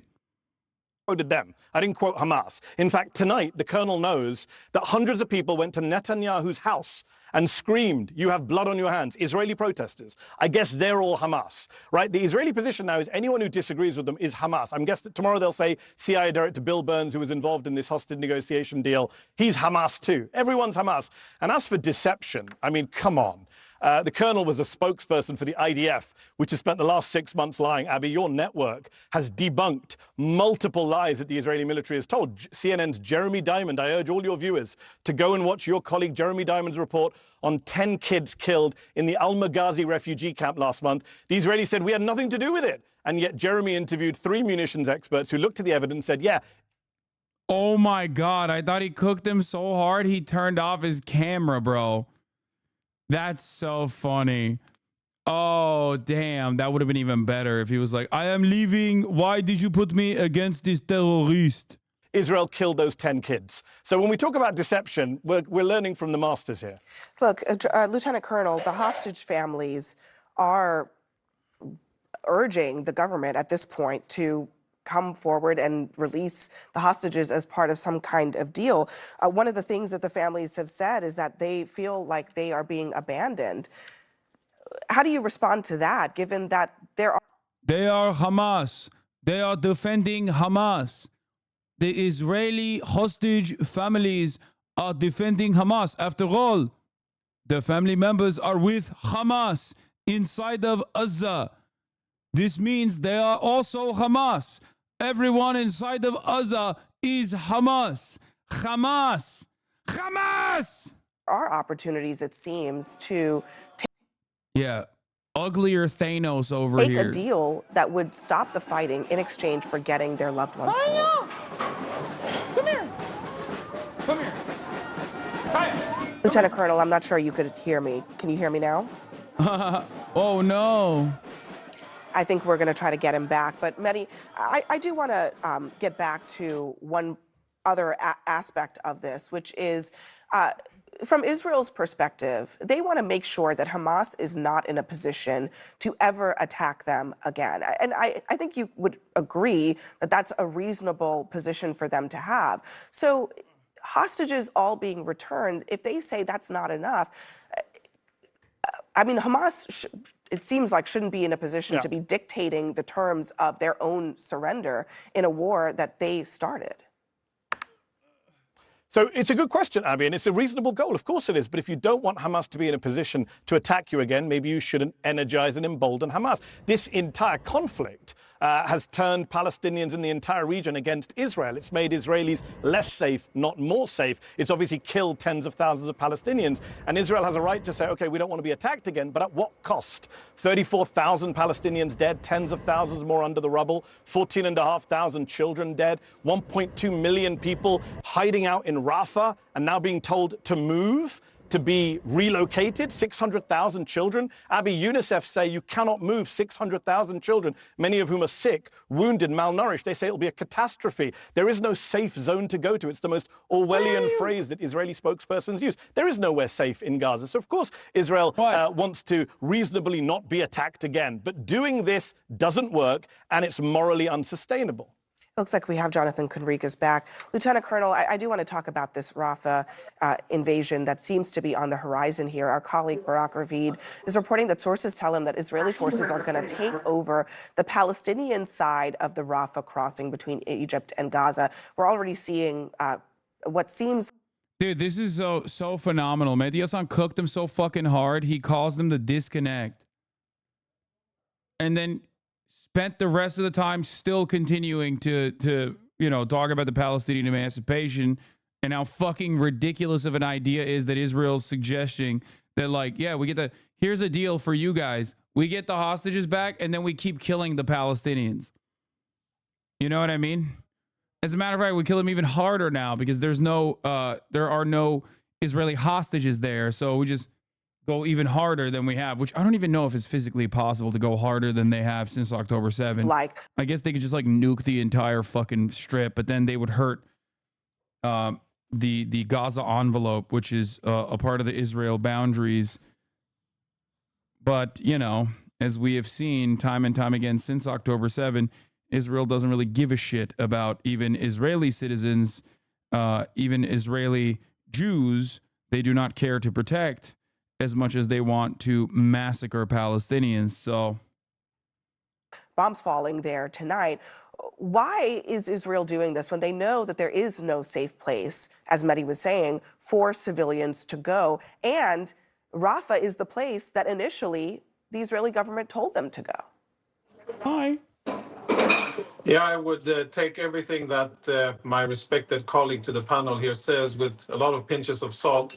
Lots of untruths were said when I was on air and off air, and I won't give them credibility by repeating them. What I'll say is this. Rafah is a place where Hamas... I don't know if you know this, Abi. He is an Arab.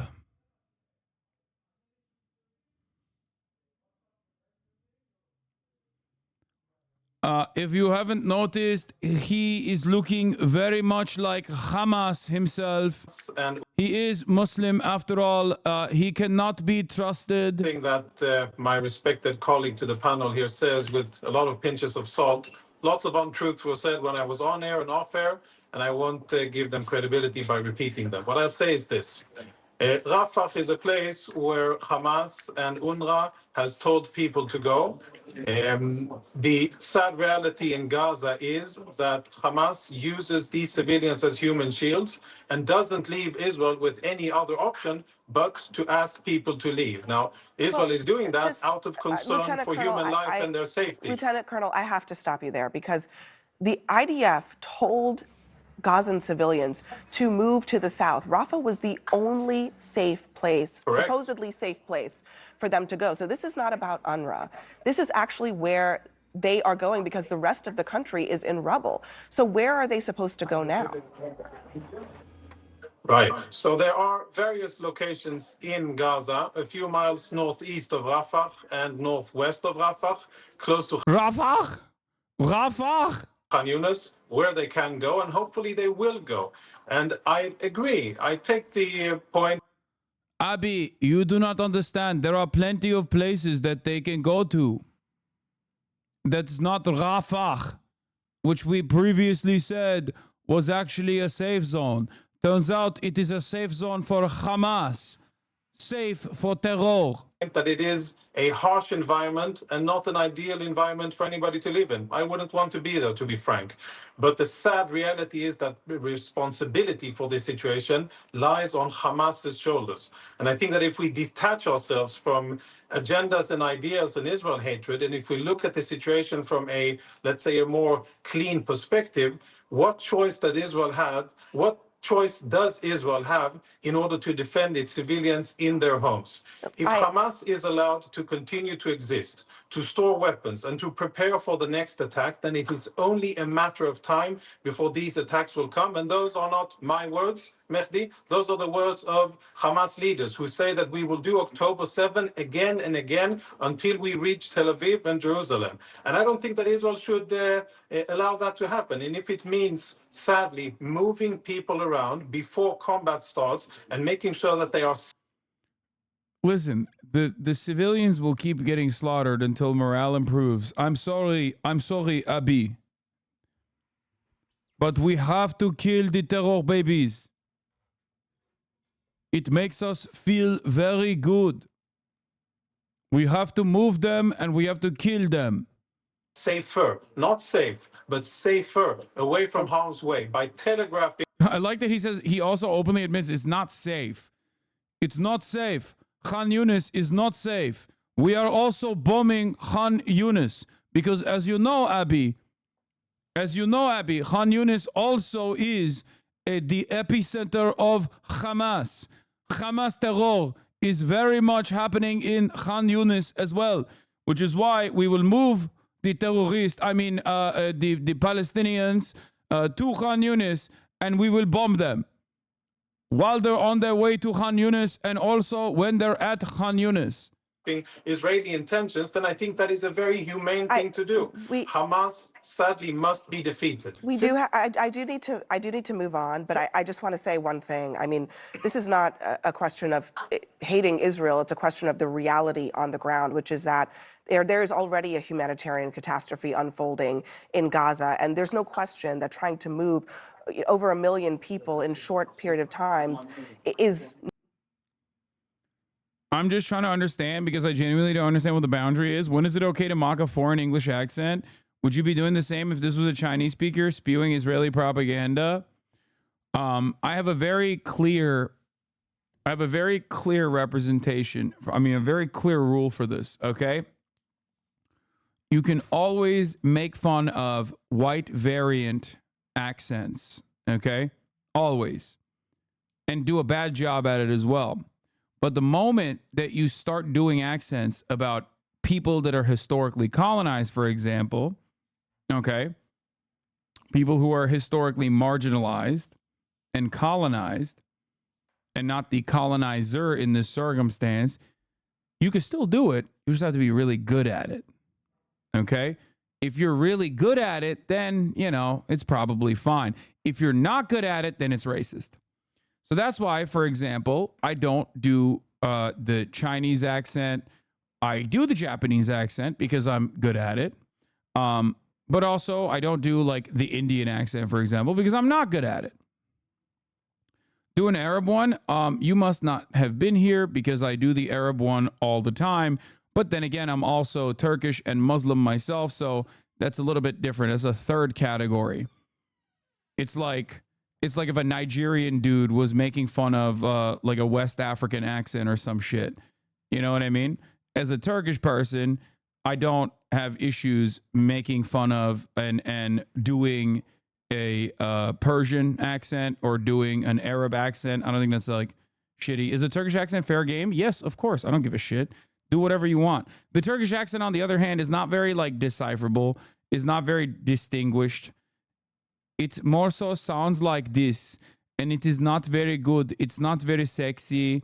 It's not very different or unique, in my opinion.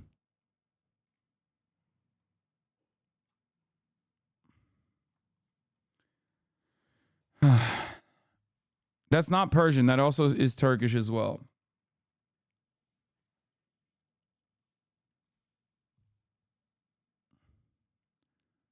Sounds Armenian. That makes sense. If it sounds Armenian to you, that is because Armenians and Turkish people are neighbors.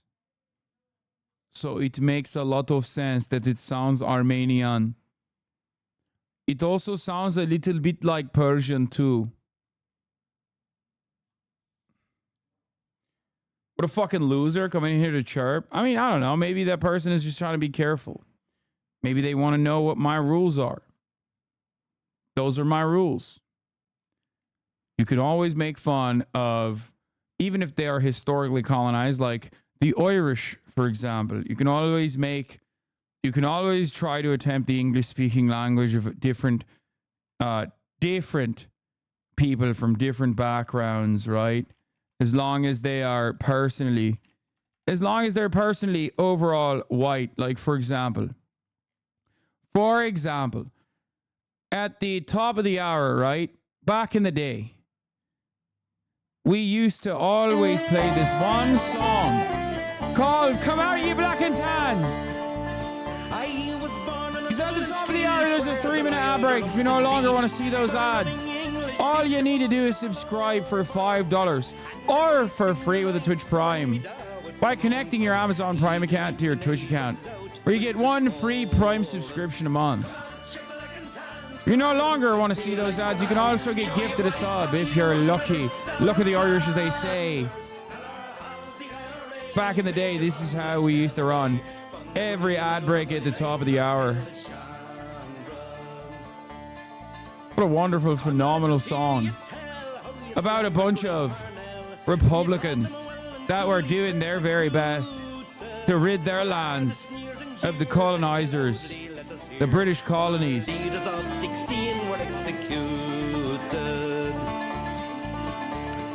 I will see a united Ireland in my time. I will see a united Ireland in my time. From the green and lovely lanes of come tell us how you slew them old Arabs 2 by 2. Like the Zulus, they had spears, a bow and arrows. Oh, bravely you faced one with your 16-pounder gun, and you frightened them, they just stood a marrow. Come out, you black and tans, come out and fight me like a man. Show your wife how you won medals down the Flanders.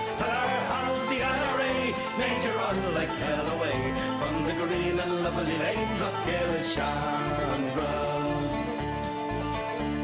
The time is coming fast, and I think this day is near. Perhaps when you listen to songs such as this one, songs made by terror cells, those who are declared terror organizations, members of those who are looking for righteous emancipation, you develop a better recognition as to why the Irish have a particular distaste for the English in general.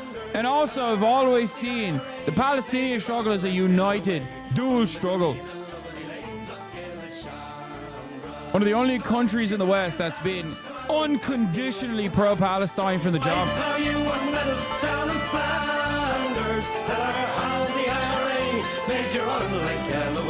From the green and lovely lanes of Elysium Road. Anyway, what is this? Israeli apartheid poll by Amnesty?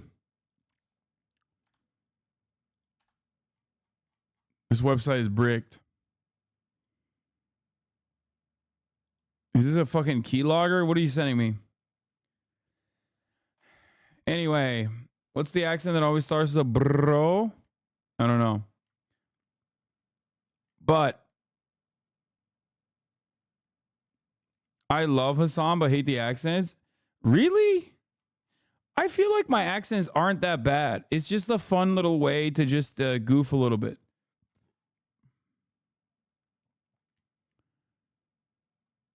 I think you would be wrong. I mean, I think you're in the minority. I think most chatters like my accents because, like, they probably don't like their accent if I'm imitating it. But, like, I suspect that they enjoy me doing the accents of everybody else. They probably enjoy that a lot. Not going to be something that is feasible. But Mehdi, I have to get to your reporting, and I do want to talk. Been proven wrong. I do want to talk. I don't agree, and that has been proven wrong. You don't agree that there's a those were the humanitarian same words. catastrophe occurring right No, now I in don't Gaza? agree. No, I don't agree. That's insane, dude. Do a Nick Mullen accent of Adam Friedland. Good one, dude. Good one, chatter.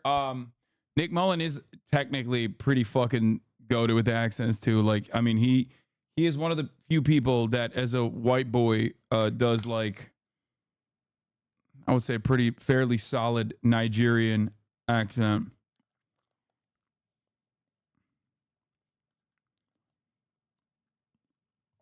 That it cannot be done because I didn't these say that were the same lines that were told.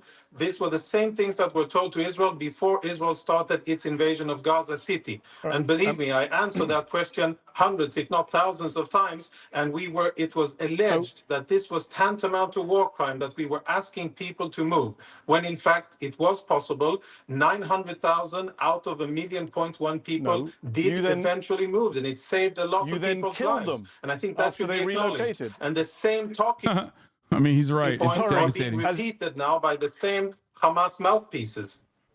Mehdi, you could Please respond. go ahead. One move, bro. One move. His skull is so goddamn thick and so goddamn dense. It's so funny that they got a cop to do the PR for the Israeli genocide, you know? Like, oh, Hamas mouthpieces. It's like, dude, you have nothing. You literally have nothing. He just only says, Hamas, Hamas, Hamas, over and over again. You have to be a real fucking dumbass to literally listen to these dickheads for the past 7.5 months consistently cry that anyone and everyone that stands in their way, that calls out what they're doing as genocidal, which it is objectively, Hamas, Hamas, Hamas, over and over again, all the way from the actual Hamas members, okay, down to the UN, and even now, the fucking Columbia University and UCLA and American college campus protesters. Everyone has been called Hamas. The International Criminal Court is Hamas. The International Court of Justice is Hamas. UN is Hamas. UNRWA is Hamas. Hostage families that are demanding that their family members return. Hamas. So of course, dude, you know, if you, at this point, if you think that any of this is valid, you are probably fucking hallucinating.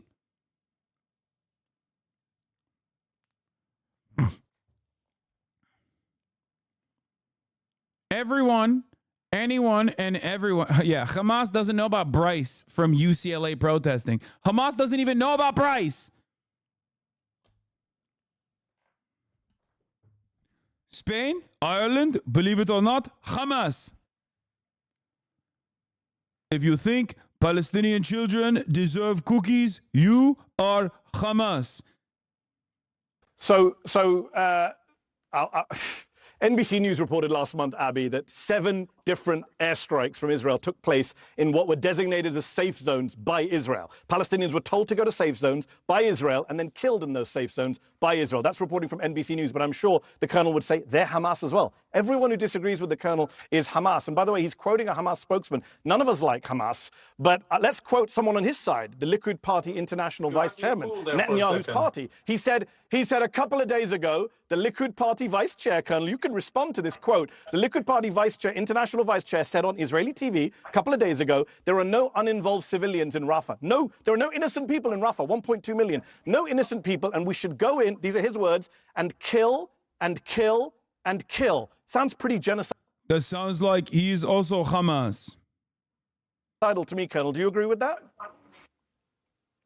I agree that those are comments that are horrible and shouldn't be thought and shouldn't be said. And I'm happy that I don't have to explain the Likud party or whoever that is that you're sourcing, and I haven't heard the quote. But I can tell you what the chief of staff, the guy that is responsible for the use of force in Gaza, and he speaks relentlessly about not killing civilians, and he gives orders not to kill.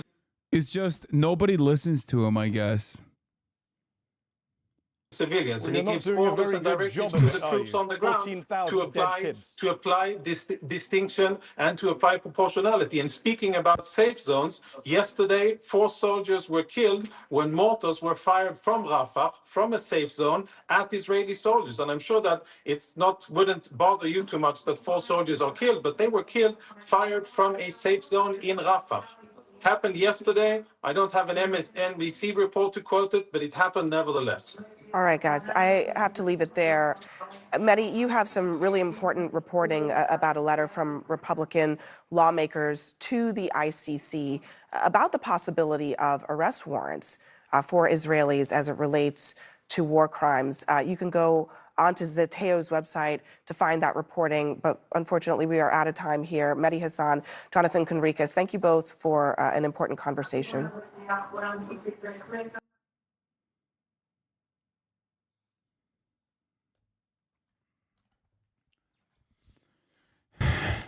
Cooked. Mehdi Hamas. Mehdi HasanAbi. It's ironic that the most notorious targets of global media narrative control group accusations are wielding that same tactic against their opponents, Hamas. They're doing the group control the media thing, but for Hamas. Yeah. That is actually interesting. And now that I think about it. Everyone says Jews control the media. It's actually Hamas. Everyone knows it is Hamas that control the media. And the ICC. And the ICJ. And Twitch.tv. HasanAbi.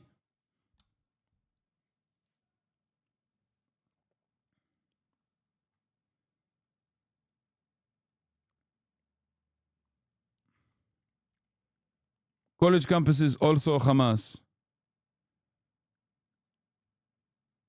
Oh, I wanted to watch it. Is what is this? POV Drake versus Kendrick Lamar. Fans reacted not like us diss track.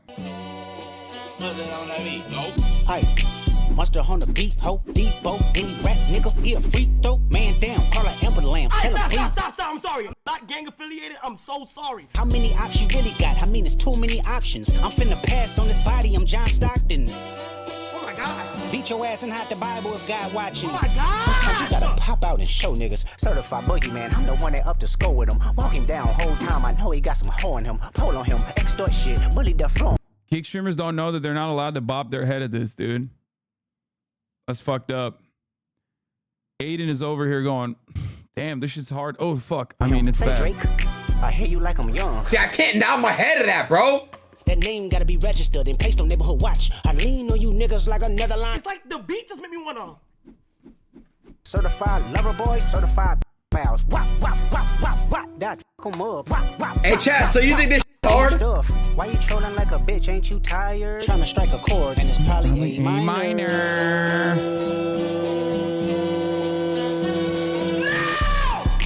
They not like us. Hey, okay, on God, it's so hard on God.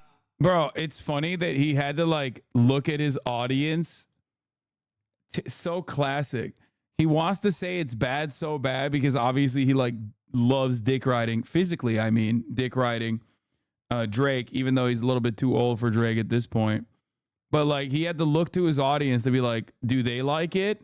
Oh, fuck, they like it. Yeah, on God, it's hard, actually. They not like us. They not like us. They not like us. I can go further, I promise. Ain't there some B-rest that's for bitching? You Malibu most wanted. Ain't no love boy, you ball boy. Fish Gatorade or something. Since 2009, I like this beat. That's Drake house. Get a wedgie. Be flipped over your boxes. Or over your foe. The other vaginal option. It's hard without the lyrics. Like, the beat is so good, bro. My God, I want to crip walk so bad. Bro, they not like us. You gotta understand, like, they not like us. It's the beat and like us. They not like us.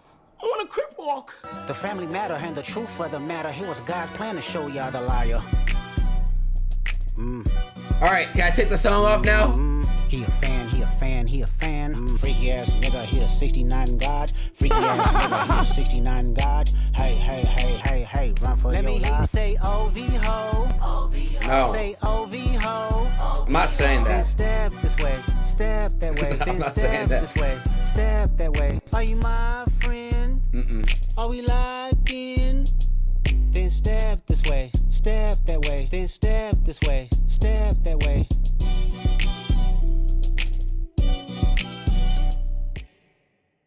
Oof. You hate to see it, folks.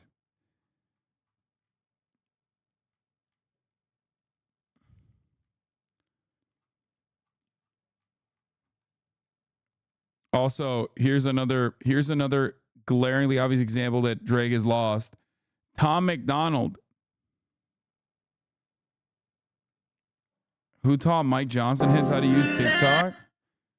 Zionist Christianity video. When mom find the poop sock. Why do you enjoy this so much? You can't catch me at the top of the hour, so you have to try to debate me in different ways like this. It's fucked up. It's fucked up. It's weak. Adonis after Drake tells him he's grounded.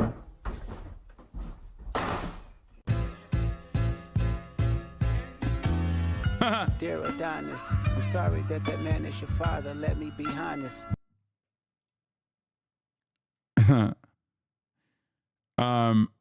We watched this already.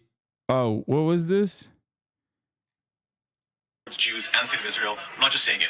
Take a look at this book, for example, Anatomy and Physiology. So what would you expect to read about in this book? Stuff about anatomy and physiology. So you open the first page, it's cover page, and look at the second page right here.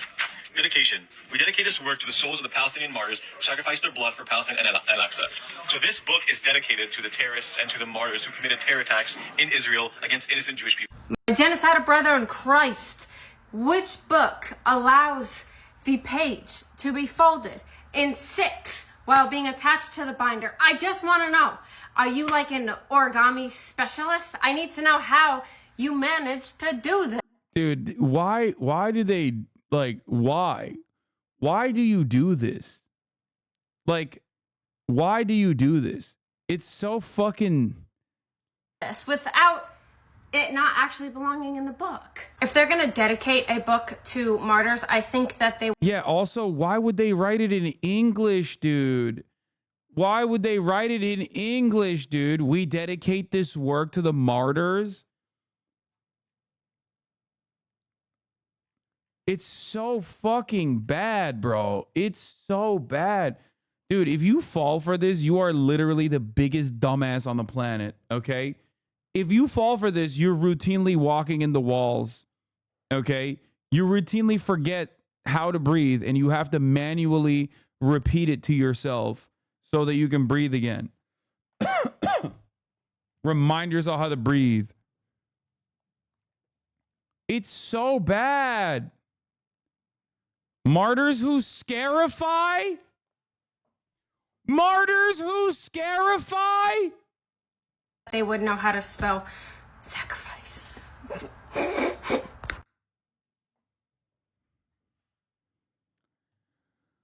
Ah.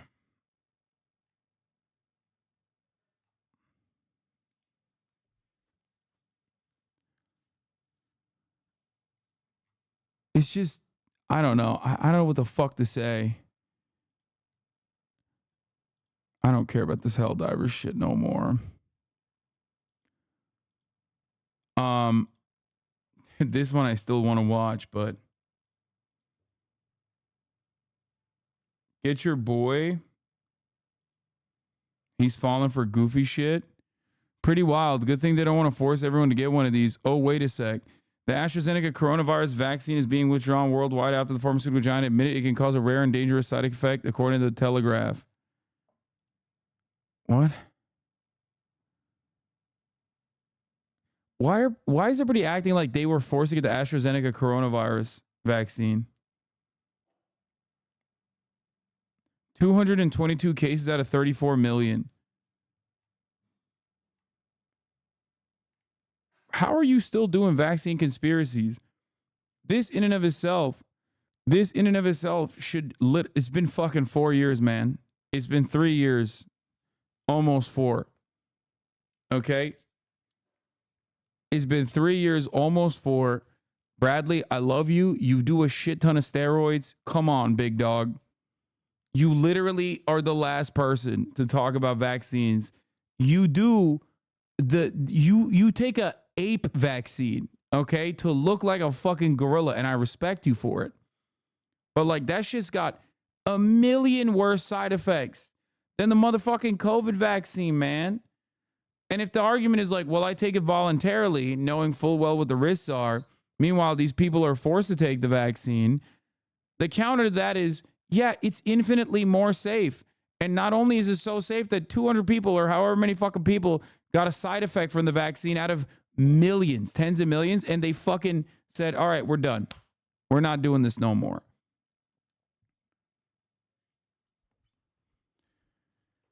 Ay, ay, ay. It's crazy. All right, let's watch. Is the U.S. headed towards fascism by a second thought? Viewer-funded operation. If you'd like to help support the channel and get some great perks while you're at it, consider becoming a patron at patreon.com/secondthought. So it was Easter recently. At time of writing, at least. These videos take a while to make. Cut me some slack. Anyway, what do you think of when you hear the word Easter? Springtime, Easter bunny, candy, resurrection of Jesus for our Christian comrades, and of course, these little guys.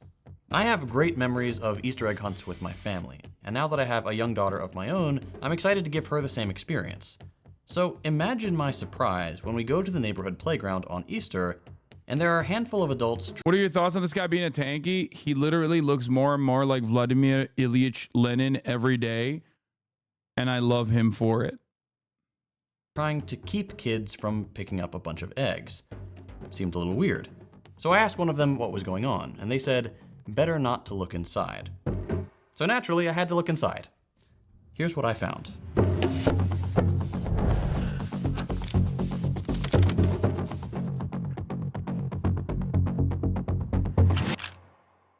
Even for someone who keeps tabs on these freaks for a living, this was a little shocking. We live in a quiet suburb, there's never any trouble. And yet here we were, standing somewhere designed for children to play, picking up Easter eggs with fascist rhetoric inside. And if you think about it, this one little Easter egg is indicative of the whole fascist undercurrent in the US. Let's unpack what's going on here. I think we should start with a quick rundown of the Proud Boys and the other fascist groups in the US, because the state of official fascist organizations has changed over the last few years. The Proud Boys are an exclusively male hate group operating in the US and Canada.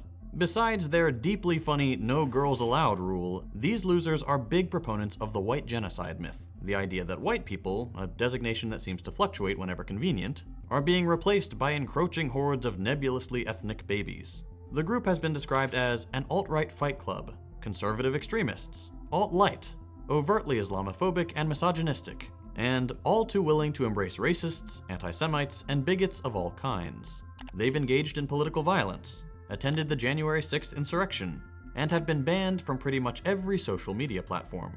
Officially, the Canadian arm of the organization shut down after being rightly labeled a terrorist group. The Proud Boys were established in 2016, spearheaded by Gavin McInnes, one of the co-founders of Vice. Over the next few years, they went through a handful of leaders, the most recent being this guy, Enrique Tarrio, who in 2023 was sentenced to 22 years in prison for his role in the insurrection. Tarrio is a Miami Cuban, which tells you pretty much all you need to know as far as his politics goes. But it came out during his trial that he was also an informant for the feds, which led to a schism in the Proud Boys, who just couldn't believe that one of their own would work for the evil government. Gotta love how naive these people are. When the judge delivered the sentence, Tarrio begged the court, "Please show me mercy. I ask that you not take my 40s from me." That's how quickly the tough guy act crumbles. As of right now, the Proud Boys seem to be in disarray. They get kicked from every platform they try to organize on, a bunch of their members got locked up after January 6th, and they seem more than a little spooked that they got infiltrated by the feds. A handful of state branches have said they won't acknowledge any national leadership, and they're just kinda doing their own thing. So with any luck, the organization will die out. That doesn't mean their remaining members aren't dangerous though, so keep that in mind. Besides the Proud Boys, we've got the Oath Keepers, the 3%ers, Patriot Front, and Patriot Prayer. The 3%ers are the oldest group on the list. The organization was founded in 2008. If you live in Texas like I do, you've probably seen 3%er bumper stickers. The name comes from the assumption that 3% of a given country's population is enough to overthrow the government. The group was officially dissolved in 2021 after January 6th, and you'll start to notice a trend there. A bunch of its members were thrown in jail, and once again, Canada labeled them a terrorist group. Like the Proud Boys, local branches of the 3%ers still remain active. The Oath Keepers are the next oldest, founded just 1 year after the 3%ers. This is another anti-government but pro-constitution group. And tellingly, its membership is 2/3 former military and police, and 10% active duty. Best guesses as to their numbers hover around 5,000 people, but the org itself claims to have a membership of 38,000. These thugs are known for showing up at protests, political rallies, and whatever events they determine to be woke, armed with guns and with their faces covered. Once again, a number of their higher-ups are serving over a decade in prison for seditious conspiracy, though this group seems to have been more resilient than their cowardly counterparts. You really want me to run it back, dude? What is the Easter egg?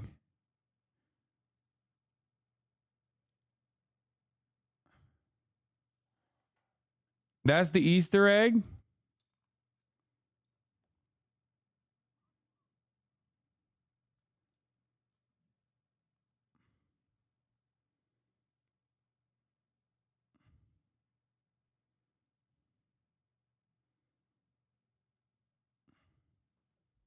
You aren't impressed? Yeah, I got it, man. Yeah, they're racist pieces of shit that are trying to put this in like children's Easter eggs on an Easter egg hunt. I feel like, dude, every day I see this kind of shit, I'm like, the Patriot Front is a fed up. There's no way. They're so comical in the way that they operate. It feels like it's like out of the imaginations of a federal agent. Claims to have a membership of 38,000. These thugs are known for showing up at protests, political rallies, and whatever events they determine to be woke, armed with guns and with their faces covered.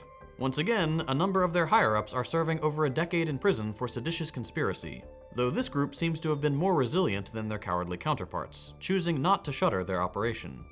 In fact, according to a data breach, as of 2021, 48 state and local officials and 10 sitting state lawmakers were listed among the group's members. This would suggest a different approach from the other fascist cells, choosing to pursue electoral infiltration as opposed to strictly acts of terror. The final two organizations significant enough to mention are Patriot Front and Patriot Prayer.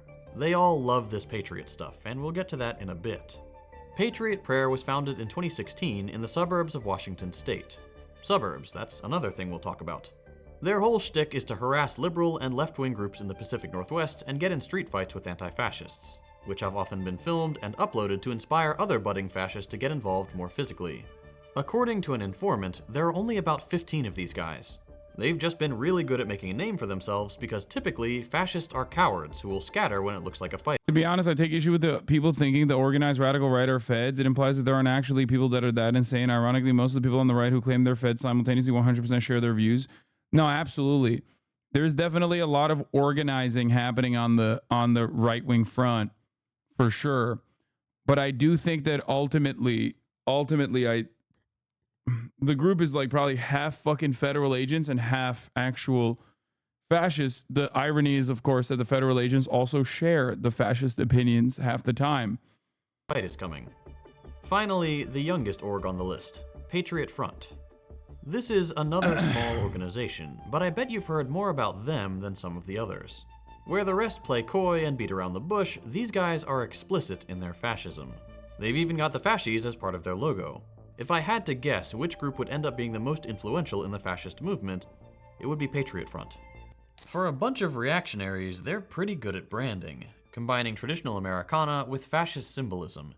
In every successful past fascist movement, that's been a key element. It takes on the flavor of whatever culture it boils up in. You've probably heard the quote, "When fascism comes to America, it'll be wrapped in the flag and carrying a cross."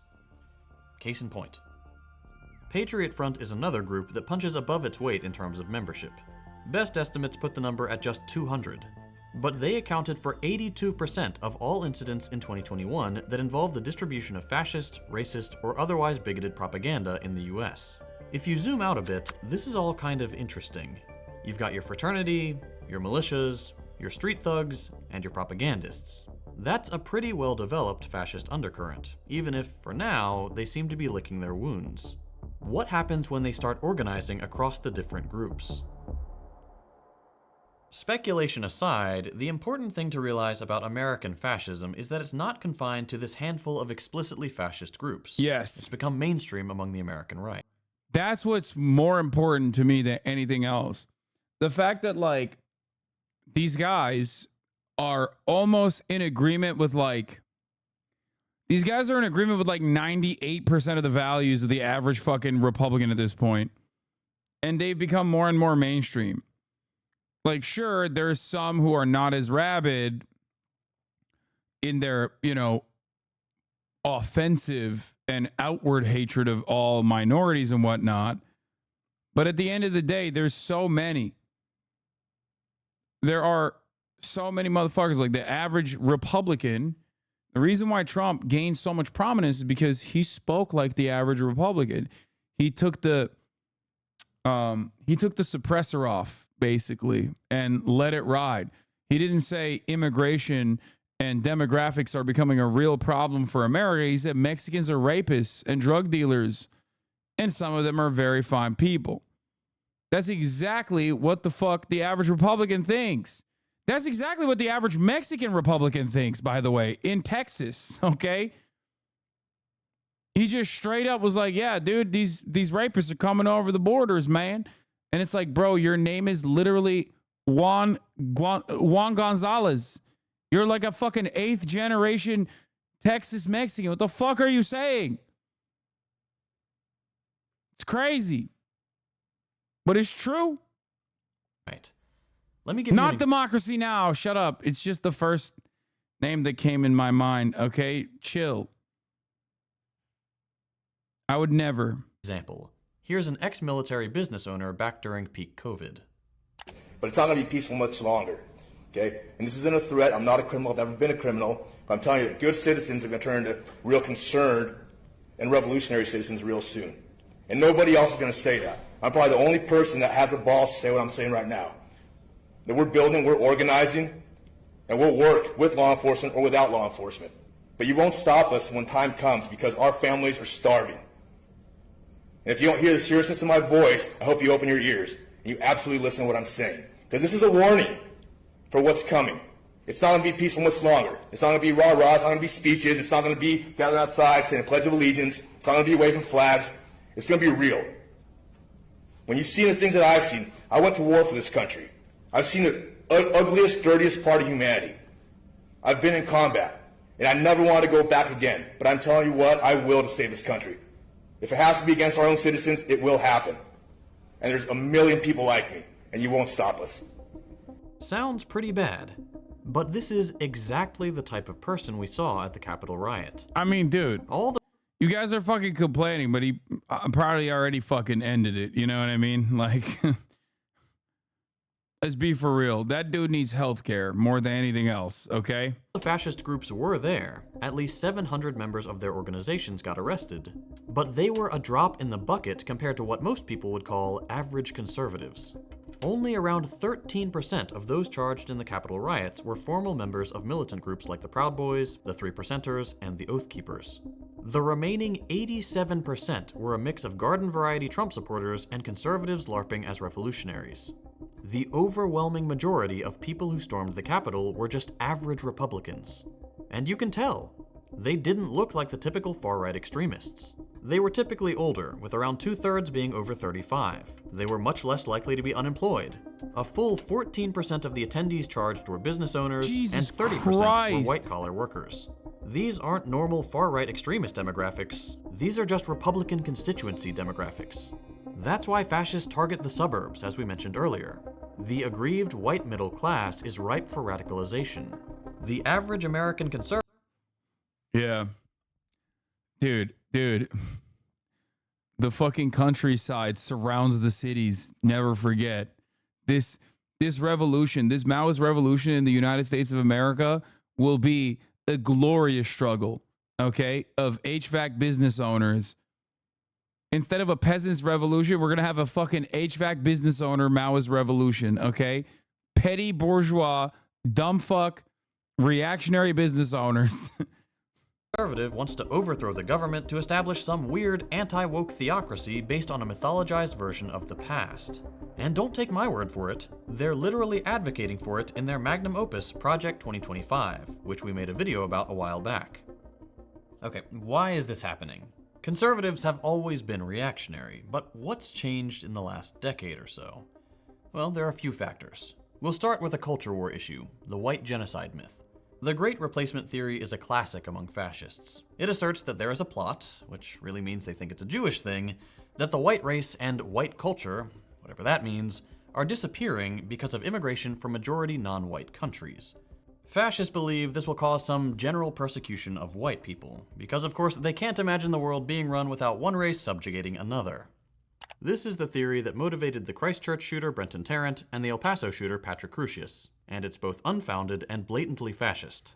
You won't be surprised to learn that this theory has a historical trajectory that starts in World War II, runs through the European fascist movements, the American Nazi Party, and has now found a home among the majority of the Republican electorate. Oh yeah. Here's a clip of Tucker Carlson endorsing the theory on Fox, calling it by name, and likening it to eugenics. Joe Biden just said it. To change the racial mix of the country. That's the reason, to reduce the political power of people whose ancestors lived here and dramatically increase the proportion of Americans newly arrived from the third world.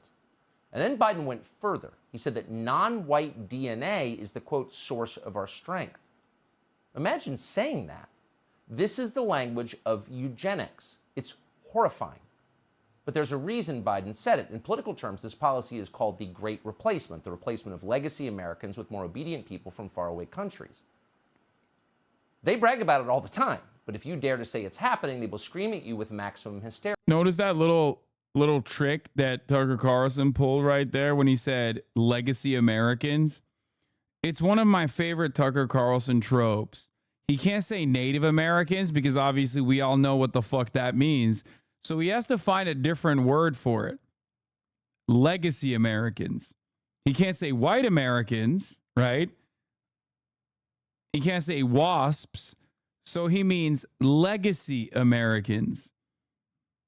Those who deserve to be here. And here you have Joe Biden confirming his motive on tape with a smile on his face. This type of racist xenophobia isn't new. Every fascist project in history has needed to create a chosen people and a barbaric enemy to justify their anti-human politics. Even a cursory glance at any history book will make it clear where this trend comes from. But why does it start in the first place?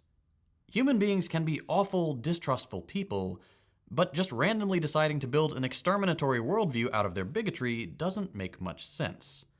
We need to dig a little deeper and look beyond the culture war rhetoric to really understand the appeal of fascism. Socialism and fascism are both on the rise, and it's pretty easy to see why. Beneath every movement is an economic catalyst. Fascism is seen as a solution to an economic problem, just as socialism is. But the difference is that fascism does not threaten the primacy of capital, or the comfortable position of the white liberal, a critical ally of fascist movements throughout history. Economic hardship creates conditions where bitterness, distrust, and desperation can thrive, making the masses an easy target for charismatic and bombastic fascists. Think back to that town hall video. What did the guy say was the spark for their aggression? Not being... Did you cover Macklemore yet? No, I haven't. I forgot. Being able to feed their families. You guys should keep sending And me you the know what? Macklemore video. That's a perfectly valid reason to be upset. The problem is the solution he and other fascists land on is to exterminate or deport anyone deemed to be detrimental to white people making money and keeping their privileged position. Or, in their eyes, prevent hardworking patriots from losing economic ground because their opportunities are being stolen by foreigners.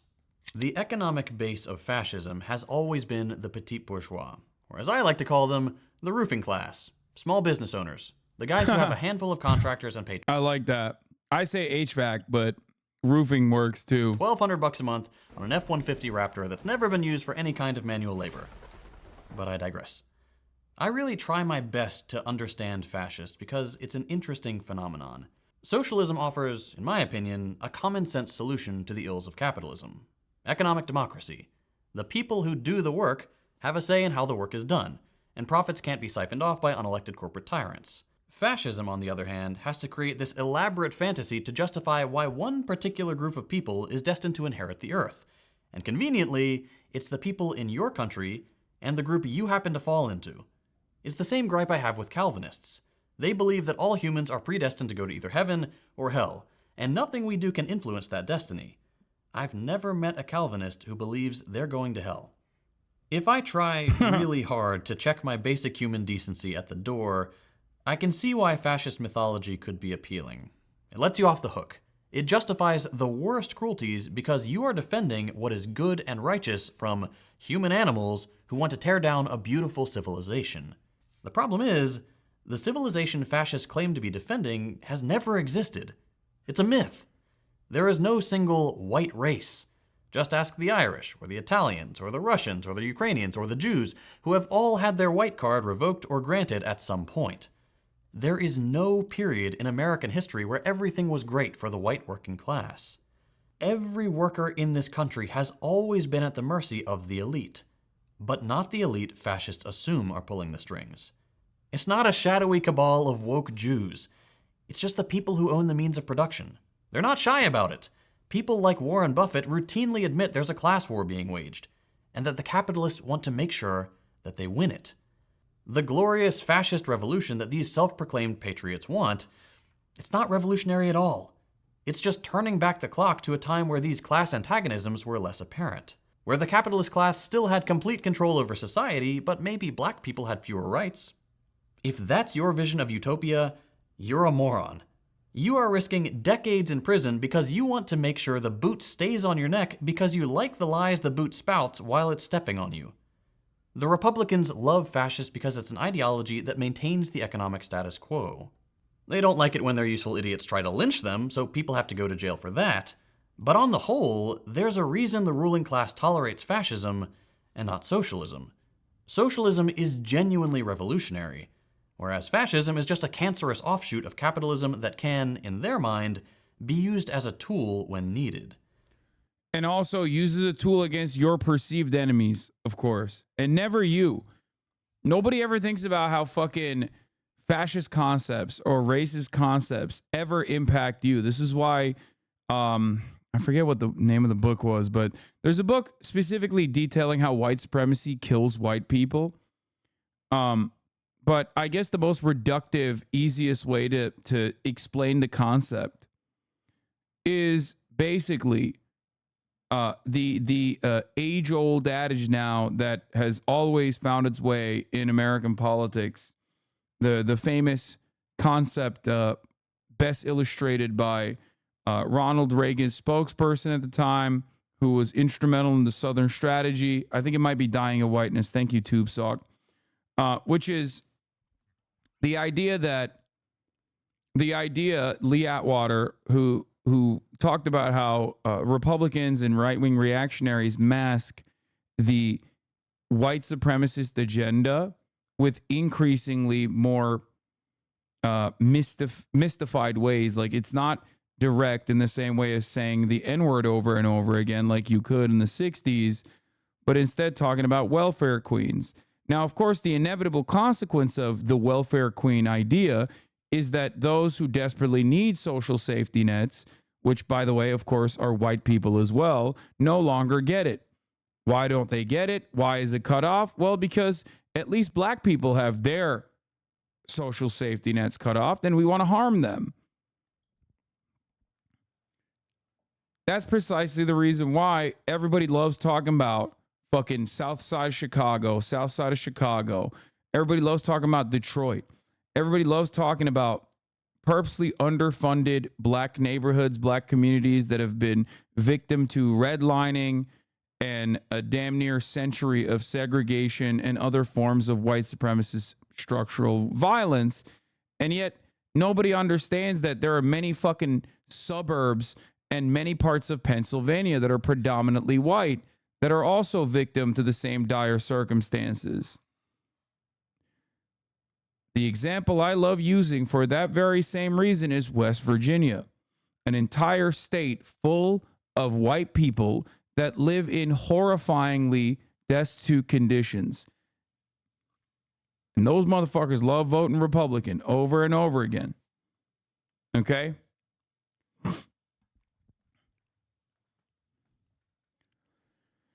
The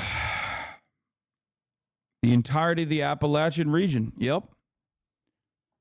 For every black, urban, underserved, underfinanced, and victimized community, there's a white equivalent. There's a white counterpart that also is not getting mentioned, that is also not getting seen.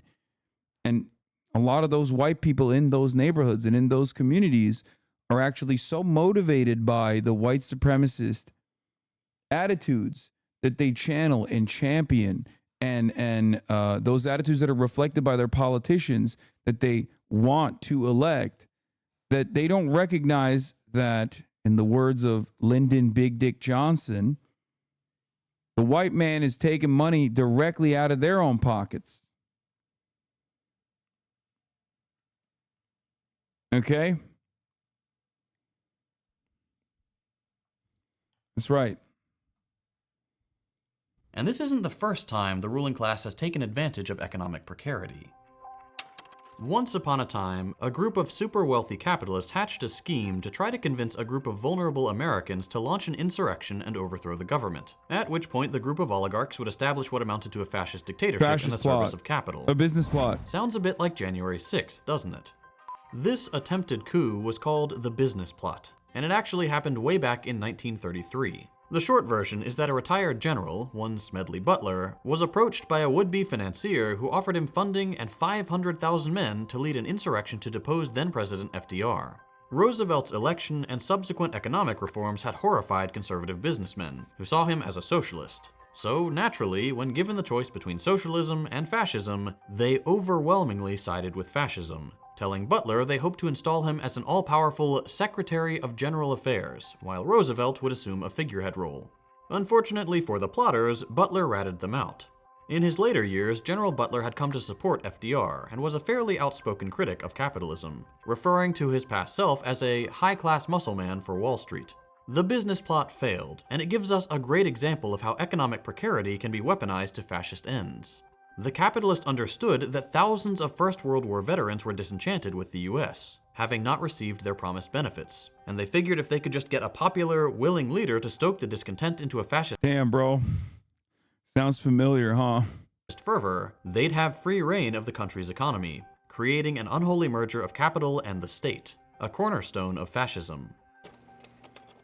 What we are seeing— Yeah. Well, you have another place that you can look to under dire financial circumstances, comprised almost entirely of disillusioned and angry World War I veterans that did actually end up taking control over the government. That country now is the #1 dick rider of Israel. Germany. Today has the same hallmarks of every other period where fascism has grown in popularity. Economic insecurity, the formation of fascist paramilitaries, and a series of charismatic figures trying to tap into the rising tide of far-right populism for personal gain. While it's important to have empathy for people who are struggling economically and looking for answers, once someone chooses to become a fascist, they are a threat. But it's also important to realize that these people are by and large losers and cowards. They talk a big game, but they run away when faced with anti-fascist resistance. Instead of getting up on a soapbox like their idols, they target children with hate speech and lurk online. They wear ridiculous outfits complete with cardboard shields. And if we're being honest, most of these people don't really match the Ubermensch archetype. At the end of the day, they're pathetic reactionaries who whine about wokeness and weaponize culture and religion to spread a hateful message with no basis in reality. But that doesn't mean they're not dangerous. Never underestimate your enemy, especially when they've convinced themselves that they are the chosen ones and everybody else is subhuman. So mentally ill. So, awesome. Is the US headed for fascism? Yes and no. The US is a settler colonial imperialist project. It's primed for fascism by default. Any nation dependent on the exploitation of others is one bad quarter away from going full Mussolini. That being said, the economic conditions that allow for the growth of fascism also result in the growth of class consciousness, which gives socialism a chance to fight back. Under every single fascist regime in history, the socialists were the first to be targeted, because fascists know that socialism is a threat to capital, and that any truly egalitarian system has to get rid of the exploitative system that is capitalism. Fascists don't want revolutionary change. They want violent maintenance of the status quo, and they want to turn the violence of the empire usually reserved for foreigners inward, suppressing whatever groups they don't like. So yes, fascism is on the rise. So is socialism. And it's our job to make sure this time, fascists don't get their way, and that instead, we forge a path towards a brighter, more humane future.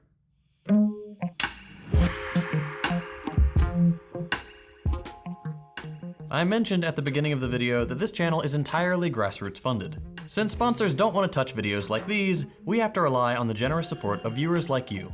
If you'd like to help keep this channel afloat and get some great perks while you're at it, consider becoming a patron on Patreon. All patrons, regardless of pledge amount, get early access to every video, plus access to our patrons-only Discord server. We just did a major update to the Discord, with a revamped leveling system and monthly Discord Nitro giveaways to active members. We've also got a bunch of other cool stuff like a book club, live Q&As with me every month, and a dedicated educator role for users ready to answer any questions you have about socialism. We've built a thriving community, and we'd love for you to be part of it. So if you'd like to join the Discord, get early access to every video, and help support genuinely principled socialist content, consider becoming a patron at patreon.com/secondthought. Is Hasan on Discord? Yes, of course. I am, yes. Liberals are such a trip, man. They really believe this crap. Can't wait to become a handmaid before I am deported because Macklemore convinced some people to let Trump win in order to protest Israel ignoring Biden's multiple calls for ceasefires. That'll show them.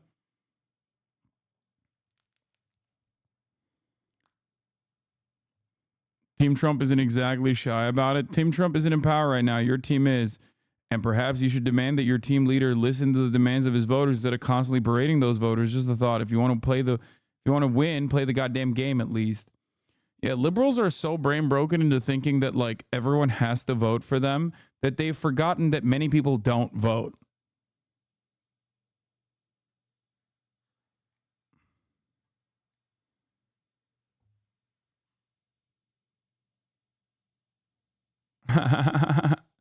My God, he read history and learned nothing.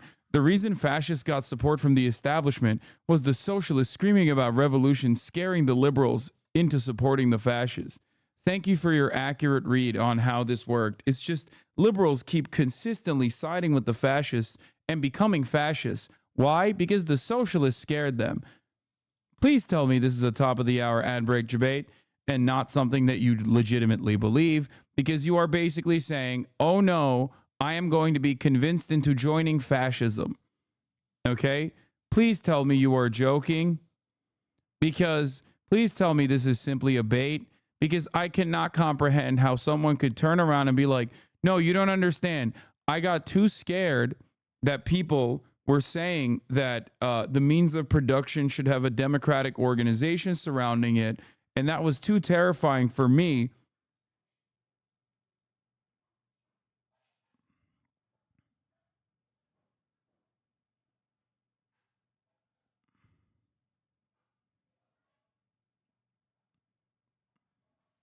Oh my God, he's not actually responding. Oh my God, he's not responding. Oh my God, it wasn't a fucking ad break debate. Yeah. The dire economic conditions. The socialists actually attempted a revolution in Germany, man. Don't forget that if you tell the liberals you were taking their shit, they are not just going to capitulate. Brother, I don't know how to have this conversation with you because it is 2024. You are basically running cover for those who literally aligned with the National Socialist Party. Okay? You are unironically doing Nazi apologia after the Holocaust. Okay? How am I supposed to look at you and think of you as anything but just a fucking regular old fascist when what you are saying, even though you are utilizing liberal language to basically massage the narrative a little bit, is what amounts to someone who is defending the Nazi party. This is unimaginable. Okay? You are trying to say that the revolutionary momentum, which was objectively correct at the time and objectively better than the Nazi party's reign, okay, in 2024, this isn't 1935. It's not 1938. It's 2024. What the fuck are you saying? You have the benefit of hindsight. Use it. Please.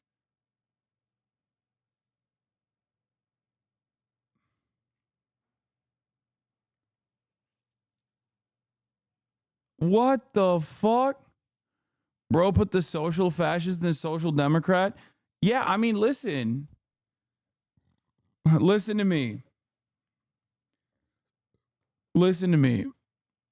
Listen.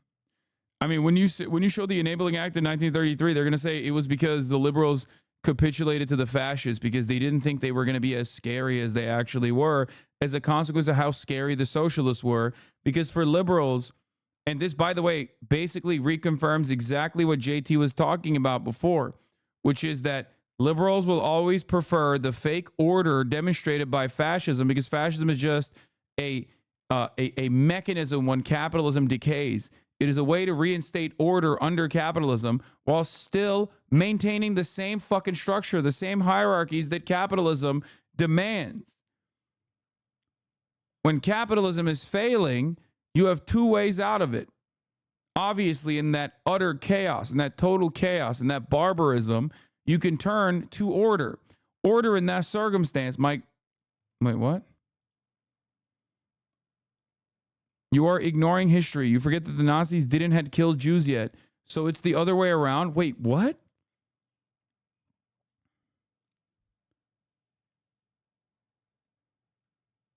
Dude, why do chatters actually fucking respond to retorts that I knew they were going to give and have addressed already 5 minutes after the fact? I knew that he was going to say something along these lines, which is why I said, you're not making this argument in 1935. You're not making this argument in 1933. You're not making this argument in 1938. You're making this argument in 2024, demonstrating that you did not learn from the lessons that you should have learned from in the rise to power for the Nazi party. How the fuck is the lesson here that it was the socialist fucking fault?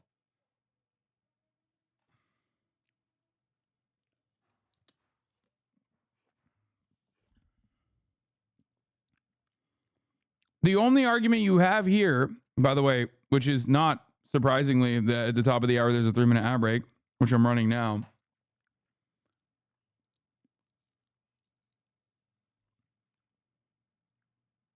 It just doesn't make sense. It basically, once again, reconfirms a lot of people's suspicions, including Stalin, who, you know, wasn't the best guy, but he definitely nailed this part, that liberals, cut a liberal and a fascist bleeds. Like, liberals are way more comfortable with fascism than they are with socialism. Like actual socialism, not the fake populism demonstrated by the Nazi Party, which, of course, in its first act of violence, basically fucking cut out all the socialists and trade unionists. Those were the people that were put in the concentration camps first. Many of them were Jews themselves, but they were put in those concentration camps on the boundaries of being socialist and trade unionists until they moved on directly to anyone and everyone suspected of being Jewish. I know that wasn't a good quote, but wasn't Stalin a fascist? What? A fascist? No, Stalin was not a fascist. He was authoritarian. He was brutal. Many miscalculations overall, but he was not a fucking fascist. What the fuck? No, Stalin was the #1 fascist killer at the time, as a matter of fact.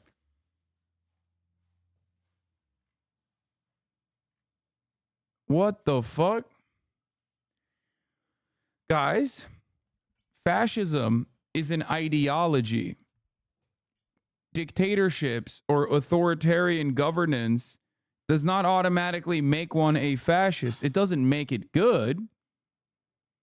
But I think a lot of people personally think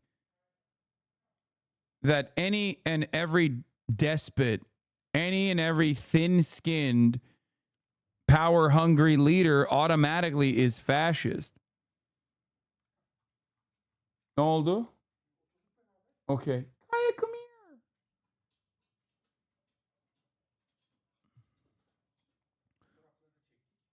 Öyle mi? Anneme mi gönderiyorsun?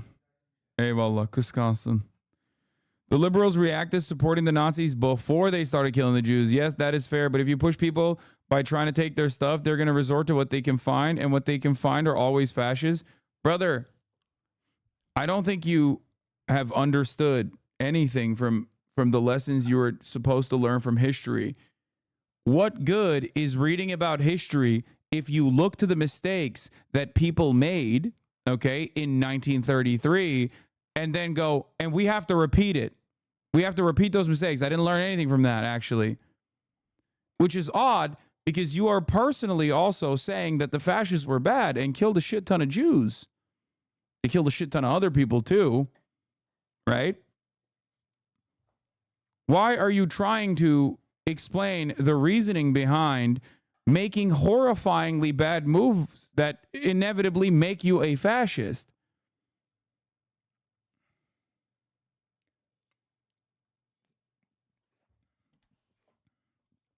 Splitting Poland with the Nazis is one hell of a miscalculation.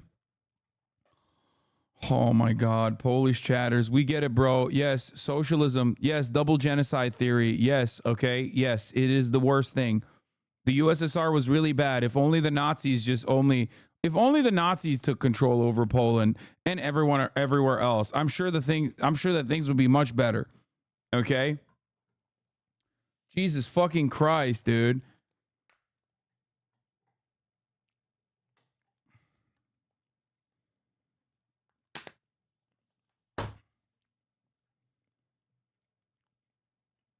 Yeah. It is odd to think that an attempt at a revolution was the big mistake of the 20th century for the Germans, you know, and not like what came after. He claims that an attempted revolution is actually what gave righteous cause to the liberals to align with the fucking fascists and become fascists themselves, as a matter of fact, which is so stupid. Why did you read history if you were just looking at it and going, I can't wait to repeat exactly what's going on here? What's this? I wonder.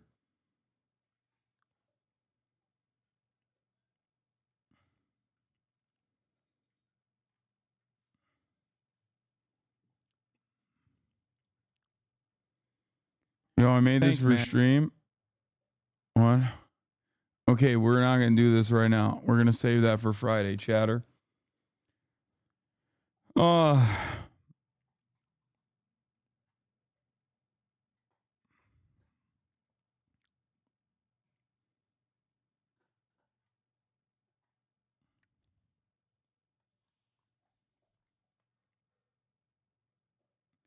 People say that the liberals had no choice but to side with fascists because communists were more dangerous. Meanwhile, the Chinese literally put a whole ass civil war on pause between fascists and communists to fight the Japanese fascists. Yeah.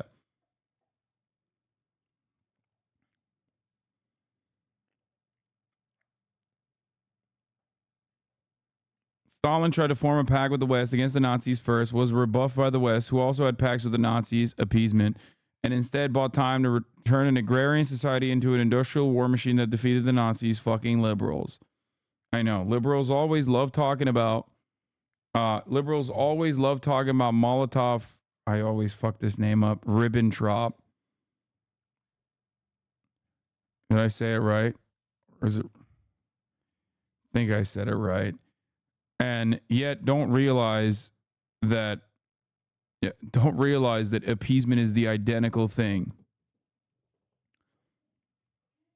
It is the same exact principle behind dumbass Republicans turning around and fucking saying that Abraham Lincoln was a Republican. It's like, okay, then why are you wearing the Confederate garb while you're saying that to me?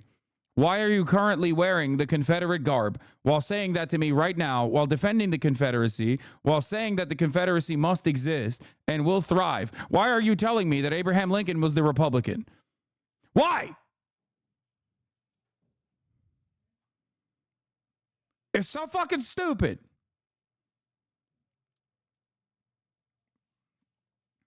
Motherfuckers wearing the stars and bars being like, well, you know, Abraham Lincoln was a Republican. We freed the slaves ourselves, which was bad and wrong.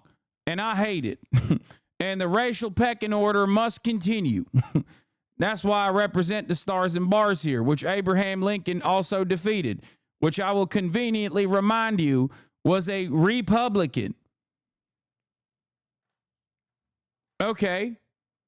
Liberals who are like, fucking 3 seconds removed from being fascist themselves, who are basically like, fascism is fine as long as we can still, you know, be legally gay, okay?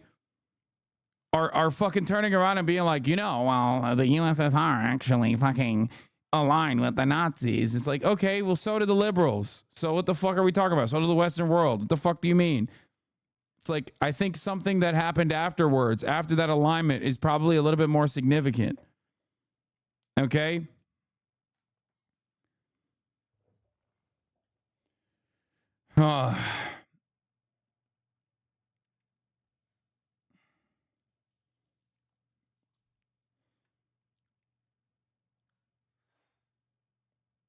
There are a fucking metric ton of people who think the USSR is fascist. Yes, they're dumb Amerifat morons. I don't know how else to describe it other than that. Okay? Especially in the period of World War II, both the USSR and the United States of America, at least for that duration, when aligned with one another, were demonstrably not fascist and were actually, as a matter of fact, anti-fascist. It's ridiculous.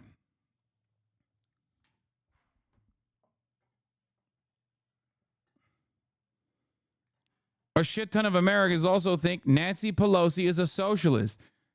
Maybe a smaller number, but still a significant number of Americans think Jeff Bezos is a socialist. You can't reason with some of these dumb fucks.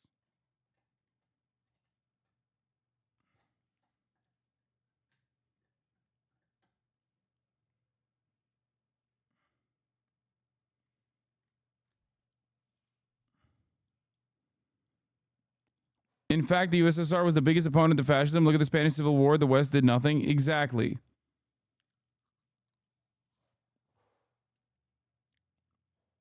I can't deal with people's lack of interest in history and their false understanding of history over and over and over again every single fucking day. People also believe, as a chatter correctly pointed out, that Biden is a communist.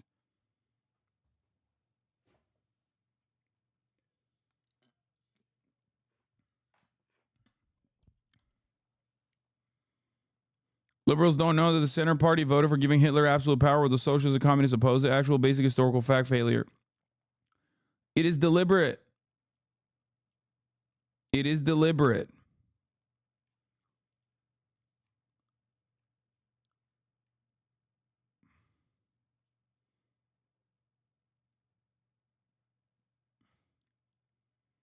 Why is everyone against liberalism now when the US and UK liberals that were also pivotal in winning the war?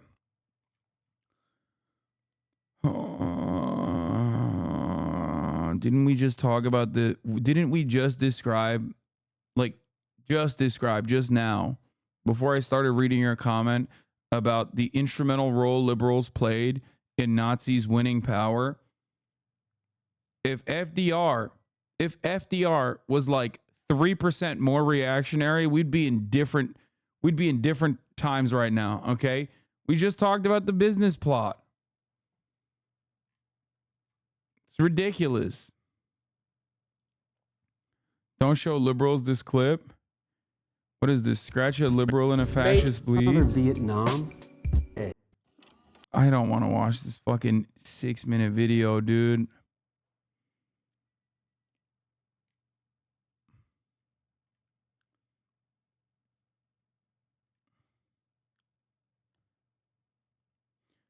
Were the USSR not totalitarians? Stalin definitely had a lot of authoritarian tendencies that he did not use for good. I would say that the Chinese government is authoritarian. And in many instances, in many aspects of Chinese governance, that's definitely bad. Like not allowing people to have certain civil liberties. But in other aspects, the authoritarian nature of the Chinese governance is good. Like massive development projects, infrastructural support. I'm not always anti-authority.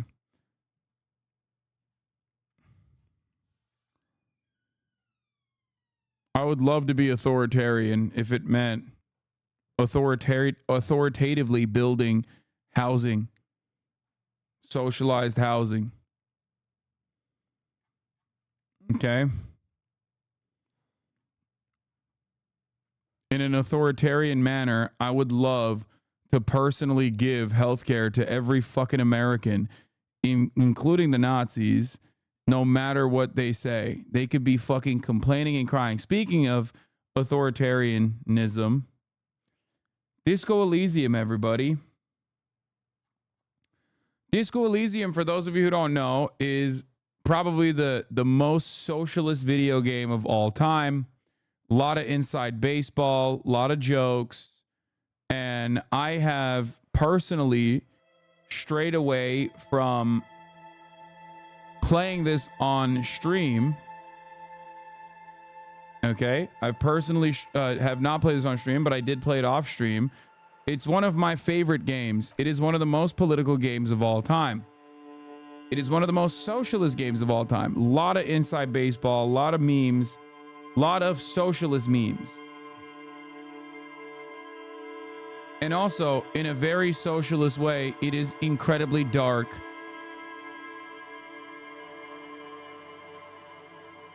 I haven't decided what build to play, but I also must admit, this game also does have... Wait, what the fuck?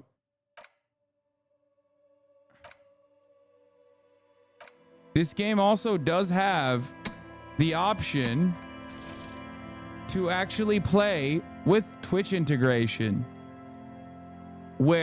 in which streamers can create polls so their viewers can influence gameplay. Viewers can vote for their favorite dialogue options and give temporary bonuses and penalties to the streamer's main attributes. They can also view the streamer's character sheet and journal at any time.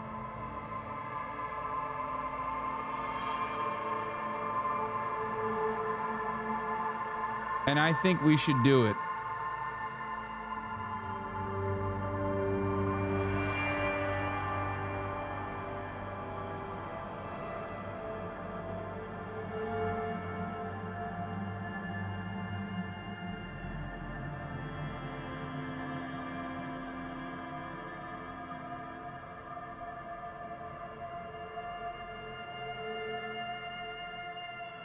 You will be able to democratically vote on certain decisions that occur throughout the gameplay and dramatically change the outcome of the game.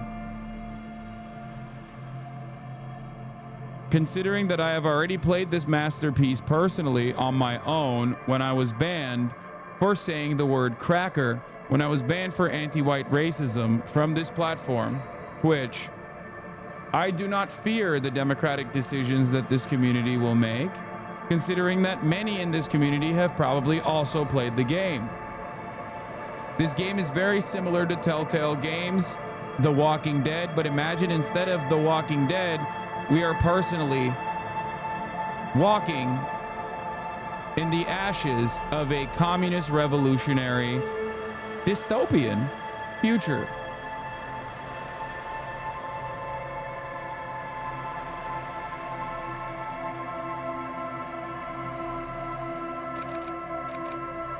Some of the best music too.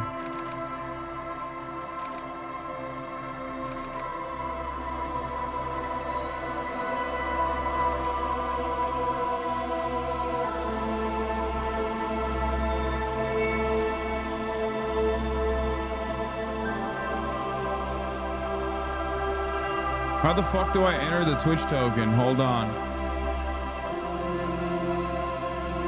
I need to figure out how to do the Twitch integration real quick. And also, give me a meme for this. God, I love this music so much.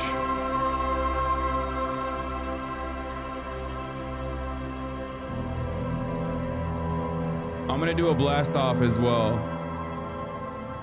I noticed there's an option for Twitch integrations with the chat can interact with the game. Is there a kind of explainer? Edit solved. There's a Twitch extension called Disco Elysium Companion. Okay, let's go find the Disco Elysium Companion.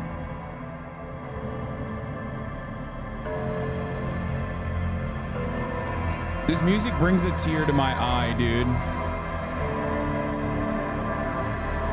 All right, I have now added the Disco Elysium Companion. You must configure this third-party extension before you go live to provide the best experience once active.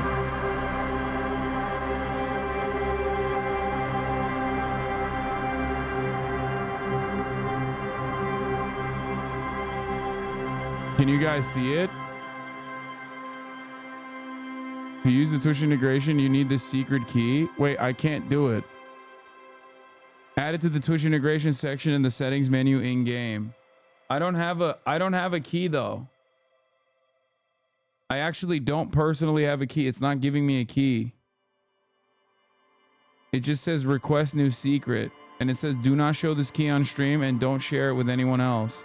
But it doesn't show me a key. I wonder if it's because I'm live streaming currently.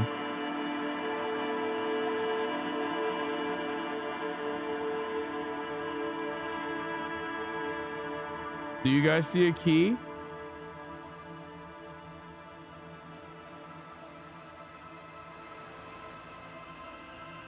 No, I'm not gonna put it in streamer mode. I don't know what streamer mode does.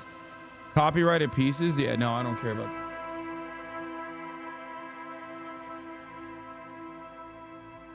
You needed a key to set up OBS? It may be in your OBS settings. No.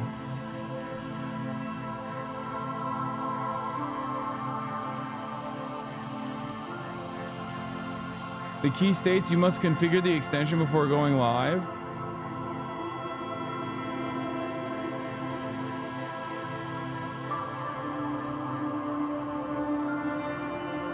Okay, I might have to table this for tomorrow.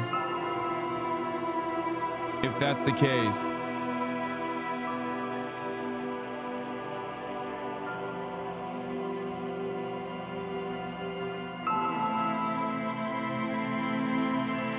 God, this music is so beautiful. I might have to table this for tomorrow. And if I were to do it,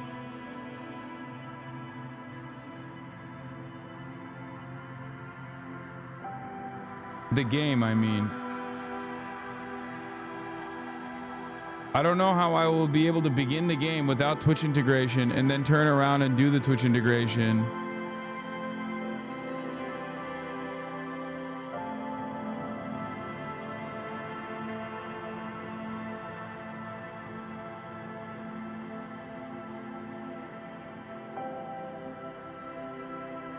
Twitch stream key? Dude, chatters. Oh my God. Shut the fuck up. Chatters? Chat literally sent me a fucking FAQ Chat sent me an FAQ for how to get my Twitch stream key.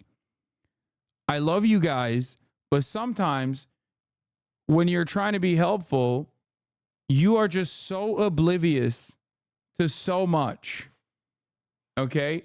Do you think that I, HasanAbi Piker, a man who has been a prominent socialist content creator on the platform Twitch since May 6th, 2016. Okay, I think this is now officially, I don't remember exactly when I started, but it was around this time in 2018, not 2016, 2018 that I started Twitch streaming. Do you really think I did the fucking extension, dumbass? I did it. It doesn't matter. It's not giving me a fucking actual key. The reason why I suspect it's not giving me an actual key so that I can integrate it into the game is specifically because it's integrated, but it doesn't matter. The reason why it is not... The reason why it's not giving me a key so I can integrate it on the game side is because I think I'm live right now. Oh my God, this guy sent me a link to install Steam. Is Hades 2 on Steam?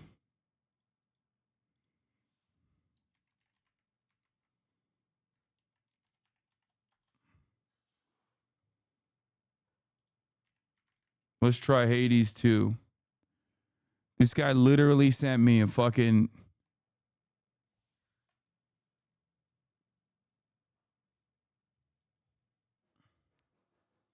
It's definitely dead as far as I can see. Oh, I wonder if they're not... I'm afraid something is wrong with the integration since I can't even get the key to integrate it. Anyone else get the same issue or and maybe even solution? Oh, they might actually have busted it.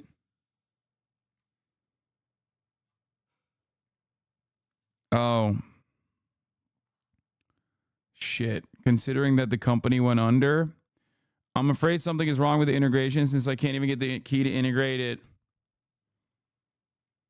I also try, but I don't get a key even if I write on the email address stated on the Twitch integration. I don't get an answer. On their own Discord channel, I try it, but nobody seems to care.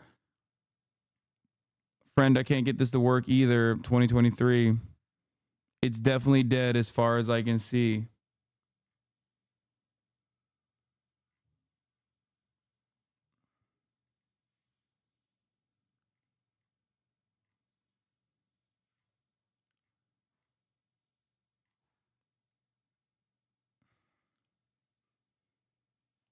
Okay, I'll play with chat integration without actually doing the chat integration. That makes me sad, though. It makes me sad that the integration is busted completely.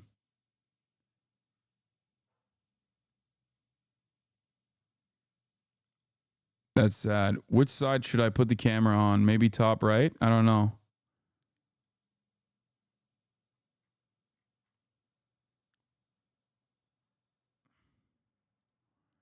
Okay, we're going to do it anyway. Fuck it. We ball.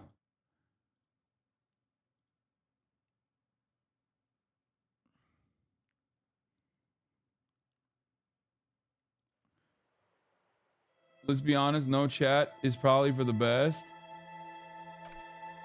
Left side because of the text.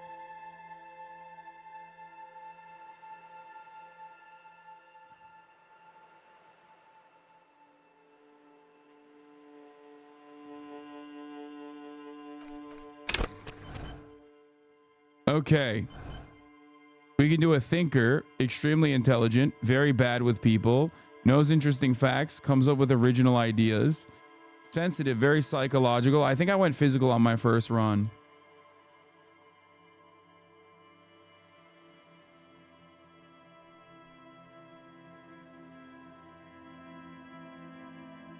Create your own? I don't want to create my own, dude. Y'all are fucking crazy, dude.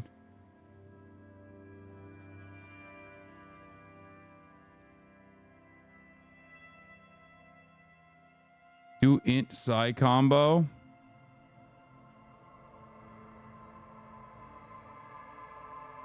I already blasted off. Chatter with your blast off, as a matter of fact. Check the meme.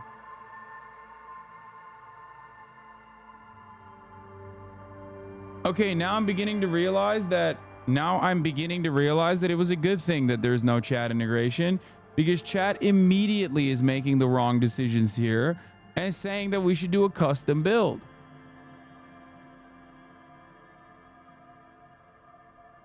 I don't want to do a fascist run, but here it is. Finally happening. Communist Democracy Twitch Plays Disco Elysium Edition starting now.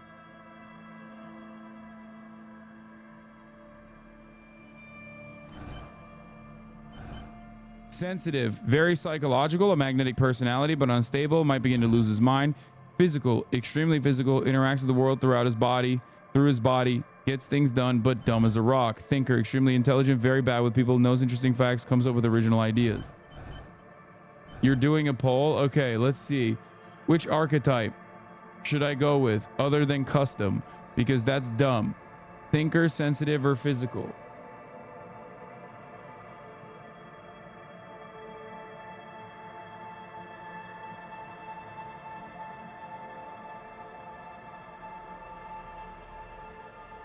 First poll of the fucking day, boys.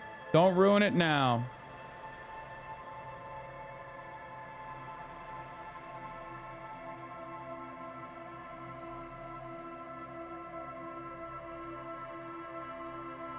Okay. Seems to me like sensitive wins. It's the Inland Empire trait that is probably why people want it. The Furies are at home in the mirror. It is their address. Even the clearest water, if deep enough, can drown in. There is nothing. Only warm primordial blackness. You're conscious ferments in it. No larger than a single grain of malt. You don't have to do anything anymore. Ever. Never. Ever. An inordinate amount of time passes. It is utterly void of struggle. No ex-wives are contained within it. An awareness creeps up on you. A mass lies hidden in your dead angle, soaking in some lurid acidic sauce. It's bloated and shameful. A ball of meat surrounding you. This is a terrible line of questioning, and it will only lead to more awareness of the meat thing. Ex-love, ex-tenderness. It is foolish of you to resurface to the loss. Not after all the damage you've suffered to get here. Some of it irreversible. Stay. Sail with me through the abyss of pelagic zone. No, I want to get off now. I like pain and burning light and wanting things from people who don't want to give them to me. Really?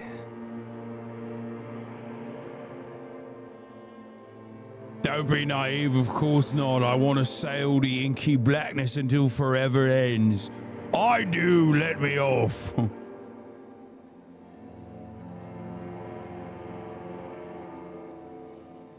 Is my second playthrough, but what am I going for? I'm basically fucking going for madness and chaos. Let me You off. wouldn't like it if I told you what was back there. Why'd you think you had to bludgeon yourself into oblivion? Or did you not sense yourself marinating? Poured so much on yourself, got a bit carried away, did we, Chef? I played physical Fear last time. And apprehension. You should ask what's out there first. Succeeded. Easy.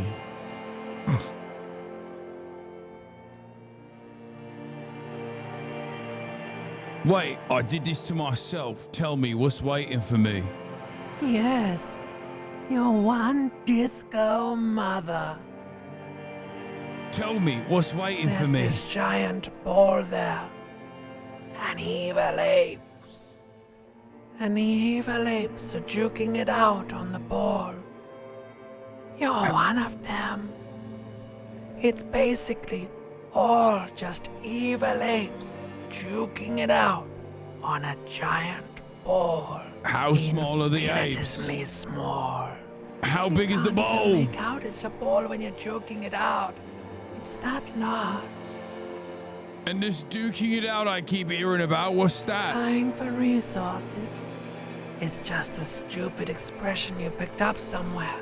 The part of the presentation you want to take home with you is this. You have to beat the other evil apes in the face, or you lose. For those of you who don't understand what's going on so far, I'm having a conversation with my limbic system. Inside of me are different wolves. Both of them are gay. All 4 or 5 different wolves I have inside of me are gay. My limbic system is basically describing how the earth works. You will find out soon enough exactly what's going on in this internal conversation that I'm having with myself.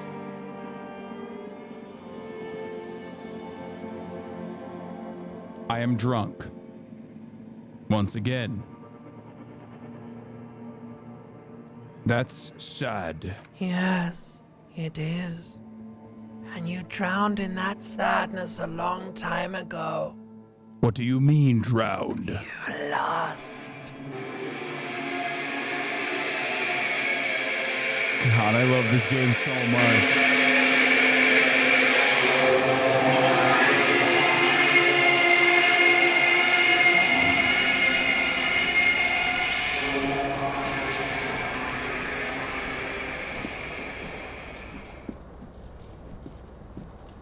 What a beautiful man he is. What a beaut. I've never played this on the computer, so I have no idea how it's gonna work, but this magnum-sized bottle of Commodore Red is empty. Looks like someone tore out the tape while the song was playing. This reel-to-reel tape player is still on, rolling empty. This fan has 2 chain pull switches. One ends in a tiny fan, the other in a light bulb. A truly horrific necktie has somehow attached itself to one of the blades. Or has it been consigned there as punishment?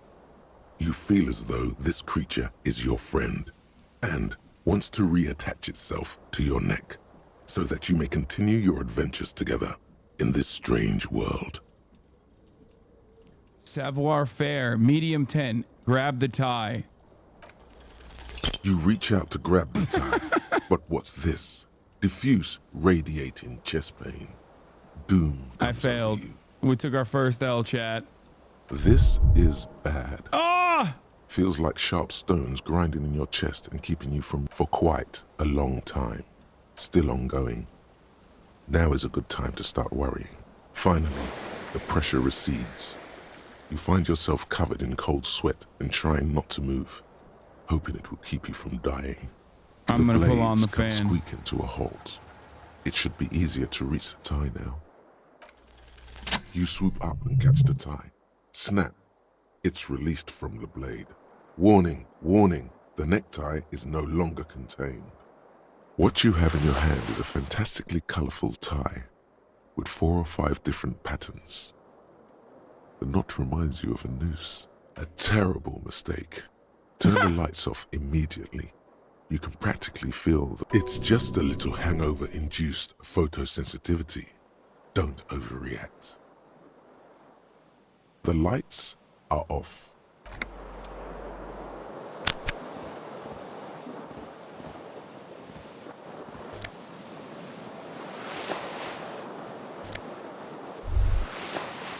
You hear a jingle. Keys are clinking in the pocket of your flare-cut pants. It says, whirling in rags, on the aluminium key ring. There is a single key on the ring. The number 1 is etched on it. It should open the door. Is this socialist D&D? Kind of. Why The can't I window run? stands broken in its frame. Cold wind blows in. What do you mean, assess the damage? How would you do that? God what damn are it! you even trying to do? The morning light hurts your eyes. It's hazy, but you see the ocean and some war-torn buildings. There is more I must venture onto here beyond. Take the shirt. You see bottles in a bathtub, wine, beer, and sweet liqueurs. Oh, dude, wait, hold on. Before I do that, let me take this as well. White satin shirt, jacket, Esprit de Corps, white satin shirt, pants. I have keys and a necktie, a horrific one. Now this is the important part. A mirror hangs above a bent and broken sink. In a fierce discharge of masculine energy, someone has ripped half the faucet off. Hot water sprays from the base and steam covers the mirror. You cannot see yourself, just the outline of it. Suddenly, you realize you have no memory of the face that awaits you there, underneath the soft vapor. Should I do it? Really? Nothing? Really?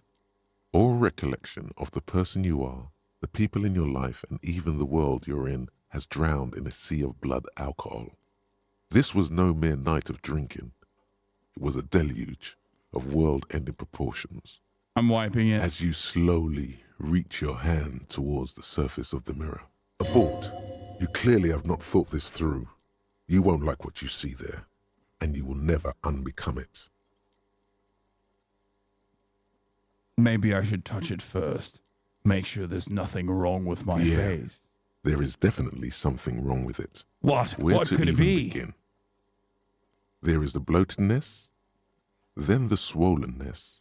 It's like there's an upholstery of alcohol underneath your skin. Bet you are. Your nose feels like a small balloon in the middle of your face. It hurts when you honk it. It doesn't appear to be a particularly tiny nose either. Not with all the drinks it's absorbed for you. At least my tongue is okay. Not.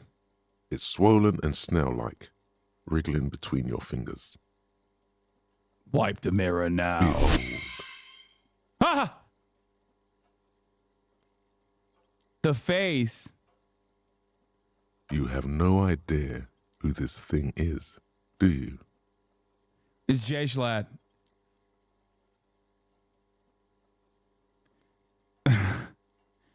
Of course I do. It's some kind of superstar. I think I'm a superstar. It appears you're also dead. There's clearly rigor mortis on your face. Oh wait, is that an expression? Are you trying to make an expression with that face? Why? I think it might be because I'm a superstar. Please stop. It's horrible. You're scaring yourself. No, this is what superstars do. You can't, can you? It's like it's not even voluntary anymore. You have worn that grin into your face, and now it won't come off. What does it even mean? What is the emotion you're trying to convey? God, I think I don't know. It's indescribable. I think it's supposed to look suggestive. I'm afraid it's meant for the ladies.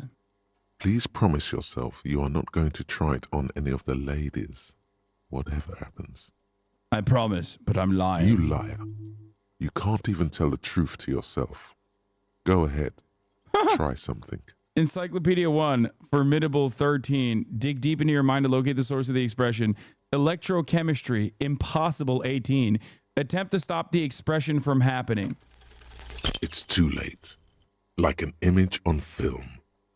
The expression belongs to your primary motor cortex. It would take a minor neurological miracle for you to cease producing it.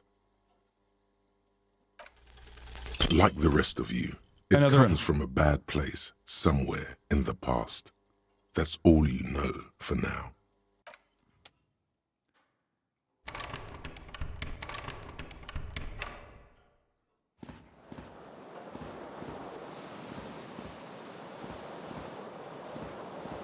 I don't think I can run for this part of the process because I'm too... Well, Wait, I found one shoe. Are you dead? I am somewhere in between being dead and alive. But pretty much, I might as well be dead.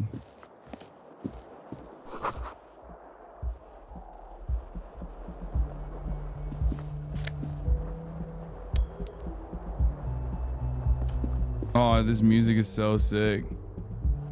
Okay, I can run now.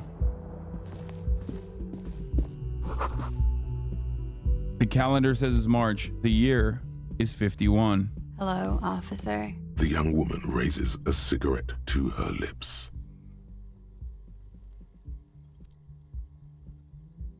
Turn your bloated face away from her beauty and just keep on walking.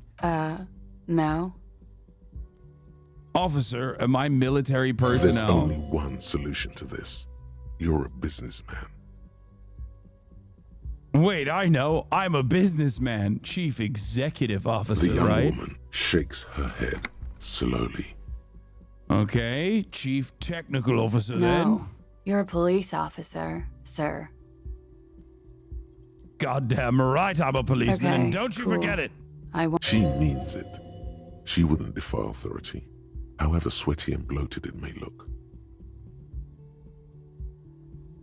Good. Now, how did you know I was a police officer? First, I have to ask, are you okay, sir? You look like you're about to throw up. Can I bring you something? She's right. Something wants to come out through your mouth, but you can keep it down because your body does not control you. I'm fine. Answer the question. Sir, you've been here for 3 days. On official police business, as you put it. What kind Couldn't of business? say. In truth, so far, mostly drinking. I don't really remember being a cop or anything else for that matter. Why would anyone let me be an officer of the law? Suggestion, challenging 12. Try the expression on her. Let her know you want her physically. The words have already left your mouth.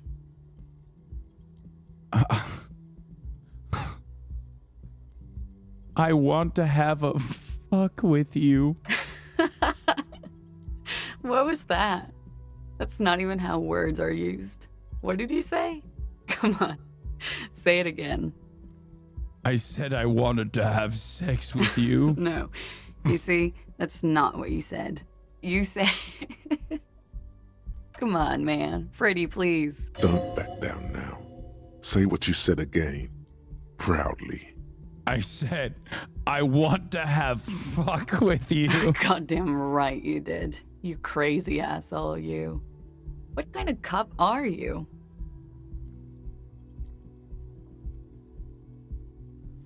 I'm a cop of the apocalypse, superstar cop.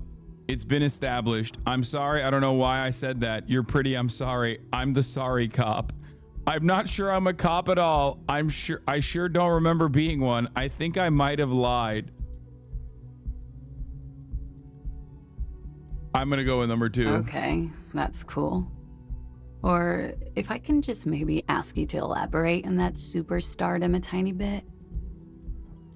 It means I'm a bloated old drug with sideburns and disco pants. If I don't have a joke up my sleeve, it's on me. I sincerely think I'm a superstar. It's a theory I'm developing. I'm gonna go with 1. I have certainly been entertained. Thank you. Whatever you are, you should stick to it. Otherwise, it's gonna suck for you later when you have to interrogate me. Baddie. That's a baddie right there.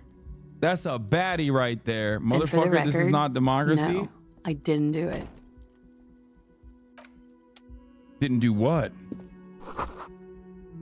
Looks like she left a nice long stub in the ashtray. It's still smoking.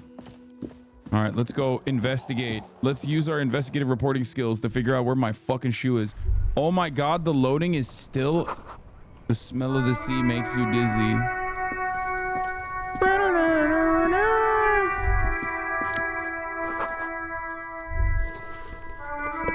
There they both are. 2 identical shoes, both copiously green and indiscriminately snakeskin. reunited on your feet. It's pretty clear a normal cop is not what you are. Good, they're balanced, comfy. Feels like the only good thing about you right now, truth be told.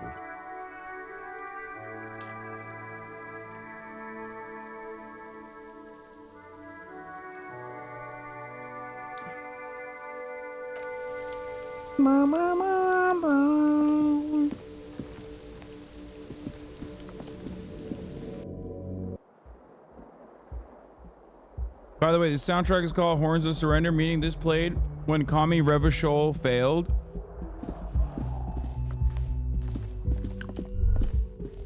You should pick that fat, juicy cigarette butt from the tray, light it up, and smoke the living shit out of it. The living shit. Your mesolimbic reward pathway does not mince words. It wants smokes. Am I a smoker? Who knows what you are? A monster, a murderer, the gnome of Jeroma? You feel like a smoker, especially when you look at that juicy, succulent, seductive cigarette stub, still smoldering deliciously. How very astute of you. This renders it ineffectual. You should look for a whole cigarette, or better yet, an entire pack. Strike that, a carton. Make sure they're all healthy and able-bodied. Then smoke them. The idea seems to make your neck expand. Suddenly, the garish tie feels very snug. Or you could not do that. No one is making you.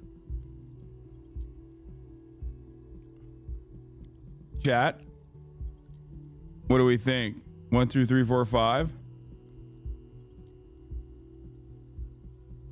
I should enthusiastically do that. They'll make you stronger and better. You're too old to be cool now. But find cigarettes, smoke them, blam. Instantly a cool renegade man. A mystical red dragon with smoke rising from his nostrils. Plus, smoking them gives massive bonuses. Side mission, find smokes and smoke them. The door is closed. This door can only be opened with a key. There is no answer. You hear the shower being turned on. A tremendous loneliness comes over you. Everybody in the world is doing something without you. I'm so alone. Why are you doing this? Don't do this to me. Beauty, don't abandon me in all of this ugliness. The door is indifferent to your loneliness. The world does not care. Still no answer. Still nothing. You should punch a fucking hole in it. Fucking hole. Punch the door. Suppress the murmur urge. in your ears recedes slowly. Your breathing normalizes. That's one lucky door.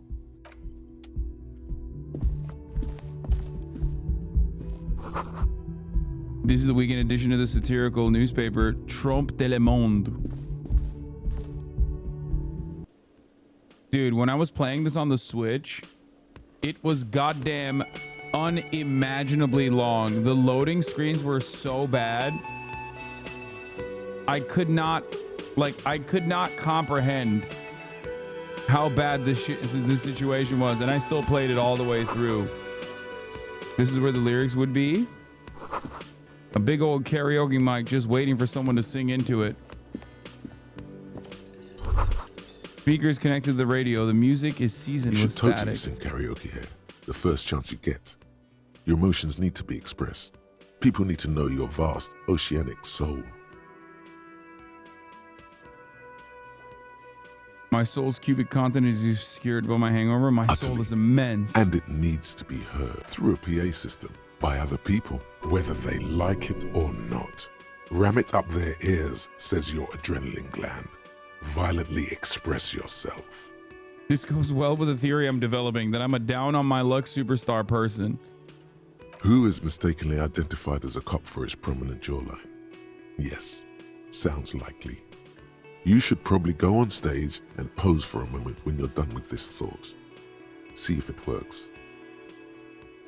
What You should have I not sing? yet stumbled on the right lamentation, but it's out there. It'll come to you. You will wreak havoc with it. Don't worry.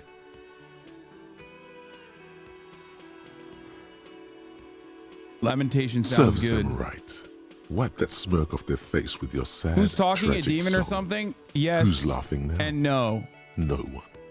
You are the demon. This is talking to you. The entire game is you having a conversation with your inner demons. You have to find something tragic to sing first, though.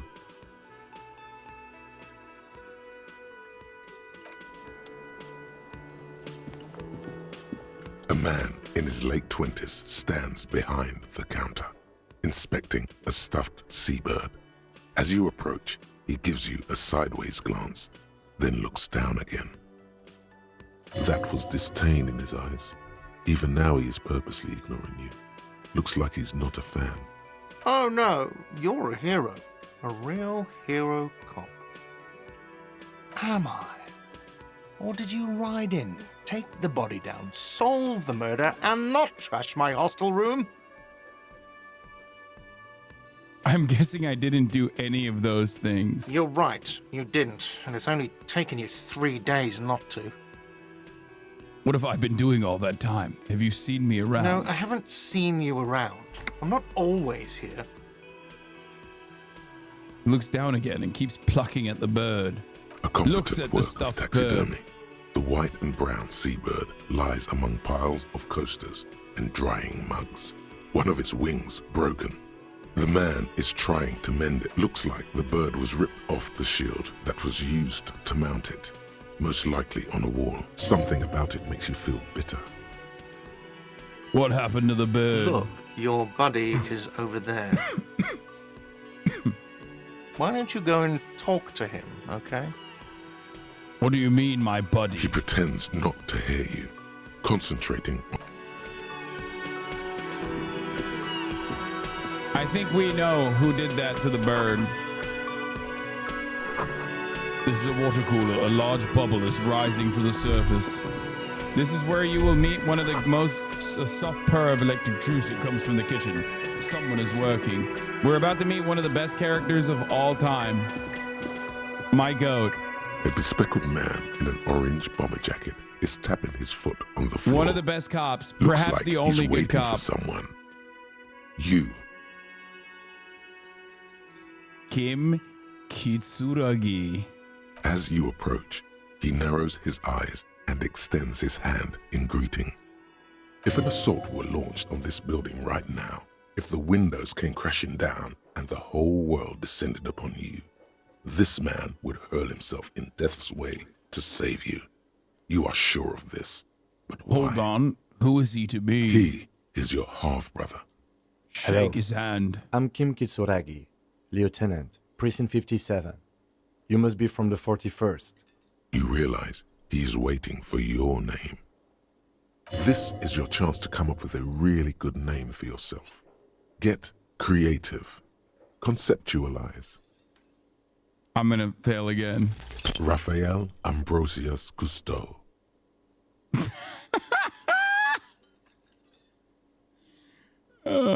It's so cool. You instinctively run your hand over the multi-patterned silk of your tie.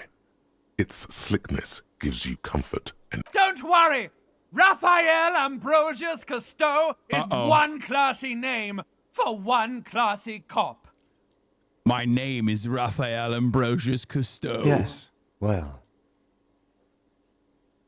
It doesn't even process what you just said, It just looks like moves we on. had a little scheduling error on Sunday. Saturday too, actually. Have you had time to talk to the manager here? You mean him? Not towards the cafeteria manager? Yeah, I just talked to him. If you don't mind, we should talk to him again. Ask him for a rundown of the area. Now that I'm here as well. I understand the scene is out back, right? It also wouldn't hurt to assure him the police are finally here. In full force, I mean. Have you mapped out the initial interviews? I haven't. Okay, we'll have time for that after we take a look at the coroner's case. Have you removed the dead body from the tree? No. So, the body is still in the tree. This is the first time you detect a weariness in the lieutenant's voice. It is obvious he would have preferred for the body to no longer be in the tree. Where it has been hanging for 7 days straight. We should go there as soon as we are done talking to the owner. How can you be so sure if I'm the police? I was sent here to meet a detective from Precinct 41.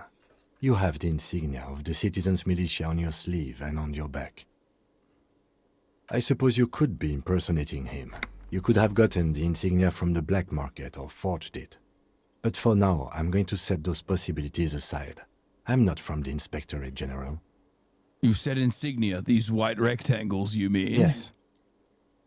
But they're just They're white not rectangles. just white rectangles. They bear a halogen watermark with the letters RCM and a pattern resembling the street grid of Rafah West. I would ask you to step into the headlights of my motor carriage. But again, it's none of my concern. I just need you to do your job. But shouldn't I have a badge or something? You mean you don't have a badge? It was not on me when I woke Losing up. your identification card is a serious matter. My vehicle has a shortwave. You can use it to report your badge missing. I would advise you to locate it as quickly as possible. But getting the body down should still take precedence. But I can't remember anything. I can see you drank last night and the night before, and that you are still drunk now. But I have seen officers go through worse. Much worse. Much worse. Like one time I saw an officer at the top of the hour be forced to watch the 3-minute ad break. And it was terrible. But you no longer have to see the top of the hour ad break. You can subscribe for $5 or for free with Le Twitch Prime. Here's the 3-minute ad break now. If you need something for your headache, there is a general store nearby. But as I said, the dead body should be our #1 concern. A painkiller would be good about now. This thing is pulsating with discomfort. The best cure for a headache is, of course, morphine. They won't have that. So cigarettes will have to do. After you, officer. Lieutenant Kitsuragi is now in your party. You can talk to him whenever by interacting with... Yes, very nice. Hello, sweetie. Aw, Lena the cryptozoologist's wife. Wait, who's Sweetie? Does that mean you like me? You're a handsome man, officer, with your mustache and your chiseled jaw and that silly dimple on your chin. So I guess the expression does work. But Fuck dear, you. You're not for me. I'm too old and too married besides. Damn it. Just because there's a goalie doesn't mean you can't Another score. time and place, she might have flirted back. But that ship sailed long ago. You must forgive me. I'm getting so scatterbrained. I completely forgot to introduce myself. I'm Lena. My husband Morel and I are staying with our friend Gary just down the street, but I come here for tea when they're away. This Lena is wacky enough for the motley crew. Hire her on the spot. How'd you like to roll with me? Whatever do you mean?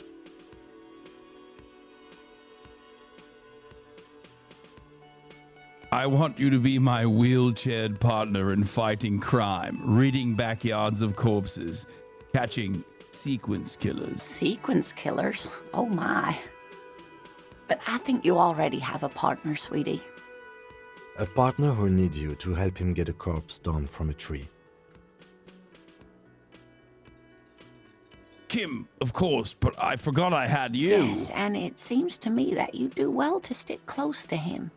He has the look of an upstanding officer of the law, someone you can lean on, and, sweetie, you are looking unsteady. And even if he weren't there, I don't think you'd have much use for me. Why? 3 heads are better than 2. Thank you, but Martinez isn't the most wheelchair-accessible place, you see. I'd slow you down. Aw. Perhaps another time. You seem to be in a chair. Of course, dear. Good luck with your case. What is this? Royal pinball machine that's unplugged. A sign reads, Mess Hall is reserved for union members. Door open at 1600. The man with the unimpressive beard notices you approaching. He drops... Mr. Gart, right? Yes. I am Kim Kitsuragi from Precinct 57. This is an inter-district investigation, so joining me from Precinct 41...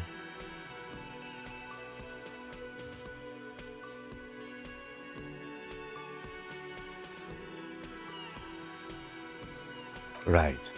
Now, I know it took us a while to arrive at the scene. It also took you a while to call us and report the dead body.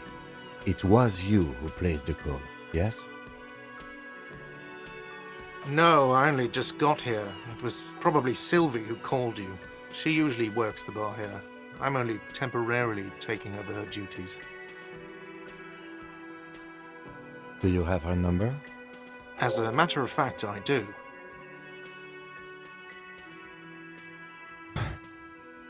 You said you just got here. From where? Are you a local?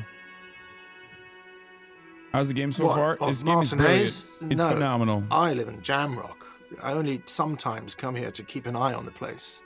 This is just one of the many, many cafeterias I manage. The Chapo Boys are not on the final cut.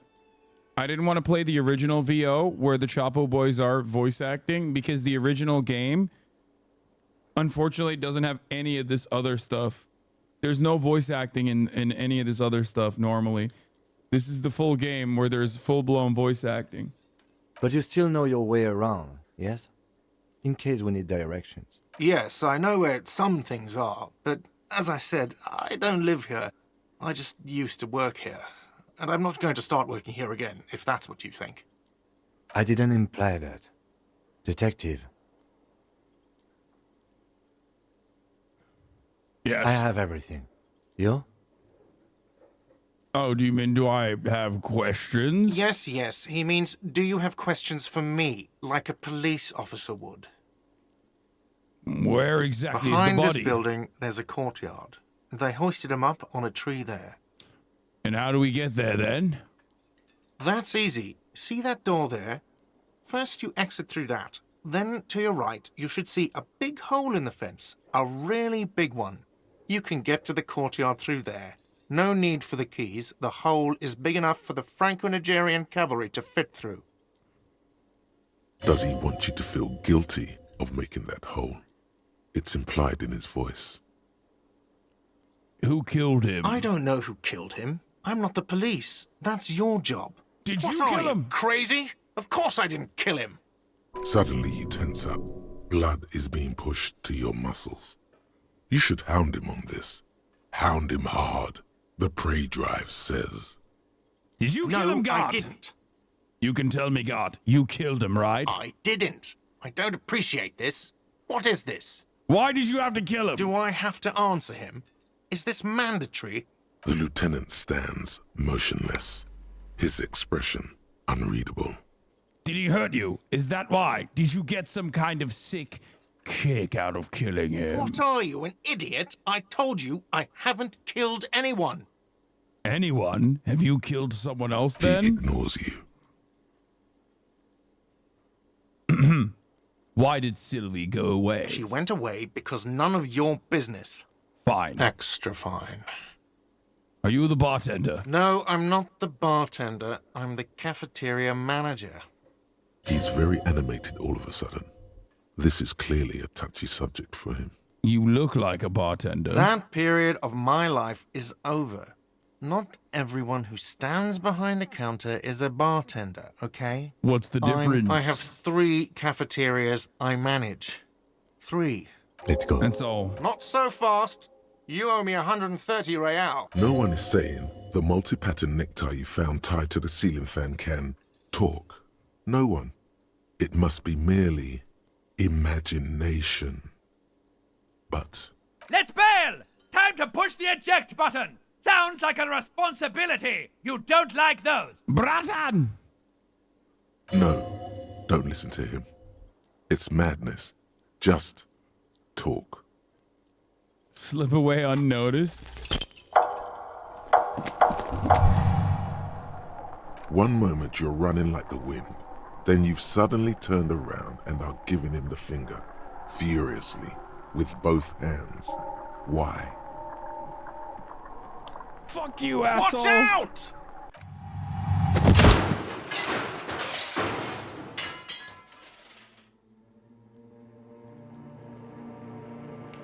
Critical failure. Everything goes dark. Back so soon.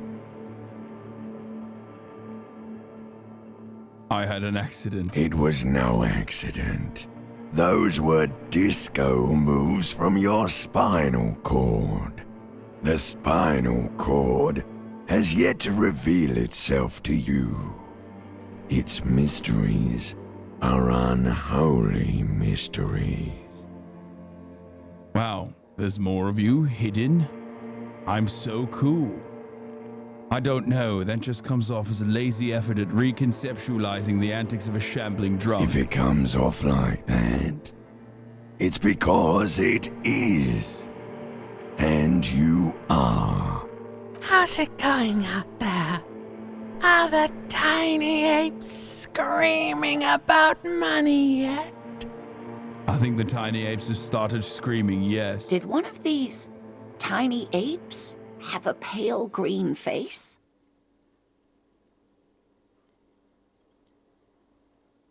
Yes. It's a joke, sweetie. I didn't actually think you saw the kind green ape of South Safra in a hostel in Martinez. That would be ridiculous.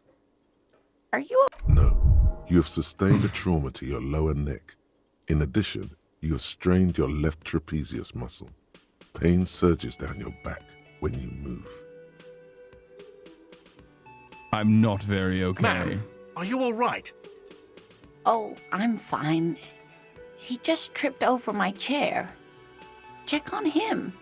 Sir, I didn't mean for this to happen. I'm sorry. This has always been a cop-friendly place. Nice. The drinks are on the house, okay? There were a lot of drinks on the tab. I still have to charge you for 3 nights and the broken window, though.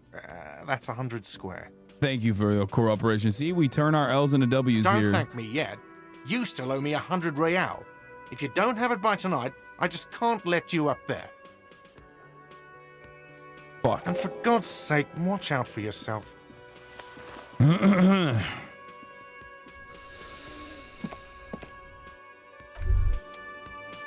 the way, where is home? The address is coming up blank, and this place sure isn't it. Do I even have one? But you've been at this hostel cafeteria for only 3 nights. Where were you before? You had to be somewhere.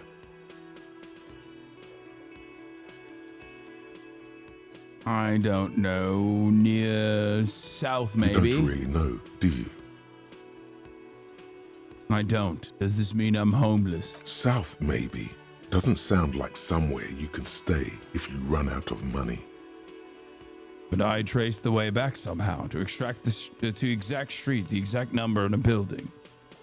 I'll live in a dumpster. I don't care. Fuck everything, hobo cop. Entertain the thought when you get the time. Maybe being a hobo and a cop has its advantages. I've never done a hobo cop run, but I guess maybe I will. This game probably sounds so weird to people who are uninitiated, like who have no idea what the fuck's going on here. Like, it just probably looks and sounds so fucking insane.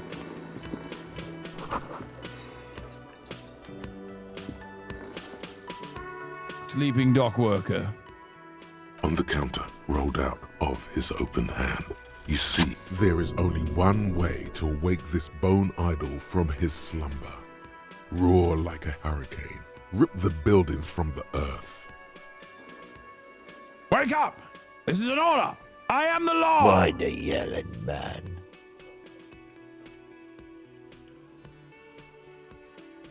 You're alive. You looked out for the count. You looked out for the count. Right Wait, there. what? No, he was just sleeping. What do you want, officer? Officer, even after a rude awakening, this dock worker respects the police more than they usually do, at least. Tell me about the wild pines. That's the name of my employer. I work in logistics. He doesn't sound too enthusiastic about this. How's that going? How's it going? Haven't you noticed what's going on outside? I've almost never been outside of this building. Good.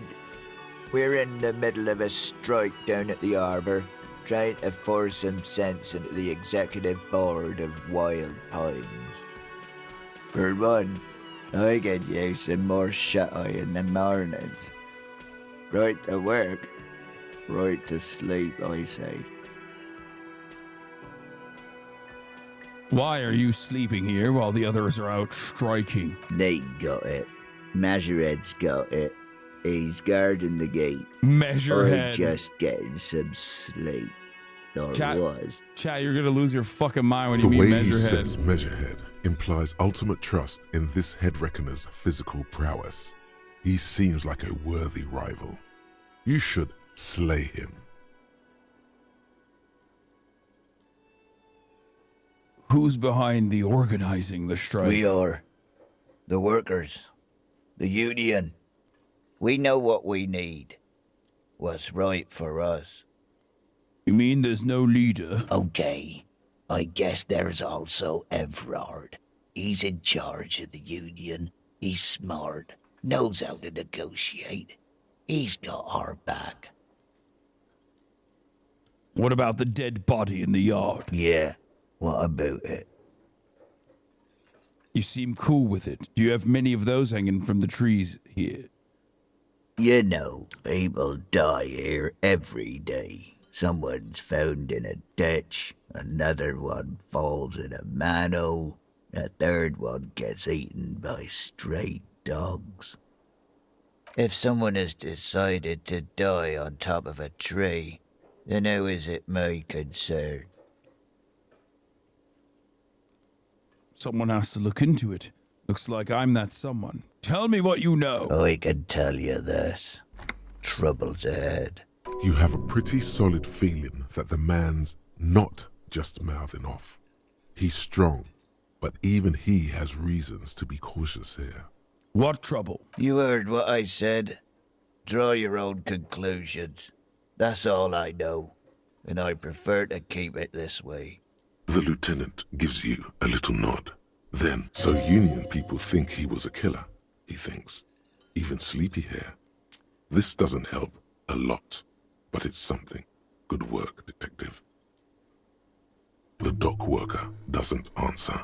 His head is already back down on the table, in sweet sleep.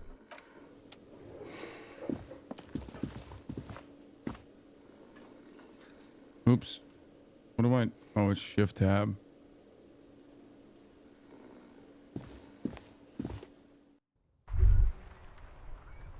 All around you, rain falls on the great city of Revachol. Rain drips from the eaves and floods the gutters, washing the filth away.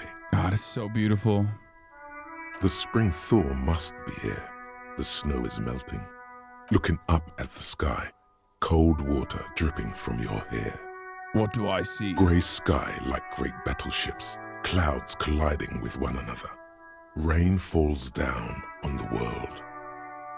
How does it feel? Your shirt sticks to your chest. The shoulders of your disco blazer grow heavy. The cold finds its way in under your skin. You shiver, and the city shivers with you. What's in the west? Sheets of rain over the water. A flight of stairs leading into the ocean. Wave after wave washing the coast of Martinaise, with its motorboats and gently swaying reeds. The ruins of a half-sunken sea fort crumble on an inlet. Beyond the Bay of Revachol, ghosts rise into the sky. Who are you, ghosts? The skyscrapers of La Delta, the financial district. Faint golden light seeps from the office windows. Will you ever go there? Will I? No, you are just one of the hundreds of thousands who watch them rise across the bay from Martinaise every day. What is down the shore? Urban coastline, rain dripping off Eternite-covered roofs, cinder blocks left over from half-finished construction, a defunct research and development building once seized by revolutionaries.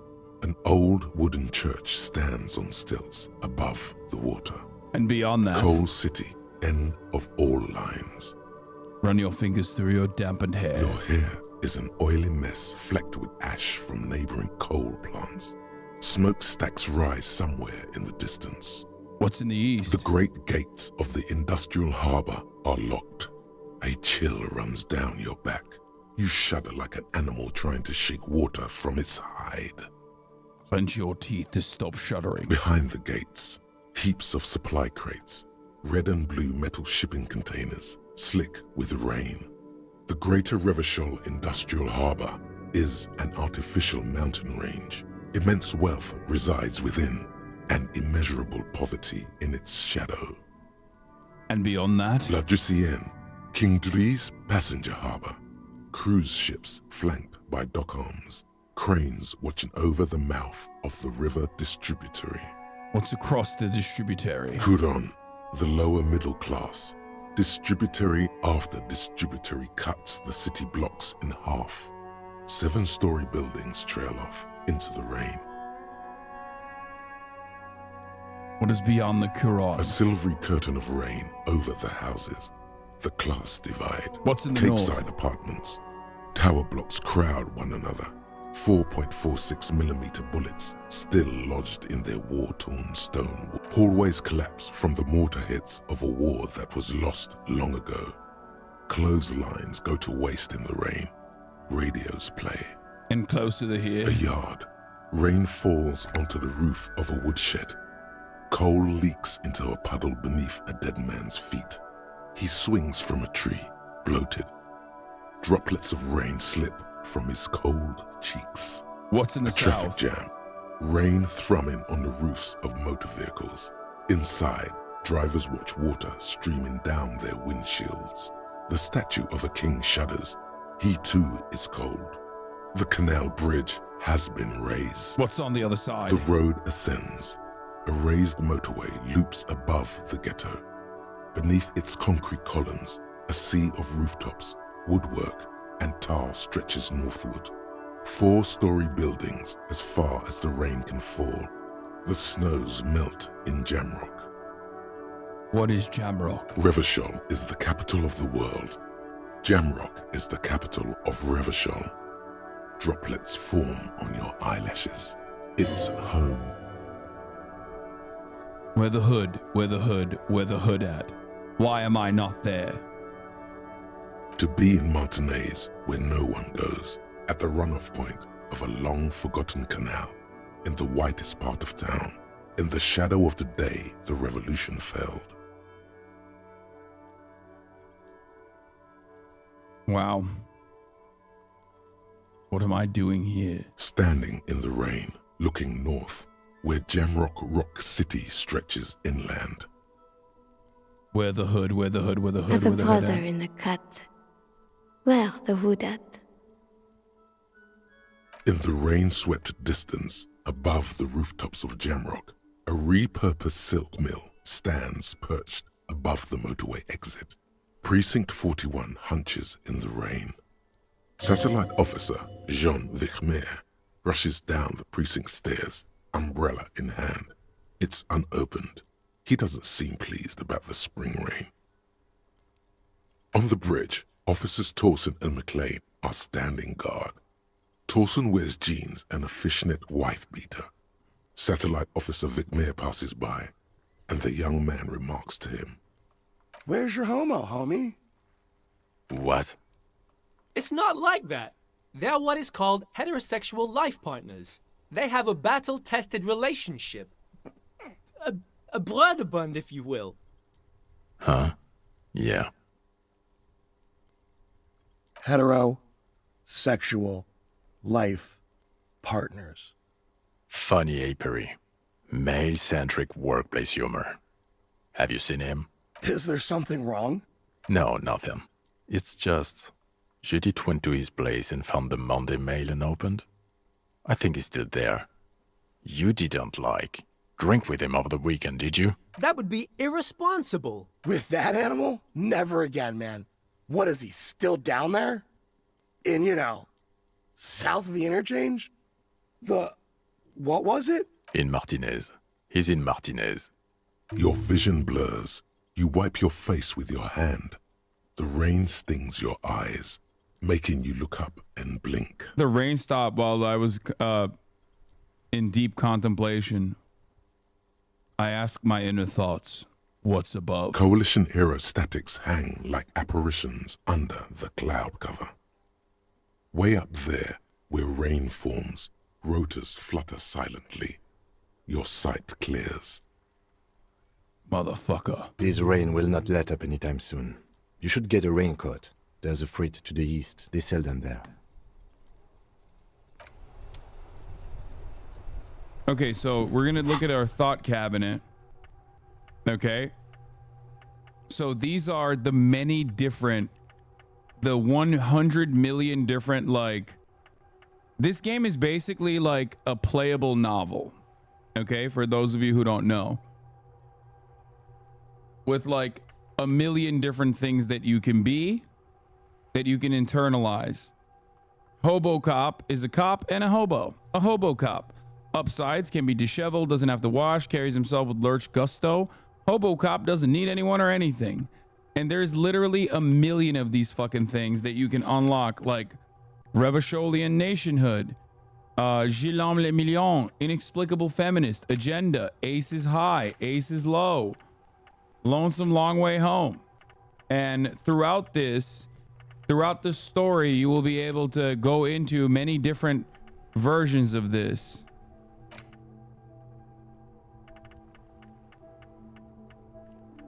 Obviously, Revacholian nationalist is the one that everyone wants me to do because it's like the most insane one. How many of these stories have you played so far? No, I just played it one time.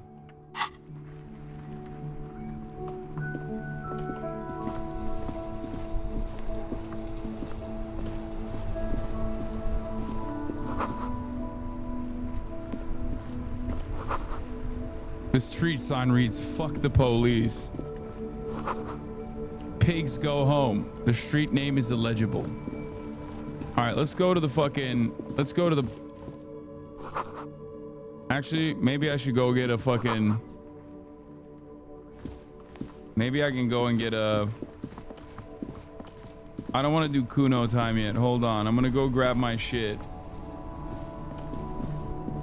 Wait, where is the store? He said there was a store.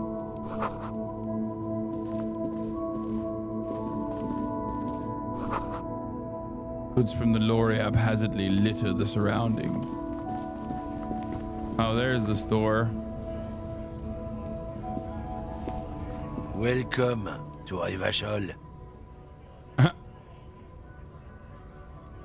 Announced the rotund man. The remark isn't addressed to you, it's addressed to the lieutenant. Why are you addressing my partner like that? Don't you welcome to Revachol me. My grandfather came here from a 3,000-year-old racist isolationist culture, while your ancestors came to this island a mere 300 years ago. Every school of thought and government has failed in the city, but I love it nonetheless. It belongs to me as much as it belongs to you. What's happening? You sound angry, Kim. It's men like you who keep Revachol divided, making it that much harder for everyone to climb out of this post-war limbo. Limbo? What's going on here? Oh, come on, man. I just said welcome to Rivachol. It's a lorry driver thing. I know exactly what you meant. You think my kind doesn't belong here, that I should watch myself and behave. But you see, I'm an officer of the RCM. It's actually my job to make sure you behave. I would advise you to remember that. Silence. The air between them becomes tense. Your partner needs backup. Now's your moment to shine. Well, I think we all learned something here. Smile at the lorryman. Now that that's settled, we have a couple questions. Fucking A, Kim. I've got your back. You two make a cute couple. You know that. The lieutenant exhales. and resumes his regular calmness. Now that's settled, we have a couple of questions. Whatever you say, officers. What was that argument all about? It's about biological determinism, natural law, the sorting of the races. Not the most popular topic nowadays, with the coalition in charge and all. You might want to change the topic. That is, bury your head under the sand like common sheep. Change the topic. The way he says it makes it almost sound like a threat. To be honest, I can't really remember what that means. Please explain. Oh, so you're just a racist. Makes sense. I'm gonna say number 3. People who've studied these things say that you and me are superior by design. So, naturally, we Occidentals should be in charge. Obviously, you can see the merits in that.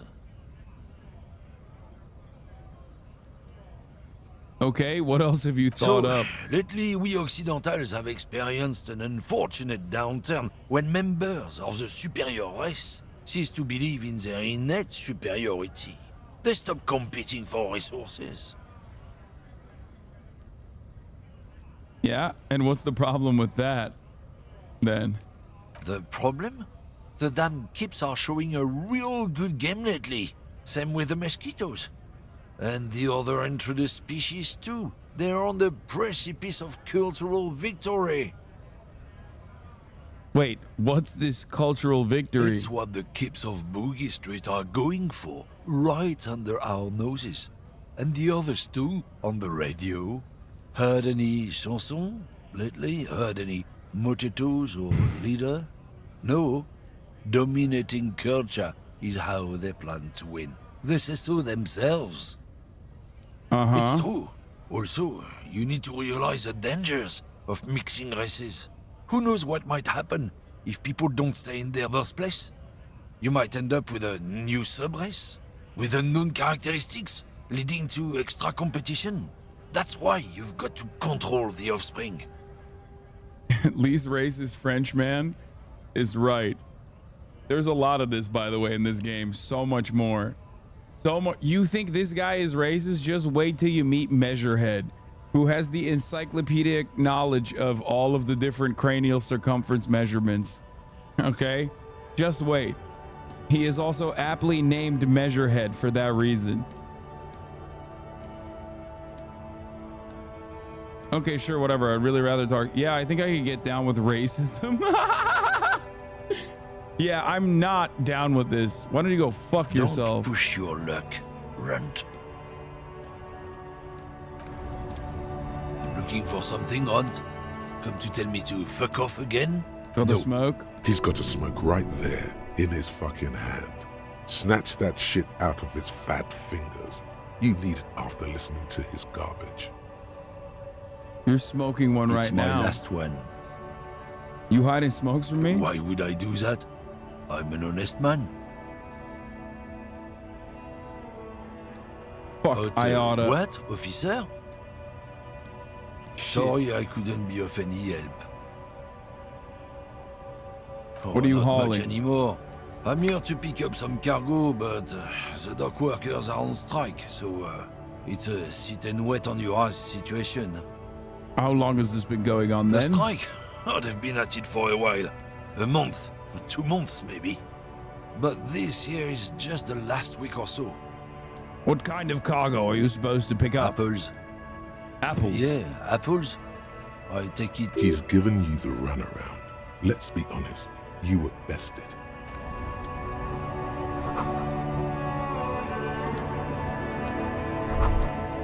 Most able-bodied men. This issue hosts a top 10 list.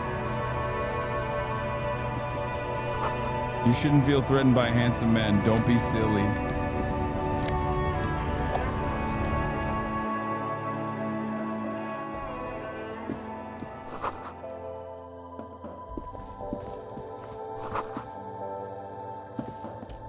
Welcome to Frit. Feel free to look around or something. Everything is out on the shelves. What's that magazine she's reading? Before we go on, what is this Frit? I don't know. Frit? And what is Frit? A 7 to 11 grocery store. Why is it written with 3 T's? I think they think that the extra T makes it funkier. It doesn't. What magazine are you reading? You mean this? This is Pop Stars. It's got, like, famous people in it. It's not for sale. I approve of this. Very futuristic. Tap on the girls kissing. She pops her raspberry-flavored bubblegum and nods. The lieutenant frowns at you before turning to the clerk with an apologetic half-smile. Let's proceed. I have some questions for you. Okay. I'm not really supposed to be chatting to anyone, but... Can you tell me anything about the dead body? I don't really know anything. I mean, I know it's there, but I haven't seen it, so... Did you know the man who died? Not really. Not really. Does it mean you knew him a little? No. I didn't know him at all. How long has it been there? I don't know, really long. What do you think happened? I don't know. No need to worry. It's just standard procedure for us to ask around. If you hear anything, let us know, okay? Okay. Thank you for your help. Uh-huh. I thought I could buy a jacket here. What happened? You see several packaged raincoats fill a low shelf beneath a display of croissants and juice bottles. The raincoats are transparent, except for the big fritta. What is what? If you want to buy one, then it's only 4 real. I can't buy it yet, though, because I have no money, because I don't know where my fucking wallet is. The tear machine stands in the corner. Oh, that's the tear machine. It's a machine for tear. You know, you find tear outside, like bottles or whatever, and put it in the machine, then it gives you money. You need a bag, I guess. We used to have some, but we gave them all out, so... Fuck! Feel free to use it if you find a bag, though. I'm sure there are some out there.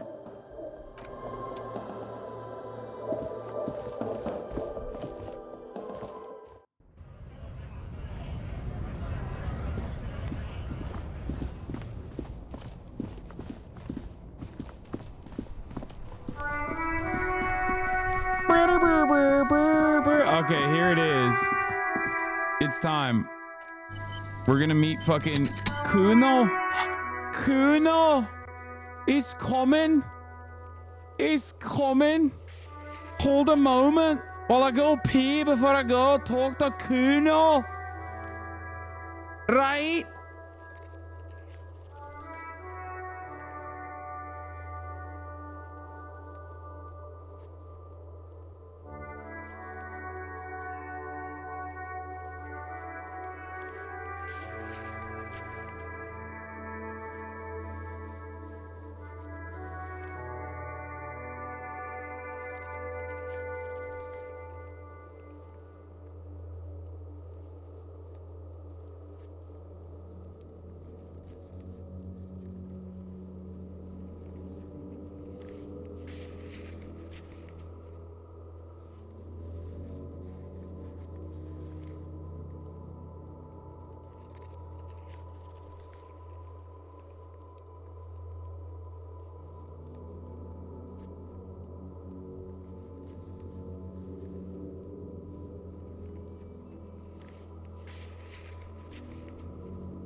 As someone who's never played Disco Elysium, I'm very lost. Yeah, you'll be found quickly. Don't worry, you'll figure it out. Just let it ride.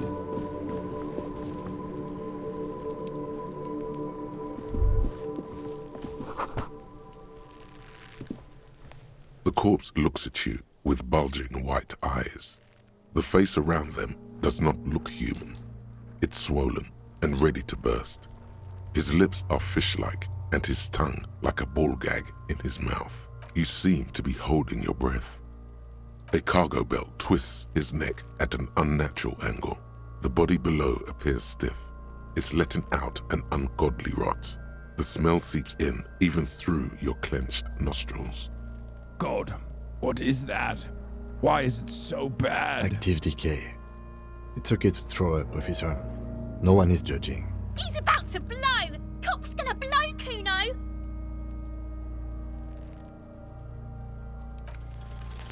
The smell is repulsive.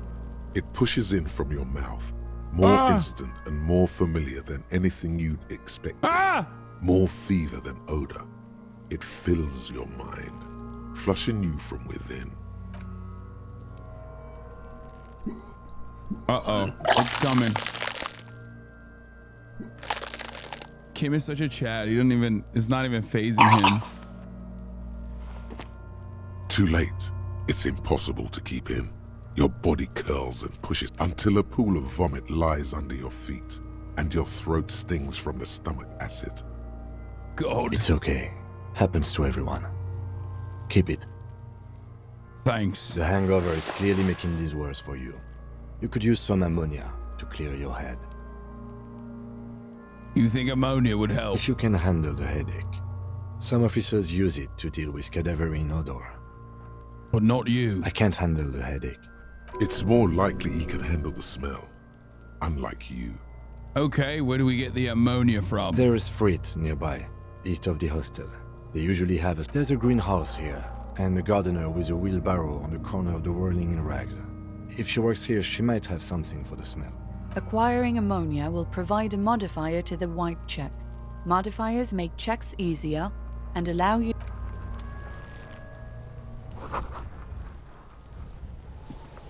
Alright, it's time to talk to this little shite. Kuno's got this. Oh yeah, Nappa Gumpy, Kuno! Hey kid, a word. Police business. Right in the dick, Kuno! Get him right in the dick! Love it in the dick. The boy is sweating profusely. His eyes are like two black holes and his jaw is twitching as if trying to break free from the empire of his body. Hold on, what does that mean? The kid is obviously high. Stop getting high at my crime scene. Fuck that! Kuno, yeah! Right in the mouthhole! They pay you no heed or pretend not to notice you. Shits himself? The rake, Kuno! You should throw the rake at him, Kuno! The fuck? Does Kuno know what a rake is? Kuno's not a gardener. Kim, what should we do? We shouldn't do anything. I don't tempt such forces. What forces? You will see. Are you kids siblings? The fuck are you talking about? He's calling us Kuno! He says we're fucking each other! Kid, you want to hang out? I'm not a narc. Fuck no! Kuno doesn't buy that shit. Fucking entrapment shit. Look, I have questions for you. Alright, entertain the Kuno. Show me what you got. What you got there? What you got, huh? Show me what you got. The body. What do you know about it? Shitload pig. What's your question? Don't tell the pig shit, Kuno! Kim, help me out here. What do we want to know? If I were to want to waste my time, which I do not, I would ask them who he is, how he got there, and the usual. You have no idea what the usual is. Just ask whatever comes to mind. Do you know who he was? Kuno's fuck imp. Kuno uses the fuck imp for target practice. End of conversation. Very strong. You should be this stoic. You know how it got up there? Probably climbed. Kuno was busy down the road when that shit went down. So you didn't see it happening? You heard Kuno. Kuno wasn't even in Martinez. Kuno wasn't in Revachol. Kuno wasn't regional. Okay, where did you go then? I don't know. Some fucking... Mesk or I don't know. Some other place. Night City. Kuno was in fucking Night City. Where is Night City? Kuno gives this info out on a need-to-know basis. And you don't need to know. Kuno didn't smoke the gimp, if that's what you meant. Have you seen anyone suspicious around? Just a couple of pigs sniffing around in the dirt. That seems pretty fucking suspicious to Kuno. Yeah, you tell the faggoty Kuno. More on this later. Right now, let's talk about something else. You're testing Kuno's patience here. Get lost,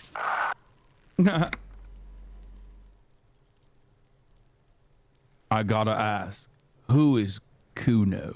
Kuno's Kuno pig? Kuno. Primal. Violent. So you refer to yourself in the third person? The fuck are you calling a third person? Kuno's the fucking first person? He looks slightly confused, but proud he came up with that retort. But right as he's getting distracted, you hear a malevolent hiss from behind the... Watch out, Kuno! He's trying to fiddle you! He's gonna put his hands on you! The thing behind the fence starts squealing, shrill and violent like a fire alarm. Kuno! Help! Rape! The sound gets louder as the child shouts at the windows overlooking the yard. He's got the Kuno help! Everybody, please! He's digging his dick out! Escalate, Kuno! His dick is out! You're afraid! Pigs in air, Kuno! Somebody, please! It's full blast now. The wind carries the message far and across Martinez. What is this sick charade? Who are you? Who put you up to this? Are you high right now? Physical instrument. Challenging. Shut him down. Oh! It fucking worked! Thump. The blow connects surprisingly well, leaving your knuckles tingling. I know chat wanted me to do that. Kuno feels it. This was no light tap. The disoriented 12-year-old is trying to get his bearings. You made me do this. You did this to yourself. No, officer. You did this. Get yourself together. For heaven's sake, he thinks. This has gone too far. Don't make this any worse than it is. Just get back to questioning the... Okay, pig. If this act was about him trying to establish dominance over you, it's safe to say things didn't go as he'd planned. Success. Kuno knows to respect that violent shit. You should see Kuno's dad. Kuno's dad doesn't give a shit about anything. The creature behind the fence has fallen ominously silent. Only her eyes are alive, jumping from actor to actor. Okay, pig. Talk to Kuno. We're back in this shit. The fuck do you want? Figure out what's wrong with this kid? He's on your crime scene, bossing you around. And he's been here for some time too. This is where he hangs out. You have to get more out of him. He could be useful.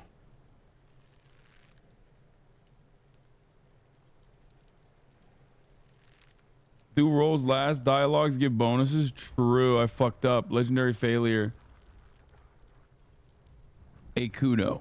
You think you can turn the Kuno down for a moment? Let's talk like normal people. Or, Kuno, listen. I know this boundary pushing thing is new to you, but it's old news for us grown-ups. Get your snout out of Kuno's ass. Kuno knows how hard Kuno pushes it. Kuno pushes it hard level. You should give up, Popo, or the Kun will keep fucking it out of you. You okay, Kuno? That went wrong. He took it as a compliment. Then he had a minor seizure. So you respect me now? You're dreaming, pig. That's not how this shit works. A little. But don't expect anything. Don't let him dominate you, Kuno. Fuck his fat ass. I want to discuss the body with you again, fuck about it? Kuno. Wait, You're never mind. testing. Get lost. About the crime scene. You kids often play in this yard. Right, pig.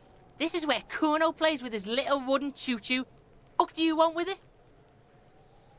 That ladder yours? No, it's not fucking Kuno's. It's ancient. Look at it. He thinks you're fucking fool, Kuno. He says you climb the ladder up to your magic treehouse. Get the fuck out of here, pig. Kuno doesn't have a magic treehouse.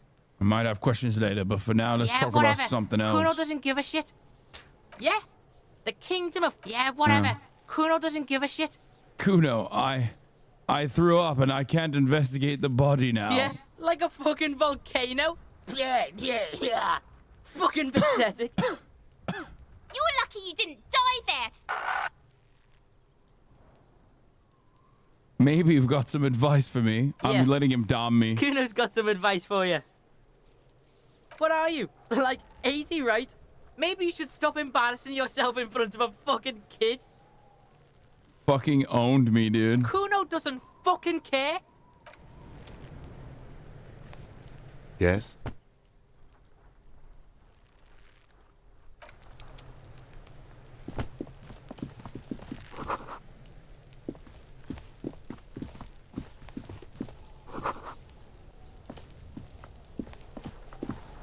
Go find your gun and shoot him. I agree.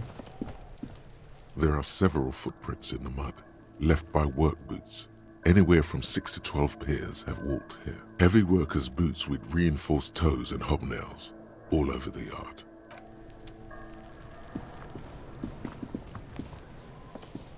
Kuno, the pig's getting pretty close to me. Looks like it's time for me to go, Kuno. Pig's come to take me in. She means it. The fear is real. I just want to ask you some questions. I'm going away for a long, long time, Kuno. Going away for life. What's going on there? Fuck are you trying to pull, pig? You there, behind the fence. You don't want to fuck with me. I got my hands bloody. I'm not here, pig. You're not seeing this. You can still see the top of her hat from behind the...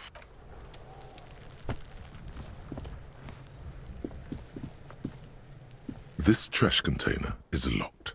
The sliding lid has a padlock that says, whirling in rags. There's something in there, not necessarily connected to the case, but still. The body is downwind from here. Maybe you prefer the smell of garbage to the smell of death. Lieutenant, what do you think could be in there? Trash, food waste from the cafeteria. They lock these containers to keep the derelicts from flocking in. Could be evidence too.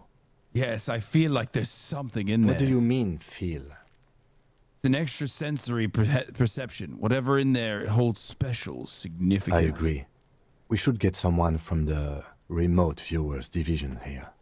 What is the remote viewers all division? All the detectives from all the precincts who experience extrasensory perception go to the remote viewers division. Their work is invaluable to the force.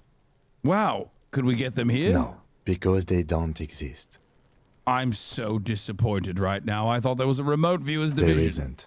But we should still access this container. How do we get the lock open? We could try using a pry bar. There's one in my motor carriage, or Lieutenant? we could ask for a key from the manager of the Whirling in Rags.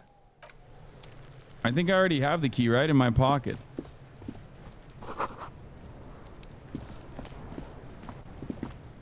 This trash container. Actually, let's get the fucking crowbar. Let's rip it. Let's grip it and rip it, baby.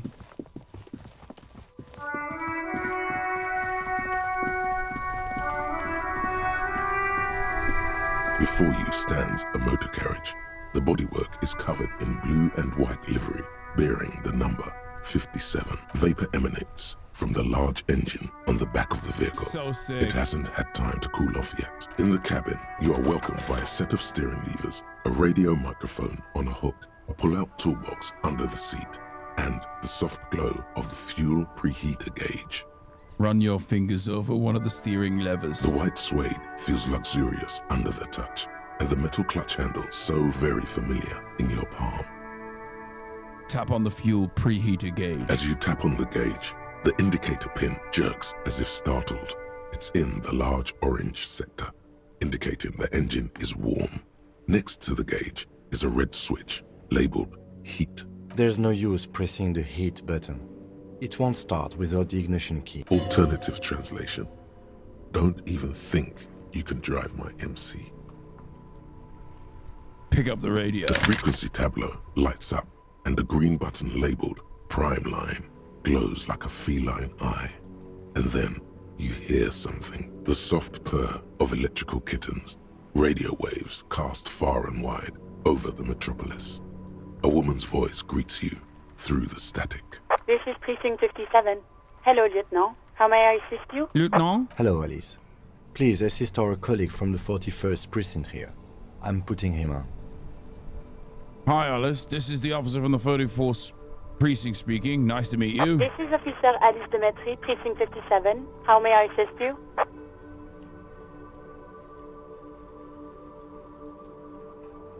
Could you connect me to the 41st precinct? I have something I need to report. Just a second, officer. 10-2, 10-5. This is 41st. Come in. A scrawny old man sits in a dusty cubicle, smoking, with a large white rectangle sewn on his vest. In front of him is a box-shaped apparatus with an array of wires and antennas. The radio switchboard. Hi, this is me here. I work at your station. 10-4, what's your status? Over. My status, 10-18, 10-20, over.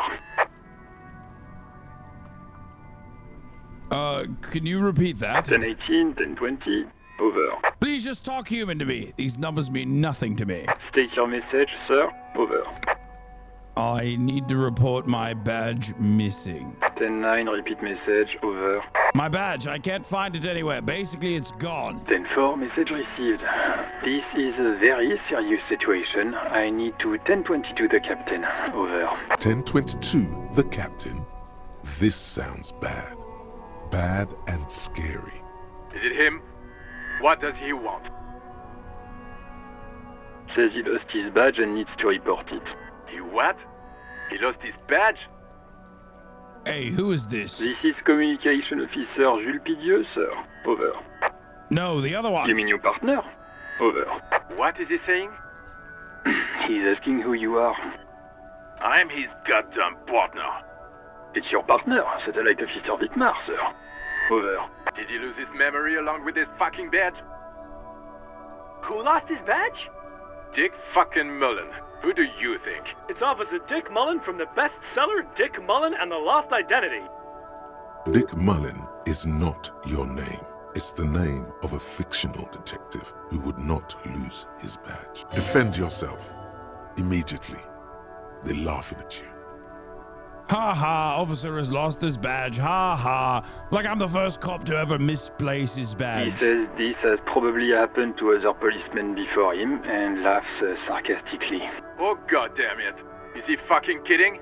The whole station's gonna be dicked for this. Satellite Officer Vitmar is wondering if you might be joking and adds that this tarnishes the reputation of the entire station. Over. Mullen dicked us. Come on, operator. Tell him to stop. This is serious. He's asking you to stop. Says this is serious. Of course it's serious. He lost his fucking badge. Satellite Officer Vitmar concurs. Losing your badge is serious. Over. Can't we just move on? I want to get it reported and be done with it. 10-4, I hear you, officer. I'm just going to make a note here that you are in pursuit of your misplaced badge. Fuck me. Mac, come here. You've got to hear this. Dick Mullen lost his badge. What's going on? Super Cop here lost his badge. He lost his what now? His badge. He lost his goddamn fucking badge. Could you all please just stop saying lost his badge for a moment? He asks you to please stop saying he lost his badge. Why? Did he find it? Sergeant Orson was wondering if you found your badge yet. You don't have a comeback. He's not replying. Looks like he's still looking for it. Enough of this now. I have other things to discuss. 10-9, come again. I didn't get that. Over. New heights even for Captain Sober. Ask him. Ask him if he's lost his gun. Sergeant Orson wants to know if you lost your gun. Check your pockets. Check your... Holy fuck. You don't know where it is, do you? I don't have my gun. It's gone. Don't sweat it, Bratan. You don't need a gun to have fun. We can still have fun. It's not all over. 10-9, come in, officer. Did you get my question? We were wondering about your gun. 10-1, you're breaking up. 10-9, repeat please. Over. 10-9, come in, officer. Over. Come in, officer. 10-9, repeat message, please. Did you misplace your firearm? Over.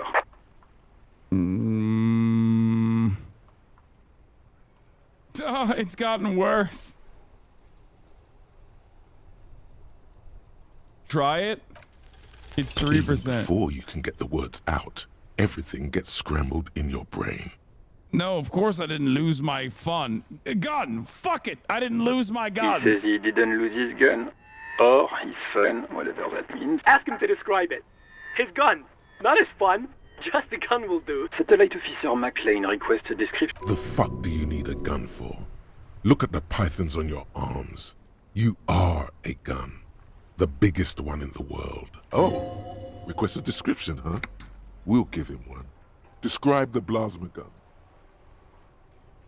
Kim, what are you packing? It's a single-shot kill A9. An armistice, to be precise. It's a single-shot armistice kill 9. Over. Says it's a kill 9mm armistice. Armistice? What, is he a fucking... Clearly he doesn't have his Villiers anymore. Dear God, he lost his gun. Oh my, I can't. This isn't really a laughing matter.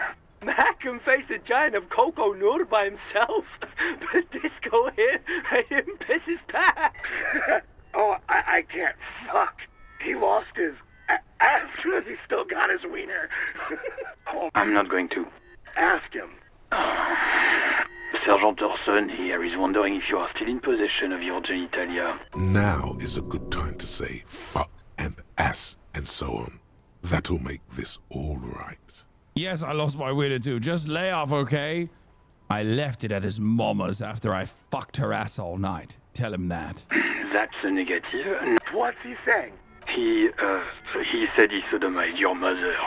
The prick ate Mama's vanilla waffles at the captain's birthday party. Some nerve he's got. Sure her vanilla waffles were the only thing he ate?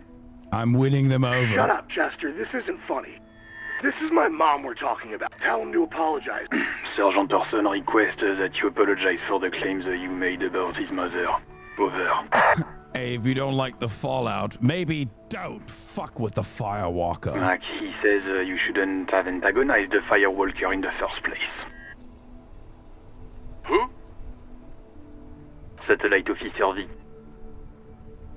I'm afraid he might be referring to himself. Firewater? He's lost it. Fuck it. Tell him to find his goddamn badge and gun. That's the only thing that matters. Satellite Officer V. No, I think I'm good. I think I'm good without my gun. Thanks. I'm going to report that you are in pursuit of your service weapon. Over.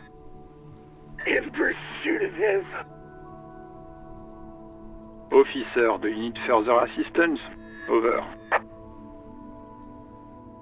This might sound odd, but there's personal details I'd like to discuss. Okay, then. Wait. Before you say anything stupid, think it through. I need information, not fear. Be smart about this. Ask if he's there alone. 10-4, sir. I'm not hearing your question.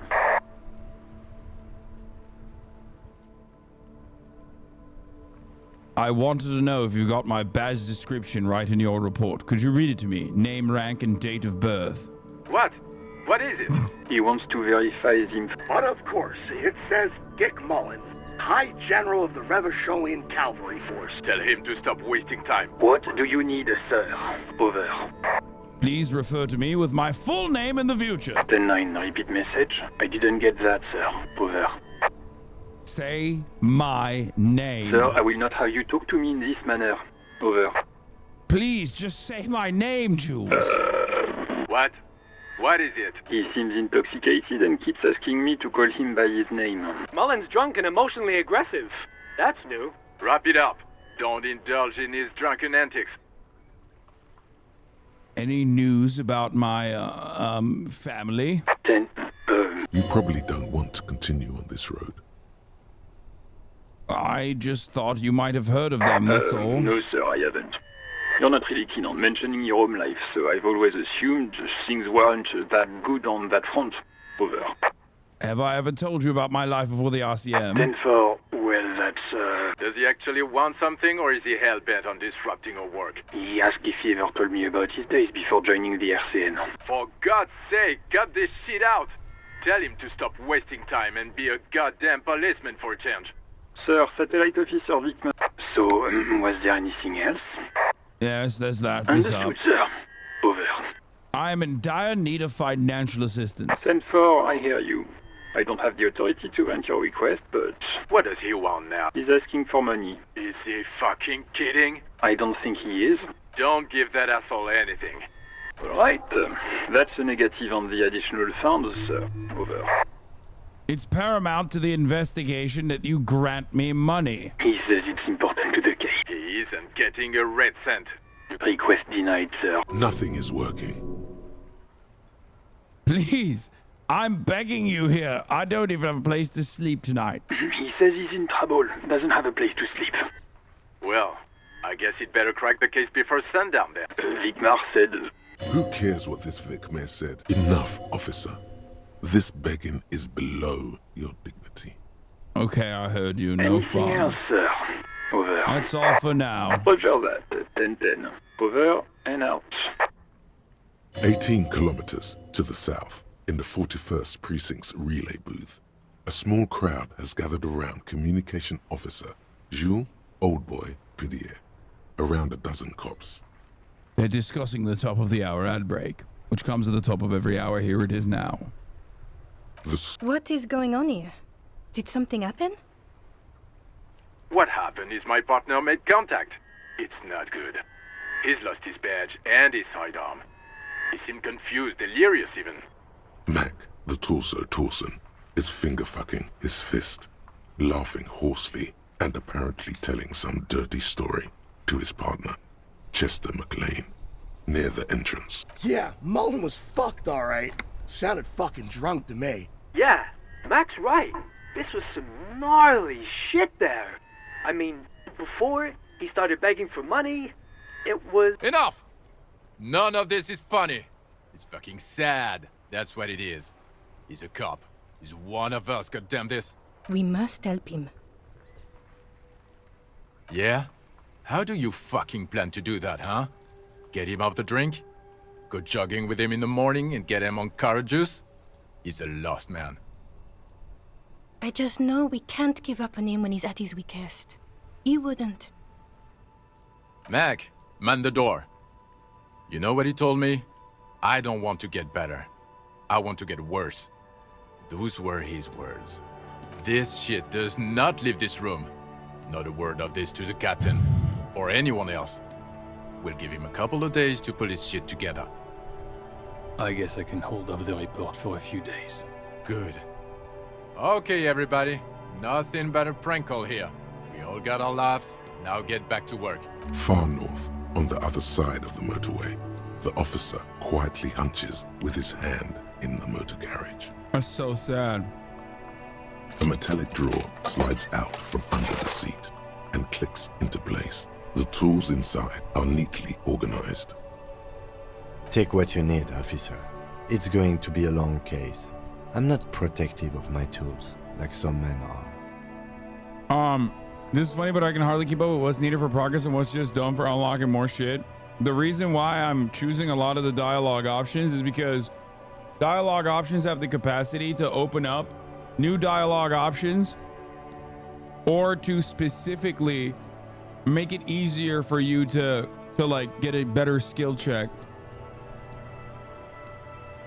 Most of this game is dialogue. It's basically a novel. The game is literally like a playable novel. Everything is done through the dialogue, where you will slowly but surely learn more about what Revachol is, what happened here, what the political forces are inside of Revachol, while you are simultaneously trying to uncover the mysteries around how this one particular person found themselves to be hanged on this tree. But it's also, you know, kind of confusing because it's like deep lore. It's deliberately confusing because you're drunk. You're in a drunken stupor, failing to comprehend who you are. You don't know where the fuck you are. You have amnesia. You're so drunk and you're trying to find out about yourself. And obviously there's hunches and things that, yes, I punched Kuno. There's obviously hunches and shit that helps you kind of understand who's what. Feelings from the past. Martinez, Revachol, insulin.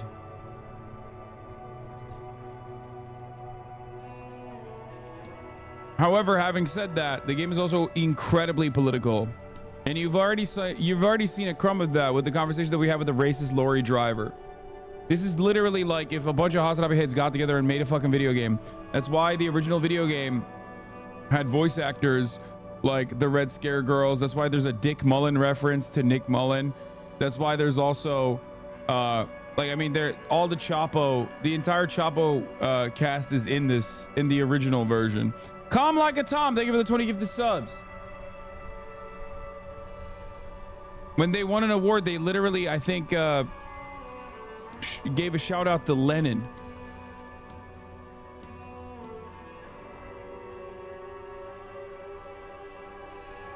Or no, not Lenin, Marx and Engels, maybe? I thought they did. I thought they gave a shout out.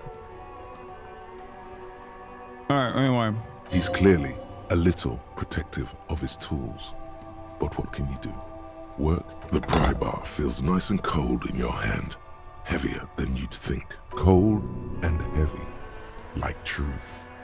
You feel like you're reunited with truth once more. Useful for opening all sorts of doors and lids. The handles are long and sleek. Snap, snap, go the cutters in your hand. It's robust, weatherproof, and well-made. Police lets you see things in the dark you would otherwise miss. The pull-out toolbox slides back into its...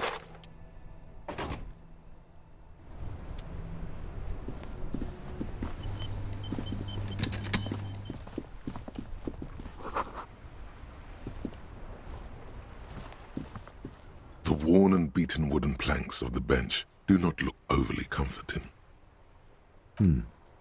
We can sit on benches after we've solved the murder. You can revisit the bench if you...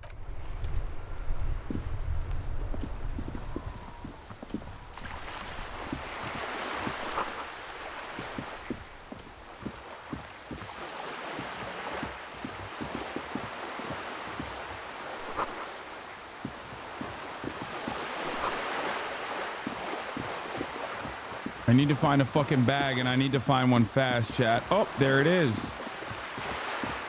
Look at that, a bag.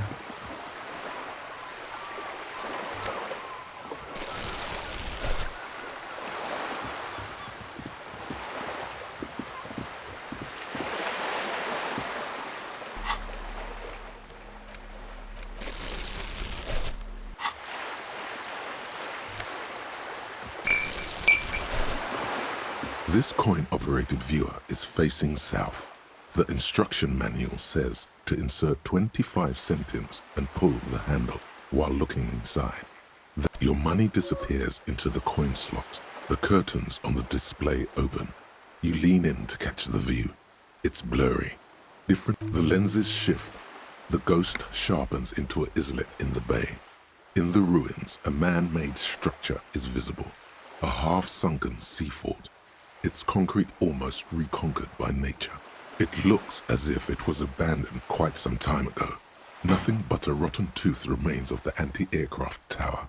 A lonely birch tree grows out of it. Its leaves ripped from it by the winter wind. There are ruins of some kind of building there. Really? I don't have the eyesight to make it out. Hang in there, little one. The little brave birch tree seems to wave back in the wind.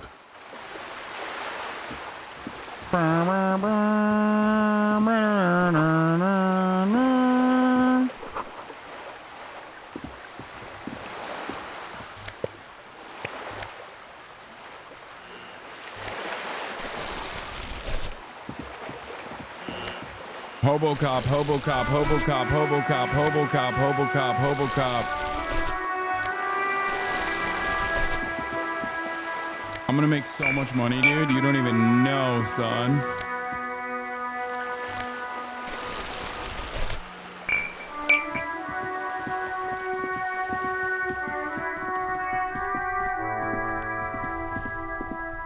This Postlavantorie mail collection box has been heavily vandalized with graffito. A closer inspection reveals 2 bullet holes in the front.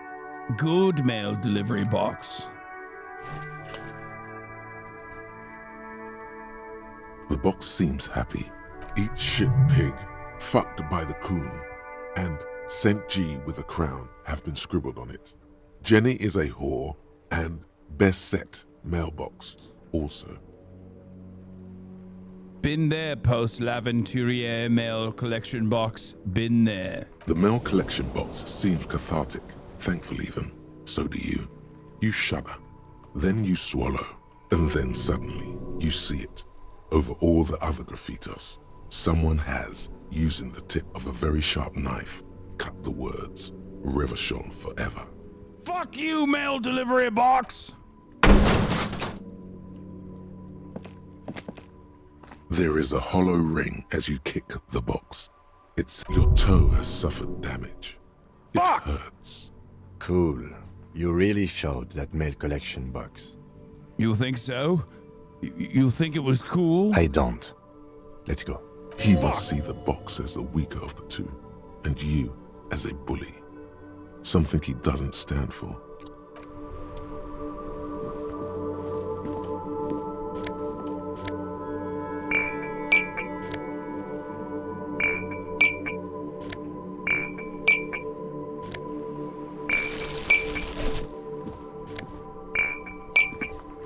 I'm going to be rich. Rich, I tell you. Unimaginable wealths stand before me. Look at all of these. The tear machine stands in the... Your bottles clunk into the machine. $1.60. And money appears with a satisfying jingle. You're a richer man now. Fuck. Still not enough to get the... The tear machine stands in the corner. A sign says, 1 bottle equals... 1 bottle equals 10 cents. That's not enough.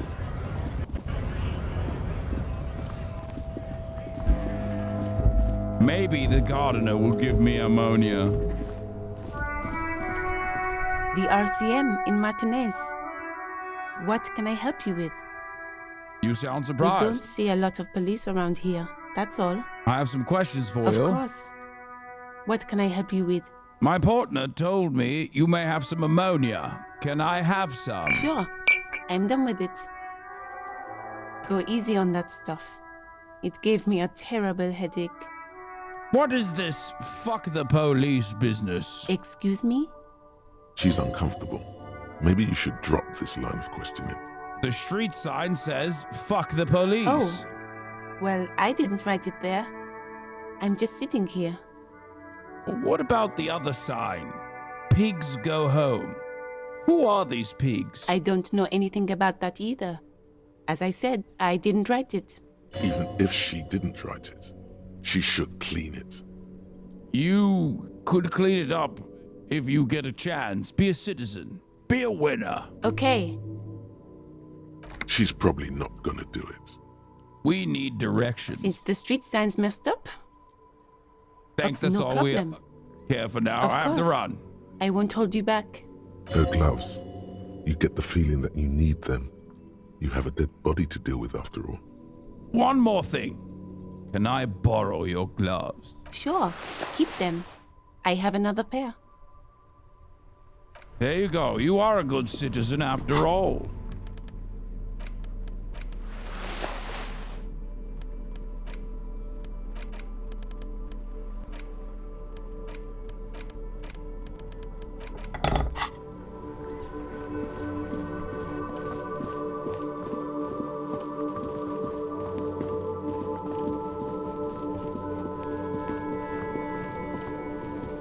This trash container is locked.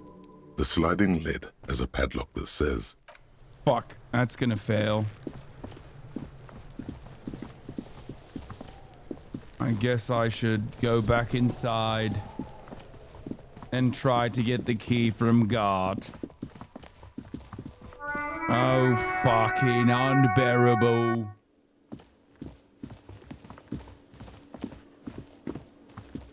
Can I help you?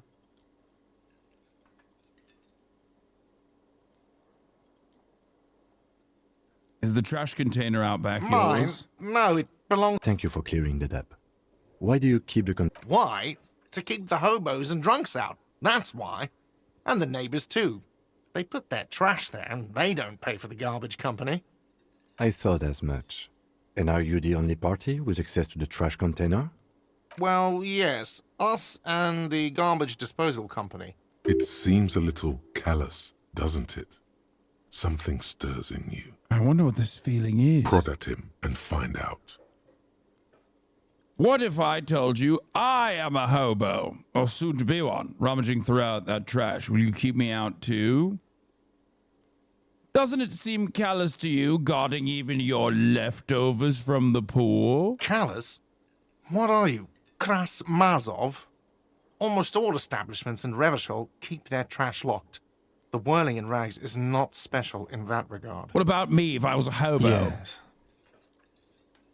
But I need those leftovers to survive. Sir, I'm sorry the RCM is having financial trouble, but it's not this establishment's problem. We need those keys. What do you need them for? It concerns the case. Please cooperate. Just bring them back once you're done, please. Goodbye.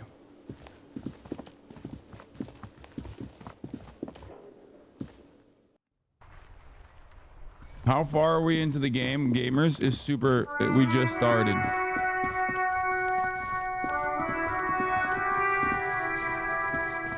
This trash container is locked. With a well-oiled crack, the lock pops open. Don't. Maybe you shouldn't. Of course you should. This is your time to shine, Hobo Cop. Dive into that dumpster for extra content. Didn't Hyatt just have a premonition that there's something in there? There is, but you won't like it. Sweat forms on your brow. Your hand is still on the lid.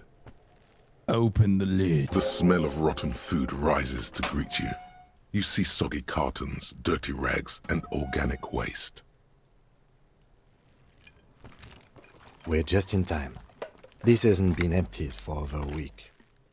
Look under the boxes of carton. You see milk and egg rest with one broken egg in it. Some pasta wrapper. Picking up the soggy packages somehow feels familiar. A box falls into pieces in your hands. Batiste Soleil cereal. There are plastic pasta packages below. And turbo noodles. Nothing of note, however. Pick up the rags. Among the threadbare kitchen towels, something catches your eye. A pair of denim trousers. I'll grab them. As the legs of the slime-covered jeans begin to unspool from the garbage, a rank corpse smell fills the air. The victim's clothes? Cadaverine odor is faint. If these belong to the deceased, they were removed when he was still in the early stages of decay. Drop them in here, officer. Guitar marked blue jeans. Pockets empty or emptied. He wore them with a belt, too. A white belt. The loops appear stretched, but the belt is missing. That's it. Do you see anything else in there? Seems they I have used the another bag belt here. to strangle him, no? Something slimy catches your eye. A drab, long-sleeved shirt, olive-colored, appears from the food waste, dripping with pus. Is Kim a good cop? He is the only good cop. This is a military-type overgarment. No label or serial number. This is the kind of rib-knit shirt that's worn over light armor to conceal it in an urban scenario. The rest of the rags are just kitchen variety waste. Just garbage. That's all I think. All right. We should go to Gart again and ask if he knows who put the clothes in the trash. It could be as simple as someone from the hostel cleaning the yard. Or that one. I'd advise against confronting that force. You think someone from the whirling might have been involved, maybe? Not really. All we know is the victim's clothes are in the trash. The lid was locked and his establishment had the key. It's just a small loose thread. Yeah, we need to ask the kids who put them there. Fuck's he on about? Kids? You hear that, Kuno? He thinks you're an infant or something. See? The lieutenant nods. then looks back into the trash container. Search the food waste. It's just organic waste, cold and slimy on your hands. Apple and potato peels, mostly. Unidentified. Nothing. What's this? What? A blue piece of plastic sticks out from the apple peels. It's shiny. Looks like the corner of something. Pick it out. Something larger. A clipboard. A blue plastic clipboard with moist papers hanging from it. They look badly damaged, but you can still make out forms and notes, written in a man's handwriting. Officer, is that your paperwork? No, it can't be. Yes, it is. Look. This plastic has the RCM street grid on it. You've even got an autopsy form. If you don't mind me asking, how did this get in the trash?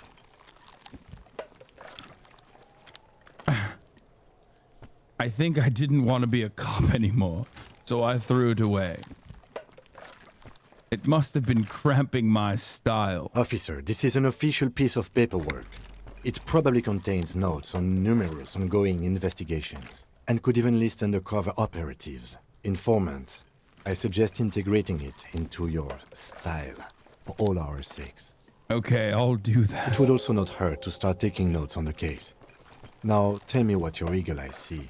Some items, such as the ledger you found, are interactable. Wow. An Armistice caliber 50 knock cannon. Half wrapped in paper tissues. So shiny. What's a knock cannon? It's a giant rifle, and it's very expensive. Not as expensive as that fat string of pearls snaking around the rotten banana peels, however. And is that Cordon Electric's preamp with Electra F2 tubes? It is. What a That beauty. catches quite a price. We're talking 12,000. Easy. What a Unless you're into beauty. hi-fi yourself. I am into hi-fi. That's too bad, because none of those things are actually in there. There's just food waste and crisp wrappings. A cruel jest. There must be something. All you see is a broken mug with a racist depiction of the yellow man frolicking in saffron. An antique? Only in its social sensibility. I'll take the mug anyway. You've acquired an interactable item. Investigate this item further. The container sounds a muffled gong. Let's take a look at that racist mug. That's one thing off the list. I think we got it all. As you turn, a bright light catches your eye. From a distant sunset, a stage light, flash photography, nowhere in particular. It's just what superstar law officers do. They squint at lights, and they solve shit. Yeah, that's me. I've been establishing my superstardom hard lately. Yeah, you have. You're a big dick cop. Dick Mullen. Salam Rocky Bayi. Badass on-the-edge disco cop. Time to recede into a ludicrous fantasy world. Here we go. Camera. Lights. Action! With a sudden flash, the world freezes around you, and you along with it. In an iconic monochrome solution, a black silhouette against a rasterized orange world. It's...